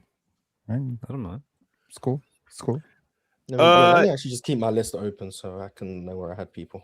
Just so you can verify what Ron is saying. Well, yeah, I know which names I had. I just want to know the order in which I had them. Next up, Chet Holmgren. Makes sense. Yeah, makes Mhm. sense. I didn't That's have him. interesting. I can't believe I didn't put him on my list. My bad. My I, bad. Do we yeah, think I, Nine is I too didn't. low? I didn't put him on my list, but yeah, it makes sense. He's cool. I didn't know. Is it Curious. crazy for me to have Chet at number 2 on my list? Yep. I don't know how you define two-way. This is Well, I feel like two-way really overinflates the defense then if we're doing that. But I mean, Wait, how do y'all define two-way? Because I think we all have a different version of it. Like for me, you got like there's a qualifier of you got to be 85th percentile on defense and offense. And then the best players that hit that mark are the best two-way players for me. This was like a I right feel now like list for me. two-way Some of is these. reserved to me for like great offensive players who are like good on defense. Like that's how I interpret. Like I'm not putting how OG about great Anunoby defenders above those guys. Like, I'm not. But how about great defenders who are capable on offense? I don't think capable on offense is good enough. That's why. Okay, a guy how like about Adebayo great wouldn't make the list. defenders who are like capable of being top 2 on their team on offense? So like J-Dub. Yeah, like J-Dub, Chat. Yeah, J-Dub's a two-way player. Okay. But like OG never gonna be Anunoby is a two-way player, but like for a top 10 in the league list, like I don't consider OG Anunoby. Like he's not good enough offensively to me. So that's where it's like I'm gonna value because offense is more important than defense on an individual level. I'm gonna value the great offensive players who also are good on defense. That's kind of where I'm leaning. I'm kind of the opposite of that, Mars. Which I agree with you I agree with you a lot with that. But for me, kind of how Penn was saying, like you got to be a damn good defender. Like for me, like Shea didn't make my list. He's not good enough as a defender for me. You got to be somebody that can lock somebody up. I'm talking about strap up. Like I'm guarding the other team's best player and I'm locking down, or I'm an anchor on my team's defense. I'm an all NBA caliber defender, and on the other end, be able to score 20 on any given night. Did Shea make anyone else's list? Because he was number 2 on mine.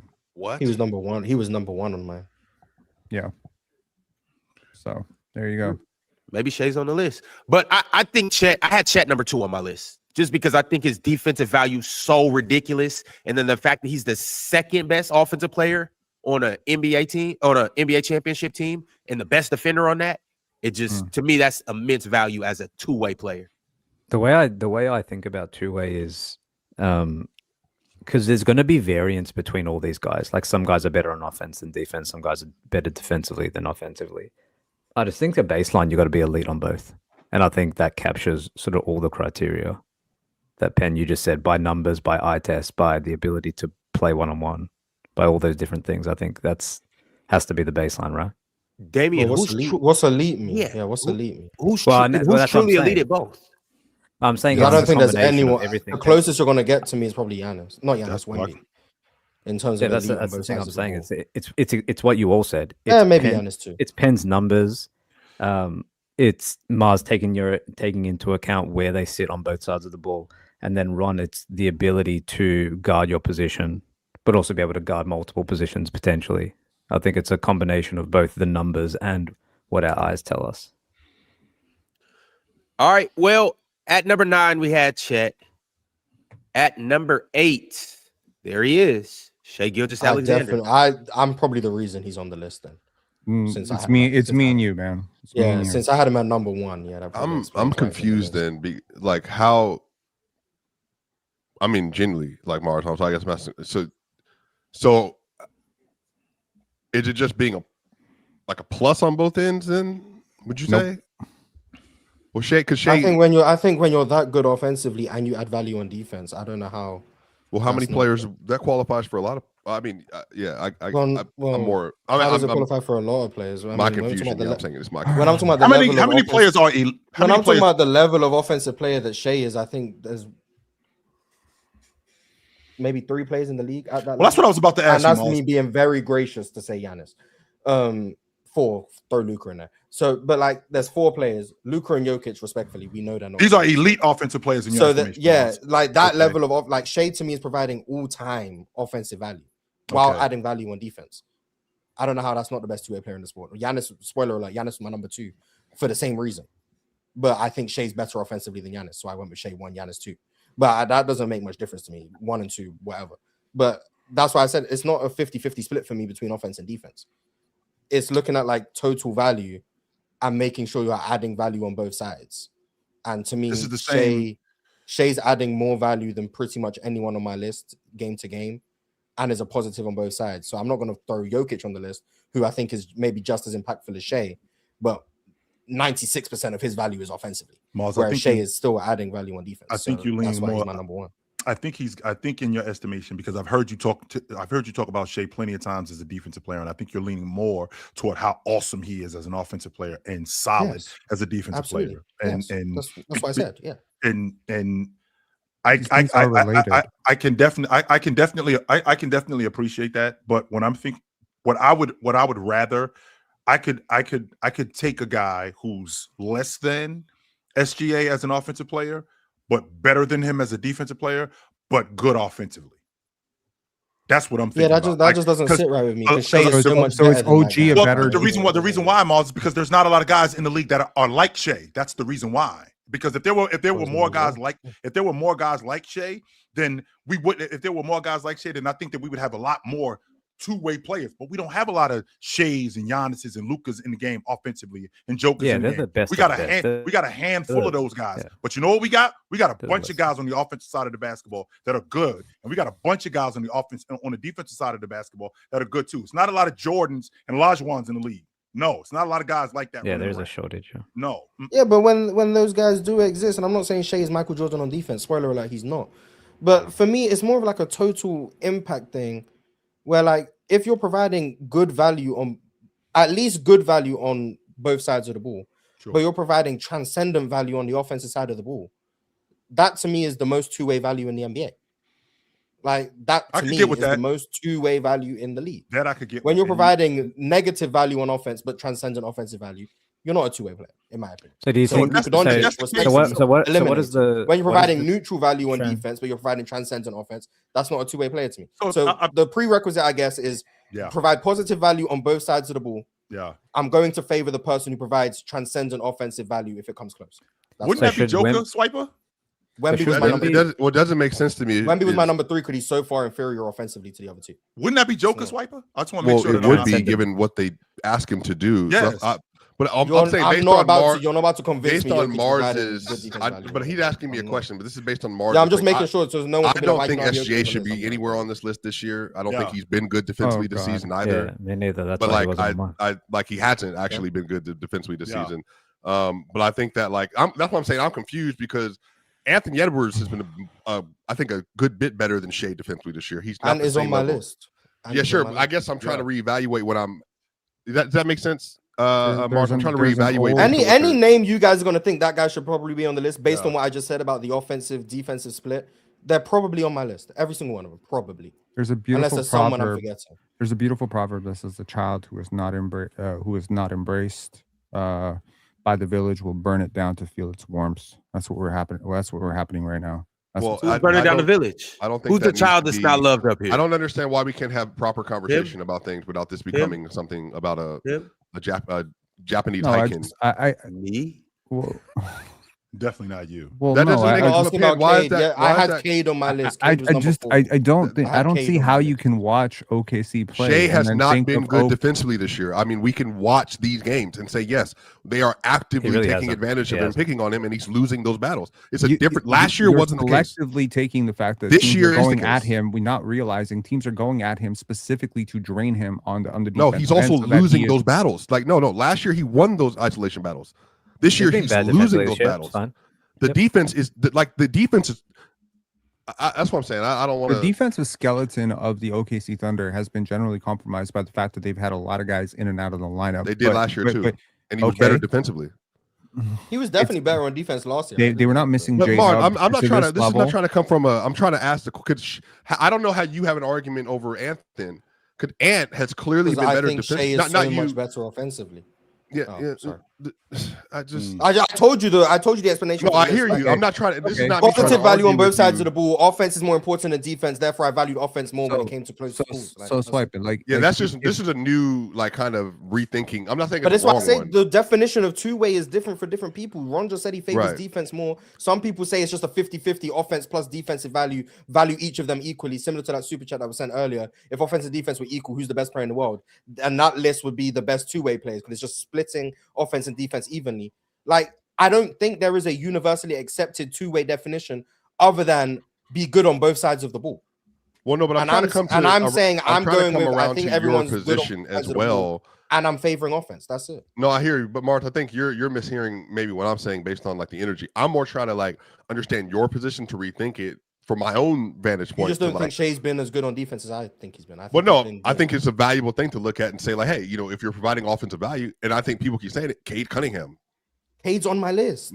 I know, Mars. I'm not coming at you. Just trying to, like, it's just overall. Like, when I think of this list, Ron, like, I'm like, Wemby, Giannis, 1-2, and then we're working from there type thing. That's more That was my so thinking as well. how I'm approaching it, Ron. All right. Okay. Moving on to the next person on the list. Shea is 8. Chet is 9. Shea above Chet is crazy to me. But at 7, here he is, y'all. We've talked about him all week. He was my number Hell. 5. He was my Yeah, number absolutely. 5. Yep. This year, Yeah, he was especially my this year, number KD, 100%. He was my number 5 as well. There you go. Yeah, you want some some nerd stuff for you? See if I can pull it up quickly before we run out of time here. Kevin Durant this year, teams are shooting 6% worse than him at the primary defender this year. They're shooting 14% worse at the rim when he's the rim protector this We season. covered that. Yeah. Yeah, so Jordan made sure that we put some respect on phenomenal. the best defender in Houston. Oh yeah, I wouldn't say that. I still think a men got it. But shout out to Tariq making a big play last night. Yep. Could have won the Yo. game. He was this close. Shout but, out to Tari Eason with his post game quote. How do you start? Like what Zebras, makes Denny what makes Denny Avdia's- so hard to guard? Yeah, Zebras. Shout out to Denny, man. Zebras. Damn. Denny had a great game. We're not gonna take nothing away from him. But yeah, KD was number 5 on my list. The offense That's speaks for KD itself, on my and list? yeah, I think the defense is Yeah. really, really high level. No, I didn't. Did anyone have the steal leader of the NBA on their list? I left Kawhi off because of games played. I did not leave Kawhi off. I did have Kawhi on my list. Yes, Yeah, I left Oh, Kawhi off damn. because of games played. Yes, I did. I had Kawhi on my list. Yes, I did. I did not have Kawhi on my list. For what I it's think worth, these lists were all interesting because everybody's list is different. Like, Mm. I don't think it was. Nobody made everybody's list. Nobody. Nope. It- So someone left Wemby off the list. Shout out to Ox, man. No, Shout out to Ox, man. Shout out to Ox. there's no way. Yeah, So who left Wemby- Giannis off the list? Oh, Two people Ox, left did you Giannis say- off the list. Ox said Giannis defense high, but I didn't think he It was wasn't me because Mhm. I sent the next message. Yeah. Giannis and Wemby are in my top 3. So All right, well, shout out to KD. He's number 7 at this point in his career. Him still being on this list is fantastic, fascinating. There he is. Y'all spoke his name into existence. Who did I At have number under that? 6, we got the Claw Kawhi Leonard. Wow. not gonna argue with that. Okay. Just Yeah. games played is probably what left him just off my list. Also, his defense wasn't great at the start of the year, but been picking up recently. So. Mhm. I had him at 4. I want to see the rest of this Yeah. list. I know Ox had him at 1, so he's probably dragged his average. No, Ox must have Jaylen Brown at 1. Yes. Mm-hmm. Okay. He was as close to one as you could potentially get. Kawhi on Ox's list. Number 2 was number 2. Okay. Shout out Kawhi, man. Same thing with KD. Kawhi still doing it at a high level. Next up, there he goes. Ant-Man at number 5. Is this too low? He was Yep. my number 6. I didn't have He Anthony was Edwards on my list. number- What This the two-way hell? conversation's He was interesting. my number 4. What? What did I? He What was am I my doing? he was my number 6, but I didn't know what to do. My top 3 for me was like relatively easy in terms of the names. The order was 4 through 6 was another like coin toss. I didn't know what I wanted to do, but I went with him at 6. Wow. I definitely screwed that up. I ain't have Ant on my list. What was I doing? Shout out Yeah, what- Ant. He might have been higher had he been on Chill's list, but Chill What has am I acknowledged thinking? that he should, in fact, be on his list. Chill, is this a good spot for Anthony Edwards? Number 5? Yes. I definitely screwed that up. Anthony Edwards definitely is one of the 5 best two-way players in the game this season. Yes, I can get with that. That's my fault. No doubt about that. I definitely should have had him on my list. I think at number 5, who did I have at 5? I had Scotty Barnes at 5. Yes, I did. Mm. I had Square Scotty Barnes is a at good 5. name. Defensively, oh Jesus. Since you're on that subject, Defensively, he's so good. I considered him, but offensively, just once again, same reason. Just offensively, I think he's quite. below. mm-hmm. All right. Yeah, Scotty Barnes at 4. Thoughts? My thoughts are yesterday was my Christmas. Thank Thanks for the Christmas present, y'all. Thank you very much. Yesterday was also Jokic's Christmas. It's Orthodox Christmas. Where did you So- have Square Bones? I had him at 3. So you're not really too bothered. at Wemby, you had Wemby, Shea, Square Bones. Giannis, where's Giannis? Hi. Giannis ain't scoring or being a two-way Oh, player. my God, Giannis was out there getting cardio. My man's left the building. My man's left the building, man. Good shit, Giannis running up and down. He on his pat bed. He just be tricking you guys. He just running around. He ain't doing nothing. He jumped into his car. He's on the way to the show. Can you handle it, Swiper? Can you handle it, I'm Swiper? so Just sick say of this. game. Just use games played as the cop out, man. Just use games played. Just say games played. Yeah. I just don't think he's that great a defender. But Okay, he's having a better. Oh my, he's a magnanimous, like the gap, gargantuan, gigantic between him and Scotty offensively, massive gap, like significantly great. See, gap. so we do understand offensive No, gaps. I and no, two-way but the conversations. problem See? is he's also There a you better go. defensive player too. Like I just don't under why we have to he's keep what? a shout out. Yeah, he is. Yeah. Giannis a better defender than Square Bones. Yeah, because Oh, we're not still doing this in you don't 2020. understand. not still basketball, doing it. and that's I cool. brought this up already, like what, a few weeks ago. I'm Yeah, I good. didn't know think you Giannis guys having a still great thought that. defensive You year. guys Yeah, think you- Giannis you is know better what- you know what the defensively thing than is? Square I Bones? think he's having a very good defensive season this year. He did talking last about year. He's better having a much Not better right one now. this year. Not right The now. Raptors Square are Bones a is quite top clearly 5 having a better defense. defensive season. The than Raptors Square are a Bones. top I mean, 5 than Giannis. defense. I dare you to point to their second great defender. I don't Go care ahead. about this. Who's Giannis' second great defender? Miles Turner. They're not a top 5 defense. I didn't know you guys thought still that Scotty Jeez. Barnes is a worse All right, defender whatever. than We Giannis. can move on. No, we don't. I He think does. it might- Scotty might just Barnes be Sniper. legitimately guards 1 through 5. Yep. And that's shout out. not me saying that the He's- Jalen Johnson way. Like Scotty Barnes legitimately guards 1 through 5, legitimately protects the rim, Good, legitimately is can play yesterday, within any scheme. Like, what is Scotty Barnes not doing defensively? That is like, yesterday, oh yeah, Giannis is Giannis having a like- significantly better rim protection season this year, by the way. Nipple at the rim. yeah, Giannis having a great rim protection season. for and sure. stripped Colin Sexton in the open court 94, like He picking was up getting 94 fried feet. the other day by the Nuggets too. Getting fried. Fried, cooked, flamboyed, charred. Which word do you want to use? Did he get boiled too? Boiled. And we all know that you only watch Denver Colin Nuggets Murray games, right? boiled. Oh my gosh. All right, well, we got to move on to the next person. This is cool with everybody. Scotty Barnes at 4. No. I had him at Good- 5. it's good with so- me. Where should he be? Well, I Swipe? didn't have him on the list, but he's so good defensively. I understand it. Yeah, I had him at 5. Where would he be, Swiper? I had him looking at this list. I had him at 7. Shout out to him. Shout out Scotty. Okay. All right, well, moving along at number 3, Jaylen Brown. Didn't make my He list. was Didn't make my my number, list either. He was my number 7. Shout out JB though. Great defense on the year for the most part. Like legitimately. He had him at, you had him Jaylen at Brown 3? touched the likes Very of elite offense.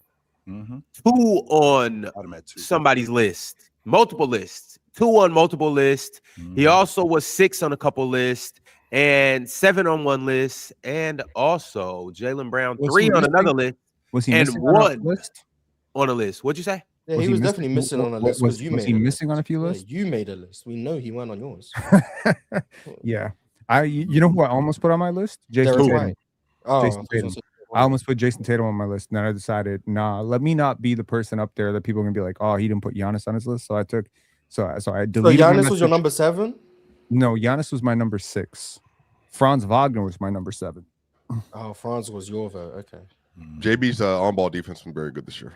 Well, it usually is. Yes, but, it has. You know, very Yeah, good. Jaylen Brown for me, the offensive, yeah, he's been so good on offense. The defense, he's still taking assignments, which I do find very valuable. Yes. So yeah, number 7 on my list. But yeah, Hey, yes, you see this chill? Hey, chill. This is your man. We get that. I put this on the screen, and all of a sudden, I'm in the chat. What did I miss, y'all? What did I miss? Oh, we are at. Hey, Ox is saying, I want to stand on business. Read my list. I think he's asking if Ron is Ron read my list to the public. No, he said, Listen, Ron, read my list. But anyways, I keep saying shout out Ron to Jaylen read my- Brown. He is number Well, we know 3. the top 2 is Giannis and Wemby. There we go. Spoiler alert. We'll just see which order it is. Number 2, it is in fact Giannis. That picture is crazy, but it is in fact Giannis at number 2. And then at number 1, Victor Wembanyama. Number 1 Giannis. as I believe he should be. I actually had Giannis at 1, and I had Wemby at 3. Who was 2? Jaylen Brown. I did have Jaylen Brown at 2. See, that I don't understand. Mhm. I wouldn't be in But- Giannis 1 and 2. I'm good with that. I don't know. Giannis Well, is so it- much it- better offensively than Wemby that it's like, I don't know. Well, it goes back to your Yeah, yeah. theory, but it's the opposite with Wemby, because Wemby is so awesome as a defensive player. Transcendent defense. Yep. Is he elite as an offensive player? No, he's not an elite offensive player. He's a good offensive Depends how player. you define. It depends how you define it. Yeah. Okay, so I'll give you an example. I know we got to move on, Ron. Joker. So a guy who is not just a plus on the offensive side of the basketball, a guy who gives my team not just value, but the ultimate value in order for us to win. He does everything as a distributor, as a bucket getter, as a hub, as a connecting path. All of those things he does in order for us to have an opportunity to win. And if we don't have that, then that completely diminishes our ability to win. And I feel like Giannis, as good of an offensive player he is, I don't think he's elite yet. I think we're getting there, but I don't think he's elite yet. You mean Wemby? Did You I say said Giannis? Giannis. I apologize. did. I mean, I think Wemby, I think we're getting there. I don't think we're there yet. I mean, looking at the list, I don't know. I don't think the only guys who made the list who I think are probably elite defensively, if I'm remembering the list correctly, is Scotty Barnes, OG Anunoby, and Chet Holmgren. And Wemby. And Wemby, my fault, Wemby. And Wemby. Everyone else I wouldn't characterize as elite on defense in 2026. They're varying from good to great, but elite, like in that all defensive caliber, I think those are the only 4, which I don't see a problem with, but I don't know. It's interesting. It is interesting that We to can't me hear at you. least, it's very interesting that the Milwaukee Bucks are the 18th ranked defense in the NBA. It's actually 19th. Well, Giannis has my- missed half my the year, bad. so I mean, how Yeah. much of that is Giannis just not actually being there? But they I also mean, just don't have great personnel. the Raptors are the 4th defense. That matters to me. You know, Yeah, But moving forward, when we do this list again, I think, and it probably will be the case, but the conversation has to start with Wemby. It just, what he provides on defense and then can turn around and give you 30 on offense on any given night. On top of that, keep in mind minutes restrictions and all of that. Like, Wemby's the best two-way player in the league, y'all. I think we should literally start the list at 2 and go from there. Should we do the same thing on offense? With what? Do the best offense players? Are we doing the same thing? What you want to do that no, next this week? isn't the best. This isn't the best defensive Two-way players, this is the player. best two-way players. Yeah. You Why want to do don't that I next like week? Jaylen Brown? Why not both? I don't dislike. And can you put this chat up, Ron? Because I want to address this really quickly. I and Ox are the only reason Jaylen Brown made the PC All-Decade team. Like, that's the only reason. Remember, Jason Tatum was on the first team or second team. Huh? Me, you, and Ox? It was me and you and Ox. Remember, he was the last spot on the 3rd team, and we were it was him and Dame or something like that. I can't remember what the argument was. And people were sitting here talking about, and I think Tatum was second team chill. That I can't remember if that's where he was or whatever else. The only reason he made it is because there were a few of us at the very tail end having to argue Jaylen Brown. Just no one dislikes Jaylen Brown, like just at all. Like, he's a great player. I thought he should have won Finals MVP.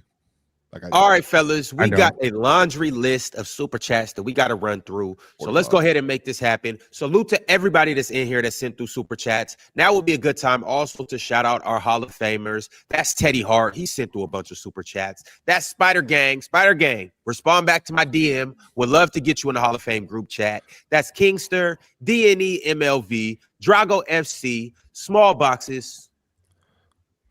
Keep going, Ron. Small boxes. We can hear you. Oh, all right. Keep going, Ron. Small boxes, the Veil perspective. Veil, when I see you, we boxing too, and you know why. Bulletproof, Cheese, Worldwide Mace Television, and my man Multi Kenny. Hall of Fame Friday is tomorrow. Hit me up if you guys want to pull up. The first super chat that I got is from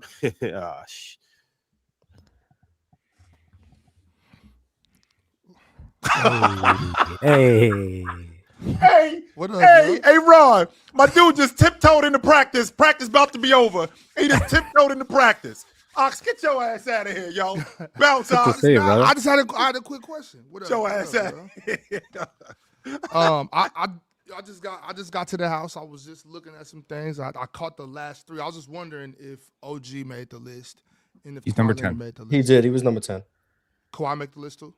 He was He was number number 6. Look, 6. right quick, Ox. I'll just run it right back through for you and anybody else that missed the list. It's on Wemby at Instagram. 1, Giannis at 2, Jaylen Brown at 3, Scotty Barnes at 4, Anthony Edwards at 5, Kawhi Leonard at 6, KD at 7, SGA at 8, Chet Holmgren at 9, and at 10, OG Anunoby. That's the list, y'all. I think that list is pretty good. Obviously, I have one huge gripe in that list, but other than that, I think it's pretty good.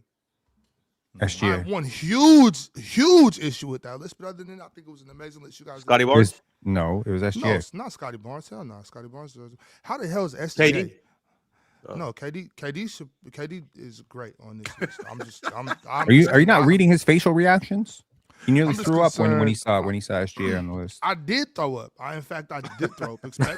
Especially to have him ahead of Shea and OG. I think that's crazy. But shout out to Shea.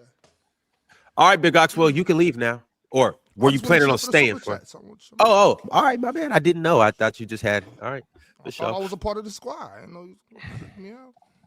Oh, maybe Penn thinks he's the real Big Ox. All right, Penn. Appreciate you for pulling up.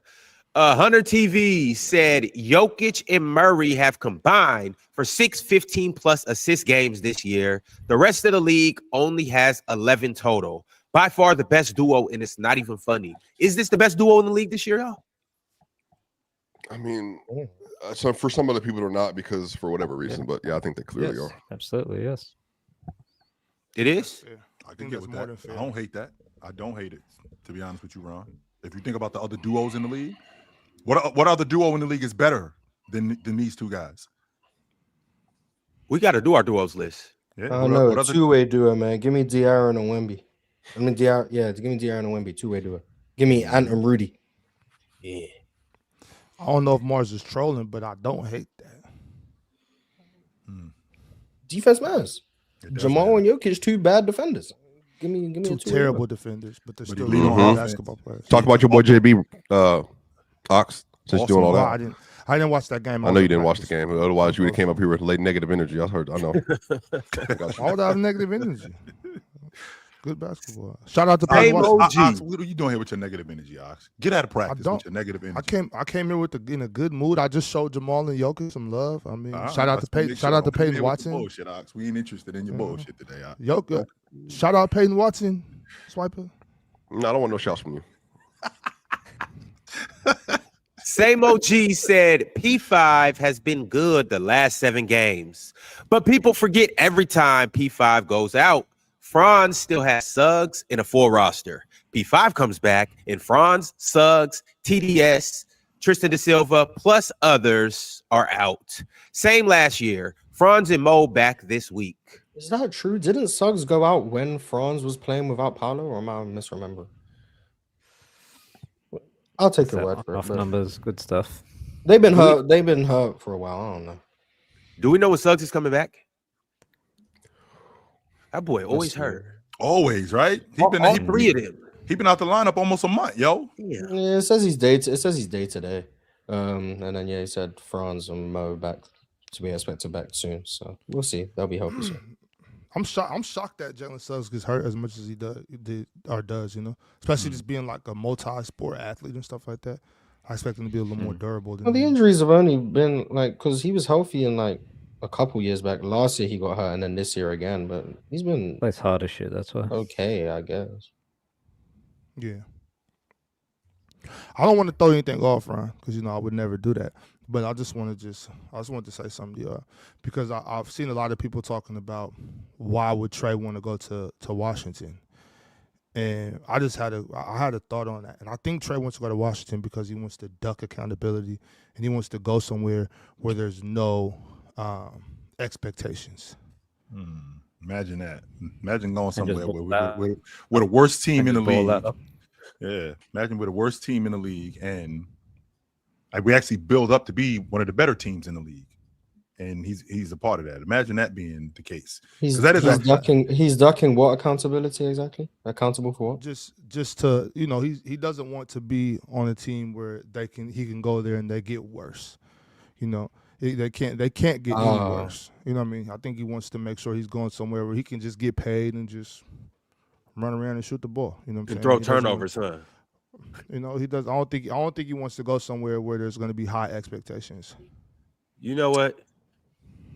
We always thought this Swipe and Pin was alike. Actually, all three of you on the bottom row, just carbon copies of each other. Look at y'all. We look alike too. Great. All right. Well, you know what it is? So Swipe and Pin have the same mom. No, we don't. Ox and Swiper have the same dad. You do not. That's what it is. We do But not. anyways, y'all, we can't really get caught up on that. The Ball Out Highlight says He Swiper. already asked this question. He already went over this. You remember this? Well, I Rylan? didn't get a chance to read it, so I'm going to just give him his money's worth. Swiper, honest question. Why don't you like Jaylen Brown? You'd give him his credit. You'd give him his credit here and there, but for the most part, it looks like you could care less about him. Just overrated. I think he's a great player. Just for the All right, record, that's cool. just for W knows ball, just for the record, it was Penn who said that Scotty Barnes was better than Jaylen Brown. I just want to put that out there. Penn said that. Oh yeah, So- I'd say it again too. Yeah. Alpha SSX said, y'all don't watch the Wizards, so I'm expecting bad takes. But we've been playing 500 basketball recently, plus our 2 picks for 2026. We not the worst team in the league. You're right. I Yeah, think played it's some Indiana. good ball lately. Yeah. Can't wait till February when Indiana win 4 out of 7. Like all these bad teams go on runs where they look viable for a little while. But like, I'm gonna be honest, if you're a Wizards fan, I'd rather be the worst team in the league than be the 4th worst team in the league. Just take it as a compliment. That means you're tanking good. You want to do what you're trying to do well. If you're trying to tank and you're the 7th worst team in the league, you're even bad at doing what you're supposed to be doing. Like, take it as a compliment if I think you're the worst team in the league for 3 straight years. Because you've been trying to be the worst team in the league for 3 straight years. All right, keep up the bad work. Exactly. Keep up the bad, good work. Pimp named Slickback said there's a Russian sniper loose in Brooklyn. Yegor Diomin hit 5 Jaeger bombs in the 4th quarter and overtime. He's averaging 13, 3 and 3 in his last 10 games. It was a big comeback Shout outs they to made, right? Vasily Zaitsev. It was a big comeback they made. People know get back history. in there. Hey, whenever I see Jaeger, you know what I think of? Nobody up here is going to get it, but whatever. Who cares? Everybody in the chat, you might get this. I think of Aaron Jaeger. Shout out to Attack on Titans, man. What a great story. Oh, man. Oh, that's Great story. Martian. I think of Vasily Zaitsev when I that's see the guy. From that's what the guy was trying to get episode me to 1, watch, yeah. episode 80, pure cinema. Can't believe what I saw. Phenomenal story. Mr. Damien, What It Is. Damien, when I get down there to kick it with you in Brisbane, we're gonna have a night of Jaeger bombs. No, A thanks. night. I don't drink, but I'll watch you. Thanks. All I'll buy you well, some. then I won't take any either. Then You'll drink. You don't drink, but you're watching. No, but do you drop it in the Red Bull? Is that what you're supposed to do? Mhm. Yeah. Yeah. Okay. Mars, watch when we get out there, we're going to have some Irish car bombs, too. Congratulations. What, you don't drink, but Something you'll wrong watch me, with you, too? dude. I'm You not like gonna be you're there. I'm gonna buy you a lot off. Congratulations. And you enjoy Seeking what you're it. doing. Why would you get canceled for drinking Irish car bombs? That's a drink. Where you were can we, do. Ron? Where were we? Please, move Ox next showed to up the to chat. My bad, practice. Chill. Ox showed up to practice late, and now he's gonna dominate the conversation. That's what he gonna That's do. crazy. Ox Hey, gonna I show know up who to you practice remind me late. of. Yeah, My Odd bad. seen we was gonna get out of here relatively on time. Yes, He was like, but he gonna show let me up to fuck this practice up. and then That's what it dominate was. the Let me fuck this up. Yeah. Yes, We're that's gonna be here exactly what it is. 45 minutes your fault. overtime. Yeah, I got Because some. Ox wanna I get won't- off everything I'm he about to should be have been here to get off I for got 3 3 I minutes hours. got left. stuff to do for Yeah. JD. He texted me Ox now. gonna try to get off Late everything he's been practice. wanting to get off for 3 hours in the last 3 minutes of the show. We're gonna get off here 45 minutes late. That's Boss, what's I gonna said happen. 3 things. I'm chilling. Oh, I don't know if you guys spoke about this already, but Trae Young. What do you think we spoke about? Look at the time. Yes, we Of course, we did. spoke about Trae Young. Yes, we did. Oh, but No, you I know knew- we spoke about it. I As knew you you were saying, talked about Ron. it. I just said I just wanted to say something about it real quick. As I you ain't were even saying, carry Ron. on. I just made a As you quick were saying, statement. It's cool. It's Mr. cool. We'll get off here late. It's cool. Mr. What It Is, Henry, said, Pin, watch your goddamn mouth about the Wizards because it was your team that traded OG Anunoby for spare parts and Pascal for Nathan. Also, you don't know our plan, fool. I don't think y'all know your plan. 1, 2. This probably will be the last time I talk about the Wizards because your trash ass organization ain't gonna get any more love up here. And 3, we traded Pascal Siakam for what inevitably became Brandon Ingram. So shut your mouths. Thanks. Are the Wizards that much worse off than the Raptors as an organization? Okay. Interesting. At least All they right, got well, Artis Gilmore. Go ahead. Next Speaking of trades for Toronto, Bradley Beaumont sent through a super chat and said the Raptors would trade Scotty Barnes for Jaylen Brown. The Celtics would never trade Jaylen Brown for Scotty Barnes. The Raptors didn't want to trade Scotty Barnes for Kevin Durant when he was 31 years old. They didn't want to trade Scotty Barnes for Giannis Antetokounmpo. So no, short of Victor Wembanyama, Nikola Jokic, and Shai Gilgeous-Alexander, the Raptors wouldn't trade Scotty Barnes for anyone. Sounds like they have issues trading their wings, and they do it too late when they didn't get value for them that they could have because they got an OG, Pascal, and Scotty. It sounds like maybe the people who've watched more than 2 Raptor games this year probably have a better idea than the people who sounds like you haven't made a conference finals in years. Sounds like Masai Ujiri is no longer there. And it sounds like LeVar B. Ballin sent through a super chat and said, no more 4 unplayable players excuses. Jokes aside, Swiper, shout out to you for telling the truth on Twitter. What'd you say on Twitter, Swiper? Nothing. I'm not bringing it up. It's a lot. What'd you say? Shout out to Ox, though. We have a house. This is not a home. This is my house. Stay out of it. You know what? It's going to be really, really funny when 2-3 months from now people bring up this stretch without Jokic to discredit his entire MVP I won't case. care. And That you, means and you'll, Jamal and you'll Murray's be He's not making gonna all have an NBA MVP team. And case, you'll but he's be not gonna play crying your 65 eyes out. games. So there's no. Yeah, I mean, if Jamal Murray makes an All NBA team, I win. I've been wanting this for years. Let's finally. I don't think Jokic this ain't I gonna don't worry think- about an MVP case. He gonna be This either way, even if he does play enough games, Mars, this isn't a valid reason to not have him as an MVP race because professional basketball players can pull together a couple wins. Has nothing to do with Jokic's value. They clearly need Jokic to be contenders in the NBA. Legit contenders. That's a fact. Like, That's a So fact. what if they won the absolutely, they need championship? For him. sure, without him? but I What if feel they like, won the a lot of championship? people have They been can't. trying to tell us They for can't. years that like if Jokic is not on the court, the whole thing falls apart. Nobody can do anything without him, et cetera, et cetera. I feel like those people probably have a little bit of mud on Yeah, their but face. they're right now. dumb though. Like who cares? Oh yeah, there's people always going to exist in Yeah. the Who dark coined- corners of the I'm internet. pretty sure, like, if I looked up non-Jokic minutes in the dictionary, your face would be right there next Yeah, to because it. they were But they were a Swiper minus was 10 in the past. Swiper, was smile. optimistic about Smile. the non-Jokic minutes. For Say this it year, again, to be Mars. fair. Swiper was optimistic about the non-Jokic minutes this year. They're so -1 without him, any yeah, this year. good That's great. non-Jokic minutes this year isn't like, haha, Swiper, you was we wrong. said that in But he we was said that in optimistic. preseason though. Mhm. You said that in preseason. I remember vividly telling Swiper I don't want to hear anything about the non-Jokic minutes this year because of how much he was optimistic about them this year. They've So been now great. that the fact that they are They working wasn't out, Mars, yeah, they don't it's they not were exactly bad. how I Like 3 got you, games this Swiper. year. Yeah, something like that. Yeah, that's great. It's been great. Yeah, so Jonas But Valanciunas was giving the whatever. Raptors double before he got hurt with the. We didn't have a center on the court. How about that? You didn't. Scotty Barnes is your center, remember? Yeah, he is. He need to He keep doesn't- playing he's center. not a center. Remember Next up, Mr. Ron. 25 and 23? All right, fellas, we got a few new members. Hoops Never Stops. Shout out my man Hoops Never Stops. Always in the chat. Always Sacred's a sending gobbler. super Who else is chats. a gobbler? Always Gobblers tapped in the in. chat. Shout out Hoops Never. Also, Eastside General. Shout out to a real bandit in the chat. Shout out to a real chat rat. Shout out to an active member in the chat. My man Eastside General. And also Stroke Patient. 8061. Shout out, Got- stroke patient, Gotta- like that name. Gotta know you On your that note, stroke count. I'll Hey, see you you gotta guys know your next week. pace, Ox. Gotta know your pace, Merry man. Gotta know your Christmas, stroke Merry count. Christmas, Merry Christmas. All right, Damien. Stroke patient. A Wizards He's reporter just said he would be surprised if Trae Young plays at all the remainder of the season. That makes sense. They're taking a Wow. page out of the Raptors book with Brandon Ingram last year. Nice. Yeah, just we'll see, but just That's putting it out there. disgusting. That's disgusting. But they're trying to tank. Ox, tanking is ethical. Okay, That's that is an disgusting. ethical business practice. They should be ashamed of themselves. Hey, Ox, you think I'm playing? Me and Ox, we got a show on the way. Ain't gonna be chill. It's gonna be Swiper and Ox, and ain't gonna be nothing to do with basketball, bro. Ox, we finna be Ox, what the hell is wrong Rolling. with this dude? rolling, What is this deal? rolling. As long as it's not on Saturdays at noon Eastern. you Yep, know what I'm I saying? agree with you. We're gonna do it. I think it's good to acknowledge your weaknesses. So I'm glad you're moving away from basketball. You said I didn't hear the first part. What'd you say, Pin? I didn't hear the first part. No, what did he say? I didn't hear the first part. Say it again. Swiper, we don't got time for him I'm to saying repeat that's how a that. joke has to land. You got to hear the whole joke. Wait, we don't no, got Ron, time to repeat You gotta that. let him repeat that. That was Yeah, I didn't hear beautiful. him. Say it again. Goon good. King Forever sent through a super chat. If you heard it, you heard it. If you didn't, rewind. But Goon King Forever said, Swiper, I don't know if you knew, but Russ Doofer's ex-wife helped write seasons 1 through 4. They got divorced before season 5 writing. Doofus bros are on my hate watch for 2026. The real question is like how many shows end well? So I mean, it is what it is. The Wire ended Yeah, well. it is what it is. Like a lot of shows don't end super well. It's that simple.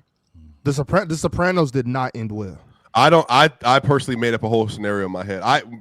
When the Sopranos when it went black, I thought something happened. Like in my opinion, they all left the diner and everything's fine. All right, the next super chat I got is from Smooth Criminal. Smooth Criminal said, Swiper, RIP to the Jokic no help narrative. Jamal Murray putting up numbers against top teams. P. Watt balling. Nuggets must be a 50-win team without Jokic's PRA? Question mark. So Jokic is simultaneously the best in the world with maybe best in the world help. So you probably should take the ticket to win the title then. So might want to do that. Fair enough. Mr. What It Is Henry is not done. He has more comments for a certain someone up here. Mr. What It Is Henry said, Pin, don't forget your place. Don't ever disrespect Chocolate City. You not the Lakers or the Celtics. You still one of the sorriest franchises, just like the rest of us. No, they're not. Just like the rest of us. No, they're not. Here's a little just a little fun fact for you.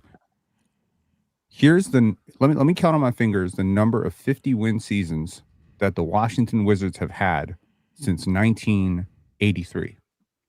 Zero. Nope, can't count one. Zero. Y'all got zero. How many players do you have in your franchise better than Artis Gilmore? Kawhi Leonard. He was a missionary. That doesn't count. It counts. It counts. You can call it missionary. Vince Carter played for the Wizards. Vince Carter definitely wasn't better than Artis Gilmore. Shout out though. When did Artis Gilmore play for the Wizards? Ask me in a couple of years. Ask me in a I couple think of he's years. talking about Elvin Hayes. I'm just Yeah, you're talking about Elvin Hayes. I just I'm like Artis Gilmore. Like, wait a minute, Yeah, he Artis played with Gilmore never Spurs. played for Washington. Pip name Slickback said, I agree with Swiper about the Nuggets being favorites, especially since Sam Presti is too stubborn to trade any of those picks for upgrades, i.e. last year, Cam Johnson. Yeah, what if Cam last year? This year it's MPJ. They could do it. They definitely could do it. They might do it. Maybe they don't. Infant Riches DePrimes said, Pin, I still need to know why you don't think Giannis is a top 10 scorer. He's closer to being number one. He's closer to being one, let alone out the top 5. Stats and eye tests back it up. Yeah, I do actually want to hear that. Yeah. I was very over-focused on guards generally. Like when I was thinking about that list, I was thinking about scoring diversity, guards, creation. So I guess I just wasn't thinking about Giannis. But yeah, I mean, if I would put Shaq on my list, then I would definitely put Giannis on my list. It makes sense. I'm wrong. Fair enough. Dub accountability. We need Did more you of say that I'm up here. wrong, Pin? Pin, He did thank just say you. that. Yes, he did just say that. I say that quite often. And Ox. You just heard him. Okay, we good. I'm not saying nothing else. I'm just in shock. Okay. Trey Ray sent through a $20 super chat, which means he skipped the line over all the other super chats. Trey Ray said, am I bugging? SGA is a bad defender. I know teams were going at him at the end of games, but I thought that was to tire him out. And because he's the worst defender on an absolute defensive juggernaut, he's all right 1v1 and good off ball. I think the Suns game has definitely left a sour taste. Because that was bad, like getting subbed out last possession, getting targeted to close the game. Like there's not much to defend that in terms of, oh yeah, that Shay's a good defender. Look at this. But I think over the course of the season, he started the season really well. I think he's had a dip in terms of the on-ball like defensive production. I still think he's really good in passing lanes. I think he's a good rim protecting guard. I think he's very self-aware in terms of making rotations on time. And I think he's definitely he's an additive defender, in my opinion. Do I think he's elite? No. Would I vote for him on football defense? Definitely not. But I think he's a positive on defense. Is he a but top I don't 50 think he's defender? elite. 50? I'm not going to pretend like I have a list, but Does that amongst sound right? legitimate rotation guys. Yeah. Like 20 plus minutes. Yeah, probably. Yeah, I mean, But- and also like his versatility matters to me as well, right? Like the places on the court where he's not a liability. There's a lot of guards where if they get cross matched at the rim, they're completely helpless, and he's not, right? And then there's a lot of bigger wings that if they get switched out to a quick guard, they're completely helpless. So I feel like the fact that he can contain both situations is a huge feather in his cap. I just don't think he's a bad defender at all. I don't understand. Fellas, I'll You see know. y'all tomorrow. Merry All right, Christmas. chill. All right, All right, chill. chill. Peace, show. Pimp named Slickback. Chill got tired of y'all hyping SGA on defense. But anyways, Pimp named Slickback said also Day'Ron Sharpe might be taking Nick Claxton's job soon. He cleans the glass. He's an okayish has an okayish corner jumper, can play make, and is active on defense. Big shout out to Day Day. One of my favorite underrated players that we do not talk about. Him, Musa Diabate, like those two. Really, we need to talk about these Shout out guys to a you, lot Wu-Tang. more, man. Y'all seen Like- that spin like- move last night? Now everyone want Glaze Musa there, but man, you got Who'd he hit the spin move on? Scotty man, in transition. Yeah. all this Musa Glaze now. And he But showed Day'Ron us was Scotty someone too. I was low on Day'Ron a couple years ago. I thought he sucks, but he's grown He's- a lot. He's also like he's a slightly capable playmaker as well. I've been That's vying, been huge. I've been Him and vying, Claxton have been huge. As I've been like, vying for the Raptors to really trade for him. I want us to trade for him. He would be That's a one, perfect. Pin, did you shout out Quigley? Yeah, give him. You a ain't give credit. Quigley enough praise though. Why- Shout out Quigley for real. Why do you, Ox, and Chill all say Quigley? It's clearly Quigley. Is it an inside joke that I'm not? That's what we're privy to? saying. Quickly. No, That's Quigley. exactly what I said, Pin. That quickly. Quigley. You say Quigley. Yes, Quigley. No, yes. I say Quigley. It's Quigley. Yes. Quigley. That's yes, what I we're said. saying. Quigley. Okay, I give up. Am I tripping, y'all? You all right? Y'all are I saying just don't care to Quigley with a keep G. debating. the Mars, am I pronunciation, yeah. tripping? You're saying Quigley. I'm Yes, saying Quigley. Yes, It's Quickly. exactly, Pin. Quigley. Yes, that's what. All right, Penn, you got it, Can we move bro. on, please, bro? I'll just call him Emmanuel from here on out. How about that? Oh IQ. no, but you gotta say Emmanuel. Just say IQ. There you go. Just say IQ. Thank you, Mars. It's, See, it's that's IQ. why. And when this he is put- why. Emmanuel is Mars- one of my favorite names, by the way. It's a great name. I'm not surprised. Voss Boss said, brother, Trae was gonna take 50 some million to be ass. They're not being a pick. They're not being a pick in this deal is because of the non-existent flexibility Washington will have. Somebody said, What's- Diddy said, the cool whip from Family Guy. Cool whip. Cool. That's pretty much what was happening. That's pretty much what was happening. G does not sound like CK at all. Pin, what are you talking about? Are you all right, Pin? L level gaslighting. What is he talking about? You gotta turn your headphones up, fam. My headphones all the way up. There's no snare in Cool your whip. headphones. Why are you saying like that? Cool whip. All right, Dre Q sent through a You get that super much chat 'cause and the said, Eminem reference. Yeah. Yeah, there's no snare in my headphones. I'm glad the Mavs didn't take Trae. I hope we can come up with a package good enough for that pick. If not, I want to keep AD and see what we can do. Yeah, that's crazy. Is there a that he did. timeline on Kyrie? Like, have they said anything like targeting All-Star break? Like, have they said anything? I'll like that? ask, and I then I don't can think find so. out for you by tomorrow. Yeah, Thank please do, Swiper. Nico don't work there anymore. I don't have his number, but I have somebody else's number. But I'm with that super chat. All right, at this point, I think I would heavily consider if that pick came available, I would heavily consider trading that pick for AD or trading AD's for that pick and letting AD go. Bro, Jalen Johnson, AD with Dyson Daniels and Nikhil Alexander-Walker and Onyeka Okongwu. Ooh-wee. Man, I'ma just say it, man. I'm not entirely sure Anthony Davis has been better than Porzingis this season. I'm not entirely sure about that, so not sure why. Valid. And No, Mars, I was talking about from the Mavs direction. If I'm the Mavs, I'm thinking that like that pick, the Pelicans pick. Yeah, I'm for looking sure. at I don't Cooper know Flag why. I now. don't know why Atlanta would. Why do would that, it? yeah. Why would Atlanta come off of that pick? I'm not. That's what I'm coming saying. off that pick for I don't know why anybody. Atlanta would do that. Hey, I don't know if they would. I'm just saying I would see about it. Well, they're I trying. mean, yeah, They did try. if you're Dallas, I think it's in your best interest to try, but realistically. Dallas, All they right. want to have two dips in the lottery this year. The next super chat that I got is from Goon King Forever. Goon said, "Oh, also Swiper, Mike is a hater. Your homeboy got invited to a party with a baddie, and you said, nah, let's go play Dungeons and Dragons. Just because your girl gone, don't mean the gang can't eat. L man's for real, for real." Oh, you're talking about Stranger Things. Oh, I haven't seen that far, so I don't know what that reference. You still ain't watched that? I'm watching. I just started. You know, I try to let the Hey, the last season. Swiper, can you believe what happened to Seven? who? That was crazy, wasn't it? Yeah, 7. Yeah, the Boy. 7 deadly sins. Boy, That was insane. boy. But shout out to Stranger Things, man. If y'all ain't seen season 5, man, y'all better tap in for real. MTHJ301 said, "What if MPJ, Jalen Wilson, and Tyrese for Middleton, Bub, K. George, and or picks?"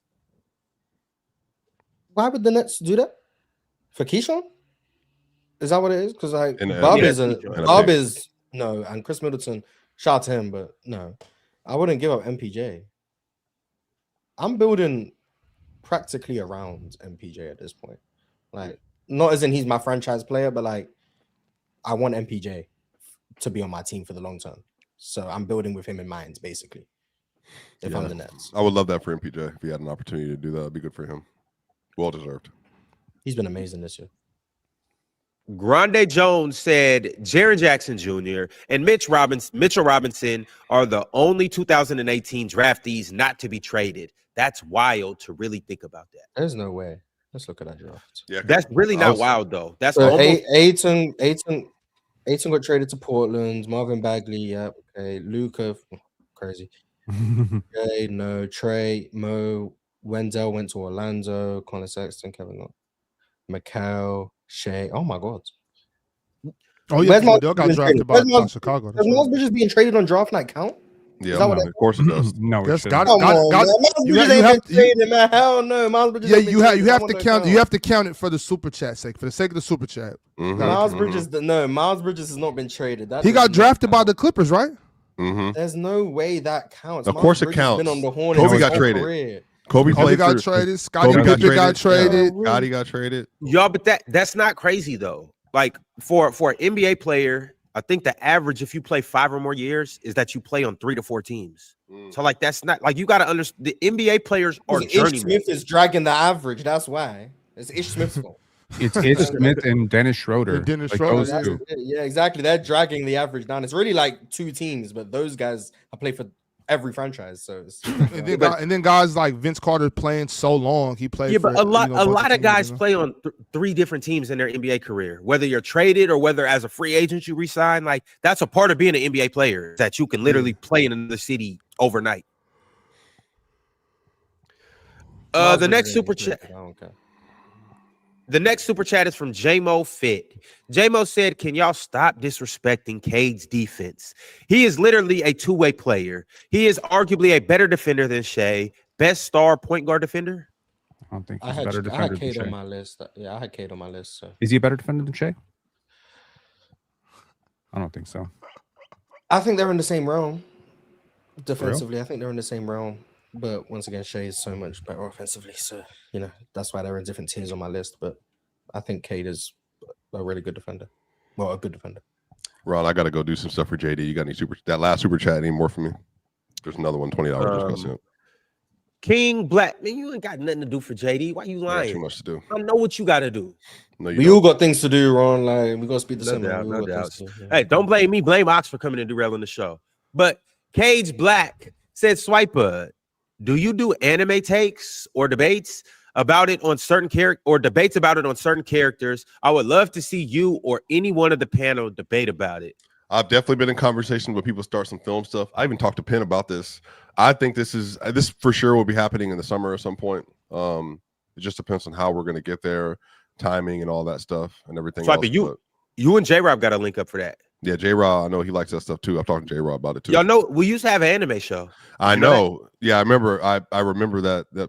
I talked to Dave the other day about some stuff too, bro. So we might have anime, man. We might be doing some lifestyle stuff next year. We're gonna have our own little version of the Joe Budden podcast next year with, you know what I mean? Like you can be Flip. Jordan said you can't be on there though. Jordan, is he So gonna who be can on the you show? be? Is he? I don't know if I'm inviting him on the show. Y'all gonna have an episode on hairstyle tips? Yes, Wow. and definitely gonna have an episode on the Jaylen Brown spray and hold type rip too, for sure. okay. No, that PC cartoon show was goated. That shit was so fire. Not anime, the cartoon show. But Ron, no, Vel, talk about it. You're definitely Flip, Ron. That's you. I don't know who Flip is. On what show is that? The Joe Budden podcast. I don't know who that is, but He's funny. He's like the Shout out- funny one. shout out to Flip. The though. kiki ha ha guy. You're more kiki haha than me. All right. No, Swiper's clearly Mark. Wait, what? Who? Wait, is there a male? Is there a male? We need one. We do need a male. We do need a male. We had a meal Yeah. a long time ago. Shout out to you, Ron, man. Great job today, brother. Thank you. I appreciate that, Swiper. Mr. What It Is Henry is not done yet. Mr. What It Is Henry said, I'm a Wizards fan. Got a friend who works in the front office. Plan is to barely play Trae this year. He said this at 8:19, by the way. So he said this a while ago. So he was the one that actually broke the news. Plan is to barely play Trae this year, still get a top pick. Then next year, see how he is on an expiring deal. That makes sense. Obviously, you don't want Trae to win you games this year, and then with your lottery pick this year, once again, hopefully top 3. Have Trae play with them on an expiring contract. And You just imagine his friend who works in the front office being like, "Shit, bro, shut your mouth." well, he ain't say the name, so you know. I Plausible deniability. mean, it wouldn't be hard to figure it out, but I very much doubt that this friend is real at all. No offense. Damn, Henry. You making up? You got make believe friends? You got. To be fair, I mean, I you got read make-believe sources. I seen the report from the official Wizards report writer for the Athletic who said the same thing. Right. So, like hours ago. well, I don't know when it was actually written, but yeah, I mean, maybe. Yeah, I don't know when it became trendy to be like, I got a friend who works in the front office who said But this. some this, people this. do have friends who work in the front office. Very rarely is a friend who's going to work in the front office just randomly leak bullshit to you. Who are you to be having that Well, conversation at all? Some Pin, people, you be having sources too, so how come other people? I can't actually do have sources, though. That's the difference. Yeah, so how But come maybe you don't- he does. That's what I'm saying. Maybe he knows people. Maybe Just because he's watching the show, Someone says they have he could sources be. and the source. People have friends. Hey, Henry. Well, tell your I don't friend think people that like the Henry panel have said friends. hi. I don't think people like Henry have friends. That's just my read on it. Oh, that's crazy, Pin. That's cold. Liam Mars. McLean. Liam McLean said, I saw playback is shut down. Are you guys watching live games elsewhere? Yeah, on television. Right. All right. Yeah. That's how we doing it. Who knows? Maybe we'll get back into it. Maybe somebody else will come up with a similar version of playback. Obviously, when we meet up for PC weekends and all of that stuff, we can record us watching games. But as of right now, y'all, we're cooked. We're just cooked. But the next super chat is from the Astro Anomaly. Astro Anomaly said, as a Trae/Hawks fan, this is wild. Thought he'd spend his career here. His best year is 22, not 2021. 28 and 10 on 46, 38, 90 splits. Collins and CC were hurt versus Miami. Clint Capella. Yeah, it's funny. 21 is seen as like Trae's peak because the playoff run, but I do think he was better in 22. It's similar to Kevin Durant. I think Kevin Durant was better in 2022 than he was in 2021, but the 21 playoffs were so amazing and the 22 playoffs were so bad that saying that is like, how could you? So it's like it's funny how like the playoffs kind of not skew the narrative but change perception. Well, Mars, isn't that like due to how people talk about basketball when they only be like, well, in the playoffs this happens, so you can't. People hold the playoffs so much higher than the regular season that it makes it where they have to look at it that way.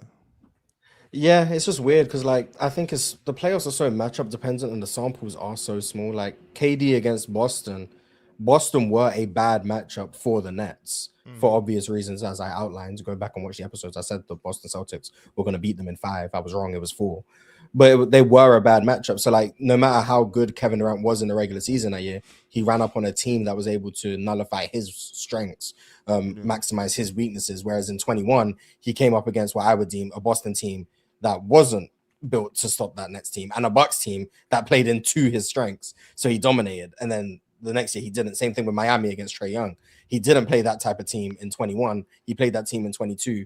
5-game sample, 4-game sample. You get obliterated. Oh my God, you fell off. It's like you played a bad matchup. So things like that are kind of funny in terms of how perception has changed based on 4-game samples. When I watched Kevin Durant for that whole year, look like one of the best players on the planet. But Tika DeCoon was mad that we spent a lot of time talking about the title of the show and the most glaring thing going on in the basketball culture right now. Trae Young getting traded and all of that. Tika DeCoon said, Ron, y'all got the Hawks sponsoring this show. Halfway through, we got great games from last night. Chill running through the history of Atlanta highways right now. To be fair, when Luka got traded, we spent a week talking about the same trade. And that's the difference between those two players. Yeah, so Trae got an hour and a half.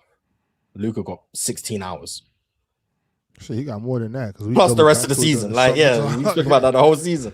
But so, you know. And some of this season, too. Exactly. We still be talking about that trade. Well, a certain guy that has front office connects by the name of Henry is still talking about some things. Mr. What It Is, Henry said, Penn, why didn't y'all niggas draft Dairy Queen then? Get off our tip. Good question. You think CMB is better than Derek Queen? I mean, if I clearly thought that, I wouldn't be asking a good question. I think they're comparable. Honestly, I think it's comparable. I mean, we don't really have a center on our roster, though, right now. So, I mean, it depends. But CMB is number 3. I mean, granted, on very small volume in three-point shooting among lottery picks, rookies, shadows, 38.5%. It counts. I don't know. He shot 5 or 6. He's probably he shoots like 1 a game. He's shooting like 1 or 2 games. I mean, he went 0 for 4 the other day, and his percentages didn't drop off the face of the earth. So I mean, he's taking them. I mean, teams are letting him, and he's also, I think, number 3 or number 1. I think he's number 1 among lottery picks in field goal percentage. So he's been very efficient for a guy who's below the rim. And again, as I said, he's the 13th best offensive rebounder per offensive rebound percentage among players who played 600 minutes. So there's a lot of redeeming qualities, and he's such a good defender, such an awesome defender. So I don't know about you, but every once in a while, I'm not mad at over 4, man. Shoot the ball. All right, we got a super chat from STT38. STT said, watching Luka right now, he's clearly a top 3 to 4 player right now. Top 3 scorer, top 2 passing, arguably the best playmaker, giving effort, playing D. I don't understand the hate. He's in my top 4. You seen that lobby through the Dalton Connect yesterday? Shout out Luka, man. He's a good player, man. Anna Monica Studios said, LA got gifted Luka. What were you saying about Luka Dr. Trade Talk still being Anna Monica Studios said, LA got gifted Luka and are still complaining. I think Kispert and KP gonna be good. Guys like Trae are gonna become a dying breed. Got JB as my MVP. I do like Kispert for the Hawks. I've liked Kispert for a while. I thought he would help a winning team a lot just with his off-ball movement. Really good screener as a wing. Shoots the 3 well off movement. Runs the floor hard in transition. Isn't a detrimental defender, which is what you want from a role player. I think he's like so much better than Luke Kennard. Like it's a joke how much better he is than Luke Kennard. Because he'll shoot the ball. So, you know, it's growth. I like Kispert too. See, Atlanta's gonna be. Are they gonna make the playoffs? Does this help them move up the standings? What are they right now? 17 and 21? 18 and 21. Yeah. Assuming the Bucks jump up into the play-in, which I do think will happen, I have a hard time seeing them make the playoffs this year. Okay. Tika DeCoon said, yeah. No takebacks. OG better than them 2 scrubs we shipped up north. RJ Barrett will never, and I repeat, never be that guy. I We do think don't OG. we don't need him to be that guy. I think everyone agrees OG is better than RJ and IQ, right? Yeah. Is he combined or just No, individually. Yeah, of course. But we also got like, I don't know. The deal was really like Emmanuel Quickley plus RJ Barrett plus Jonathan Mobo for Precious Achua, Malachi Flynn, and OG Anunoby. That was the deal. Precious Achua is a nothing burger. Malachi Flynn's out of the NBA. So it's like, y'all really pushed all that in for OG Anunoby. I would love to have OG back in place of RJ and IQ because I always think like the best player, when you lose the best player in the deal, you lose like 90% of deals when that usually happens. But I don't know. RJ's been really good. Really good. The Hawks lost the trade is all I just heard. Yeah, absolutely. Well, yeah. I don't know. The Hawks I don't know. I don't know if the Hawks lost the deal because when you trade for a dude and you overpay him, that has to count for something too. Well, they haven't paid him yet. We'll see. We'll see. Arthur Vieira sent through a super chat. Shout out my dog Arthur. Go Seahawks. But Arthur said, Giannis just said he plans to be on Milwaukee for the rest of his career. For real, like minutes ago. Yeah, then he plans on retiring after the season. Cap. Getting traded tomorrow. We got a new member by the name of Lisa Somers. Shout out to Lisa Somers. And Goon King Forever sent through a super chat and said, Penn got the daily inspirational quotes app, and he be reading it off, that every day, trying to act like he a genius. Socrates from Timu. Timu Socrates or Timu Plato? Let me pull up the app and see if something pertinent comes up. It says, nothing in the world is more dangerous than sincere ignorance and conscientious stupidity. Martin Luther King. That's a great quote. You should frame that shit and put it on your wall. A quote from Martin Luther the King. All right. Yeah, I know he said more things than I have a dream. Shout out to him. He was really spitful. Check him out. It's the quote I got on my wall is hoes will be hoes. Never, you know what? You could put the rest of that together. Read that quote to Zion, please. God damn. Hey, keep going, Zion. Live your best life. Animal. Hey, y'all seen what I tweeted? Yeah. Go ahead, Zion. Tupac Westside said, I don't think you have to be elite on both sides of the ball as long as you're at least good on both ends. DFS, SGA, and etc. Dorian Finney-Smith. Shout out DFS, man. Shout out DFS. There is an imposter among us. I'm not knocking him. Shout out to him. That's why I said 85th percentile. That's why I had that as a bar. Omarion Brown said Giannis, Wemby, Tatum, Jaylen Brown, Denny, Kawhi, Franz, Scotty, OG, Chet. You should be good on both sides at minimum to be a two-way player, in my opinion. Why is Denny's name there? Mars, Denny's all right on defense, bro. He's not that good this season. Denny, he was good. Like just from what I've seen, from my two eyes, what I've seen, the games that I've watched, I don't think Denny's a bad defender. Why is that always the defense? Like someone like Mars, who's probably watched like 15 to 20 games more than you. Why is he get to watch two games and be like, based on what Mars has watched? If Ron might have just seen the games where Denny was playing well on defense. Like everyone has. We're supposed to judge it based on what you watched. I made the joke for a while. No, every Celtics game I watched, Jason Tatum played trash, and it's like it was just watched a coincidence. 2 games. Like, no, not really. I get local Portland games. So I'm the only one. Well, besides Ox, I'm the only one that gets local Portland games. Okay, that'd be my thing. I've seen so many Portland games. But when Penn gets to talking, he's always going to say, "Well, Mars watched so many more games than you." Like, all right, bro, because you know. It's funny considering I just don't watch the sport at all. Actually, I just pretend I do. But I mean, like there was this Well, whole thing I'm on sure. X I'm where- sure you watch basketball once. Well, As a there matter of was fact, I this know whole you thing watch on X, basketball. but there was this whole thing on X where LeBron was saying Jalen Johnson's a better like this great defensive player who can guard 1 through 5, and Mars was like, "What the hell is he talking about?"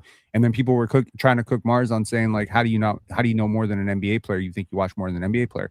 And it's like, yes, it's very possible to watch more than a super seriously busy multi-billionaire athlete. You know, it's possible. Like people do that. The reason that the conversation does bother me is because I do my best to watch 3 to 4 games a day, and it is exhausting and it takes a long time. And I do not like when people just get to come up here and talk shit because they watch the highlights. Personally, that's just me. When you put in the work, it's infuriating listening to people who don't. But Pin, that's the thing. You think just because you watch 3 to 4 games a day that nobody else is watching basketball, and then you assume, oh well, you just watch the highlights. You don't know what you're talking about. This is the team I like, so I watch the games. You don't. That's just, it's just the assumptions. But there are some things that people say that kind of like expose the amount of people I've seen.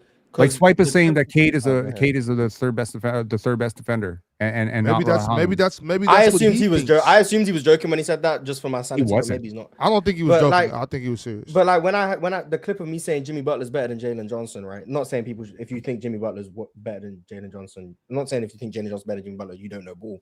But when I see people in the reply saying Jalen Johnson is so clearly a better defender than Jimmy Butler, like I'm sorry, I can't understand if you can watch both teams play and come to that conclusion. He's not. Shout out to you, Ron. But like people who would say that, like I'm not saying if you think Jalen Johnson's better than Jimmy Butler, I'm not saying you don't watch the sport. Cool, have a difference of opinion. You can explain it. It makes sense. Saying Jimmy Butler is a worse defender than Jalen Johnson in 2026 makes no sense. Like there's no way you can watch both teams play and come to that conclusion. Because even highlights, there's no way you can watch highlights of those two teams play and come to that conclusion. It doesn't make sense to me. So like that is like that's like a telltale sign to me that you exactly. The difference is like yesterday for someone who did watch the Raptors and the Hornets, you would know that Ochai Agbaji was unplayable last night. But if you watch the highlights, you would not know that. You know, I don't think nobody watches the games or the highlights of Toronto. Damn. Yeah, nobody does. Only the fifth largest market in the entire NBA. Nobody watches the team play. I don't know. Y'all got like 7,000. Y'all got 7,000 views on that little video clip of Trae Young would make Toronto a contender, but nobody watches the Raptors.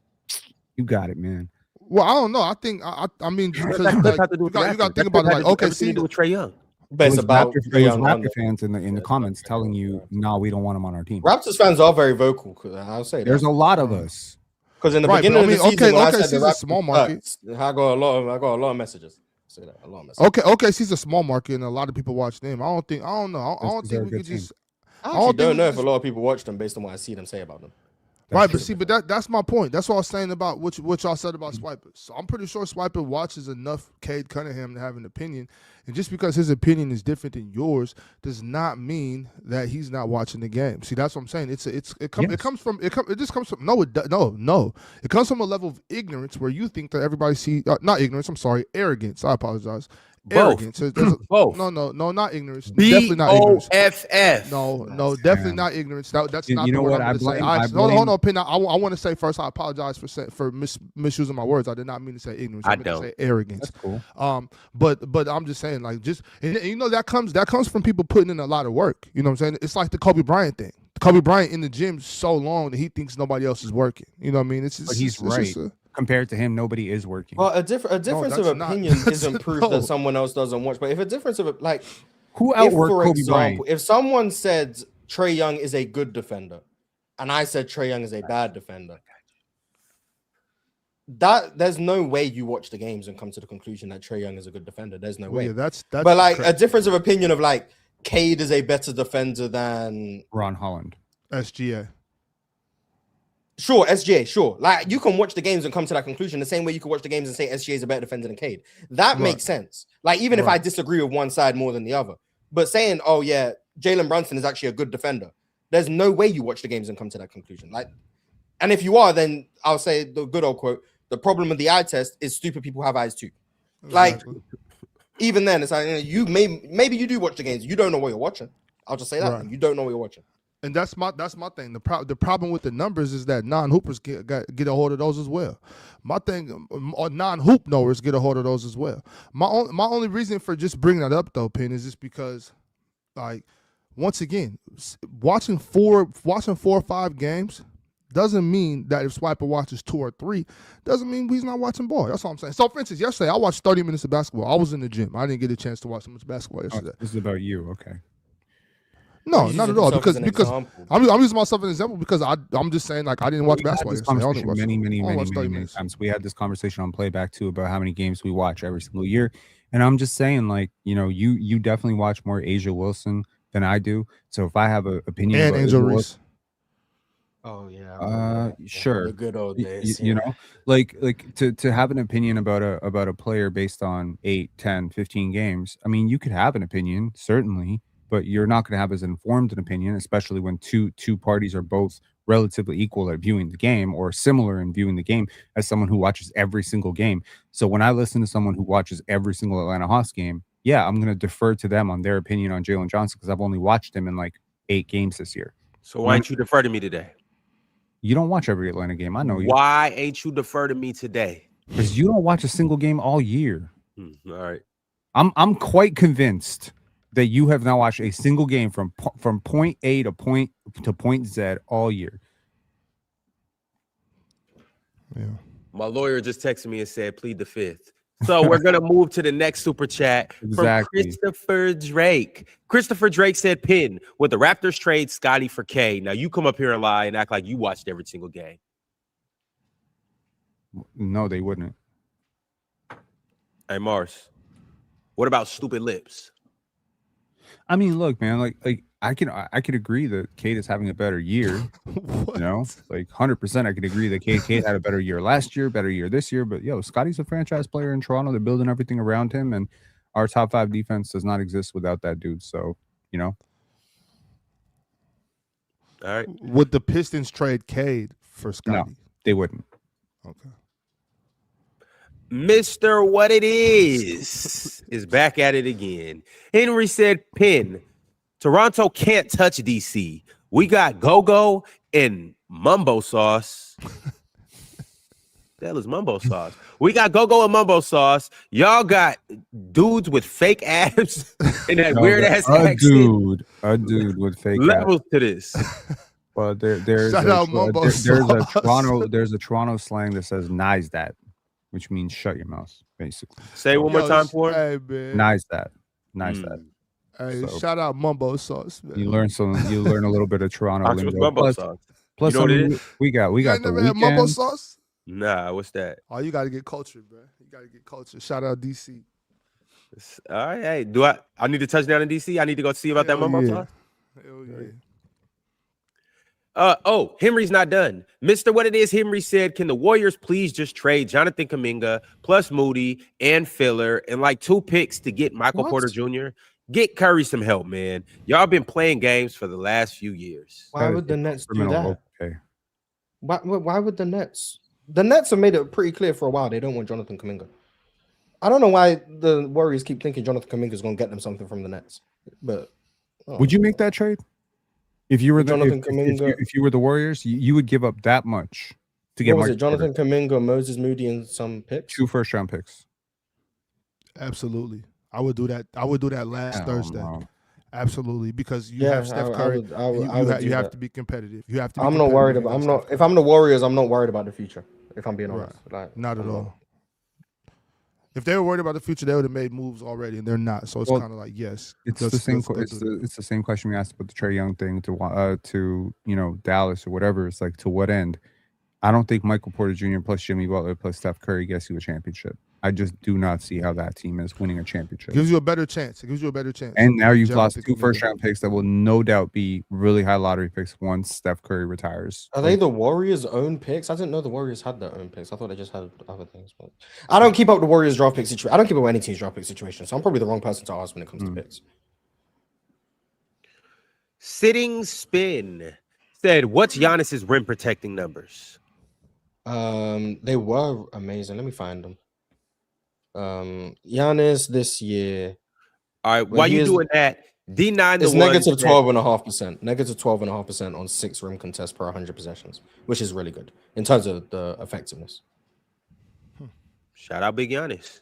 It's the reason why he's on that two-way player list. D9 the one says, salute to the panel in the chat, goofies, man. I don't know about the panel, but salute to the goofies for sure. Chat clears. Dalai Lama 133. Is this the Dalai Lama that was supposed to be in the PCL or that was in the PCL? If it is, salute to my dog Dalai Lama. But Dalai Lama said hashtag Pat Bev was right. Was he? Yes. Absolutely. What about Trae? Yeah. Mm-hmm. Well, I don't know about how people in the organization felt about him when he was talking about that, but like the flaws of Trae, yeah, quite well documented. Drake Hughes said in a members chat, hey, year 2 Coop gonna be in these top two-way convos. Maybe. He was honorable mention. Got to vote. From whom? I don't know. You plead the fifth again? Damn. You know who? No idea. I know it wasn't me. Okay. Wasn't Mars. Max. It was me. Okay, there we go. Max C said, what would the Hawks and Luka look like if he was still there? Better. How much better? 80% better. Or 800% better. I have no idea. How's the food down in Atlanta? It's good. It's good food. Is it better than Dallas food? Like, would Luka have stayed in better it's shape? not- I have it's no not idea. better than Dallas. No. So cool. We would have had Men's Health Club, Men's Health magazine, Luka the entire way through. Yep. Luka and John Collins. Contending team out east. Neck said the Wizards are so back. Thank God I don't have to watch no more CJ hoops. Trae Young gotta be better, right? I mean, I feel like y'all were probably saying the same thing about Jordan Poole, right? Trae Young will be better. The Wizards FC, we are up right now. Shout out Trae Young, all NBA next year. Alex Sarr, get ready to take that leap because you got a top-notch point guard. Everybody else, get ready to play defense a little bit more and play off You a the Wizards ball. fan now? Are you a Wizards fan? Can we officially stamp you as a Wizards fan? You are a fan of the Wizards and the Pacers right now. So you're telling me now you are the fan of the two worst teams in the NBA? Hey man, Penn, Man, hey, no wonder you so salty. Okay. I like ball. All right, I don't got a bandwagon. All right, y'all. It has been fun. It has been real. You guys already know the drill. We'll be back at the same time, same place tomorrow. Appreciate everybody that sent through super chats. Appreciate everybody that joined up as a new member. Shout out to all of our new subscribers as well. We will see you tomorrow. Like the video, y'all. Join the contest. Get your chance at $6,750 because if you don't get it, I'ma get it.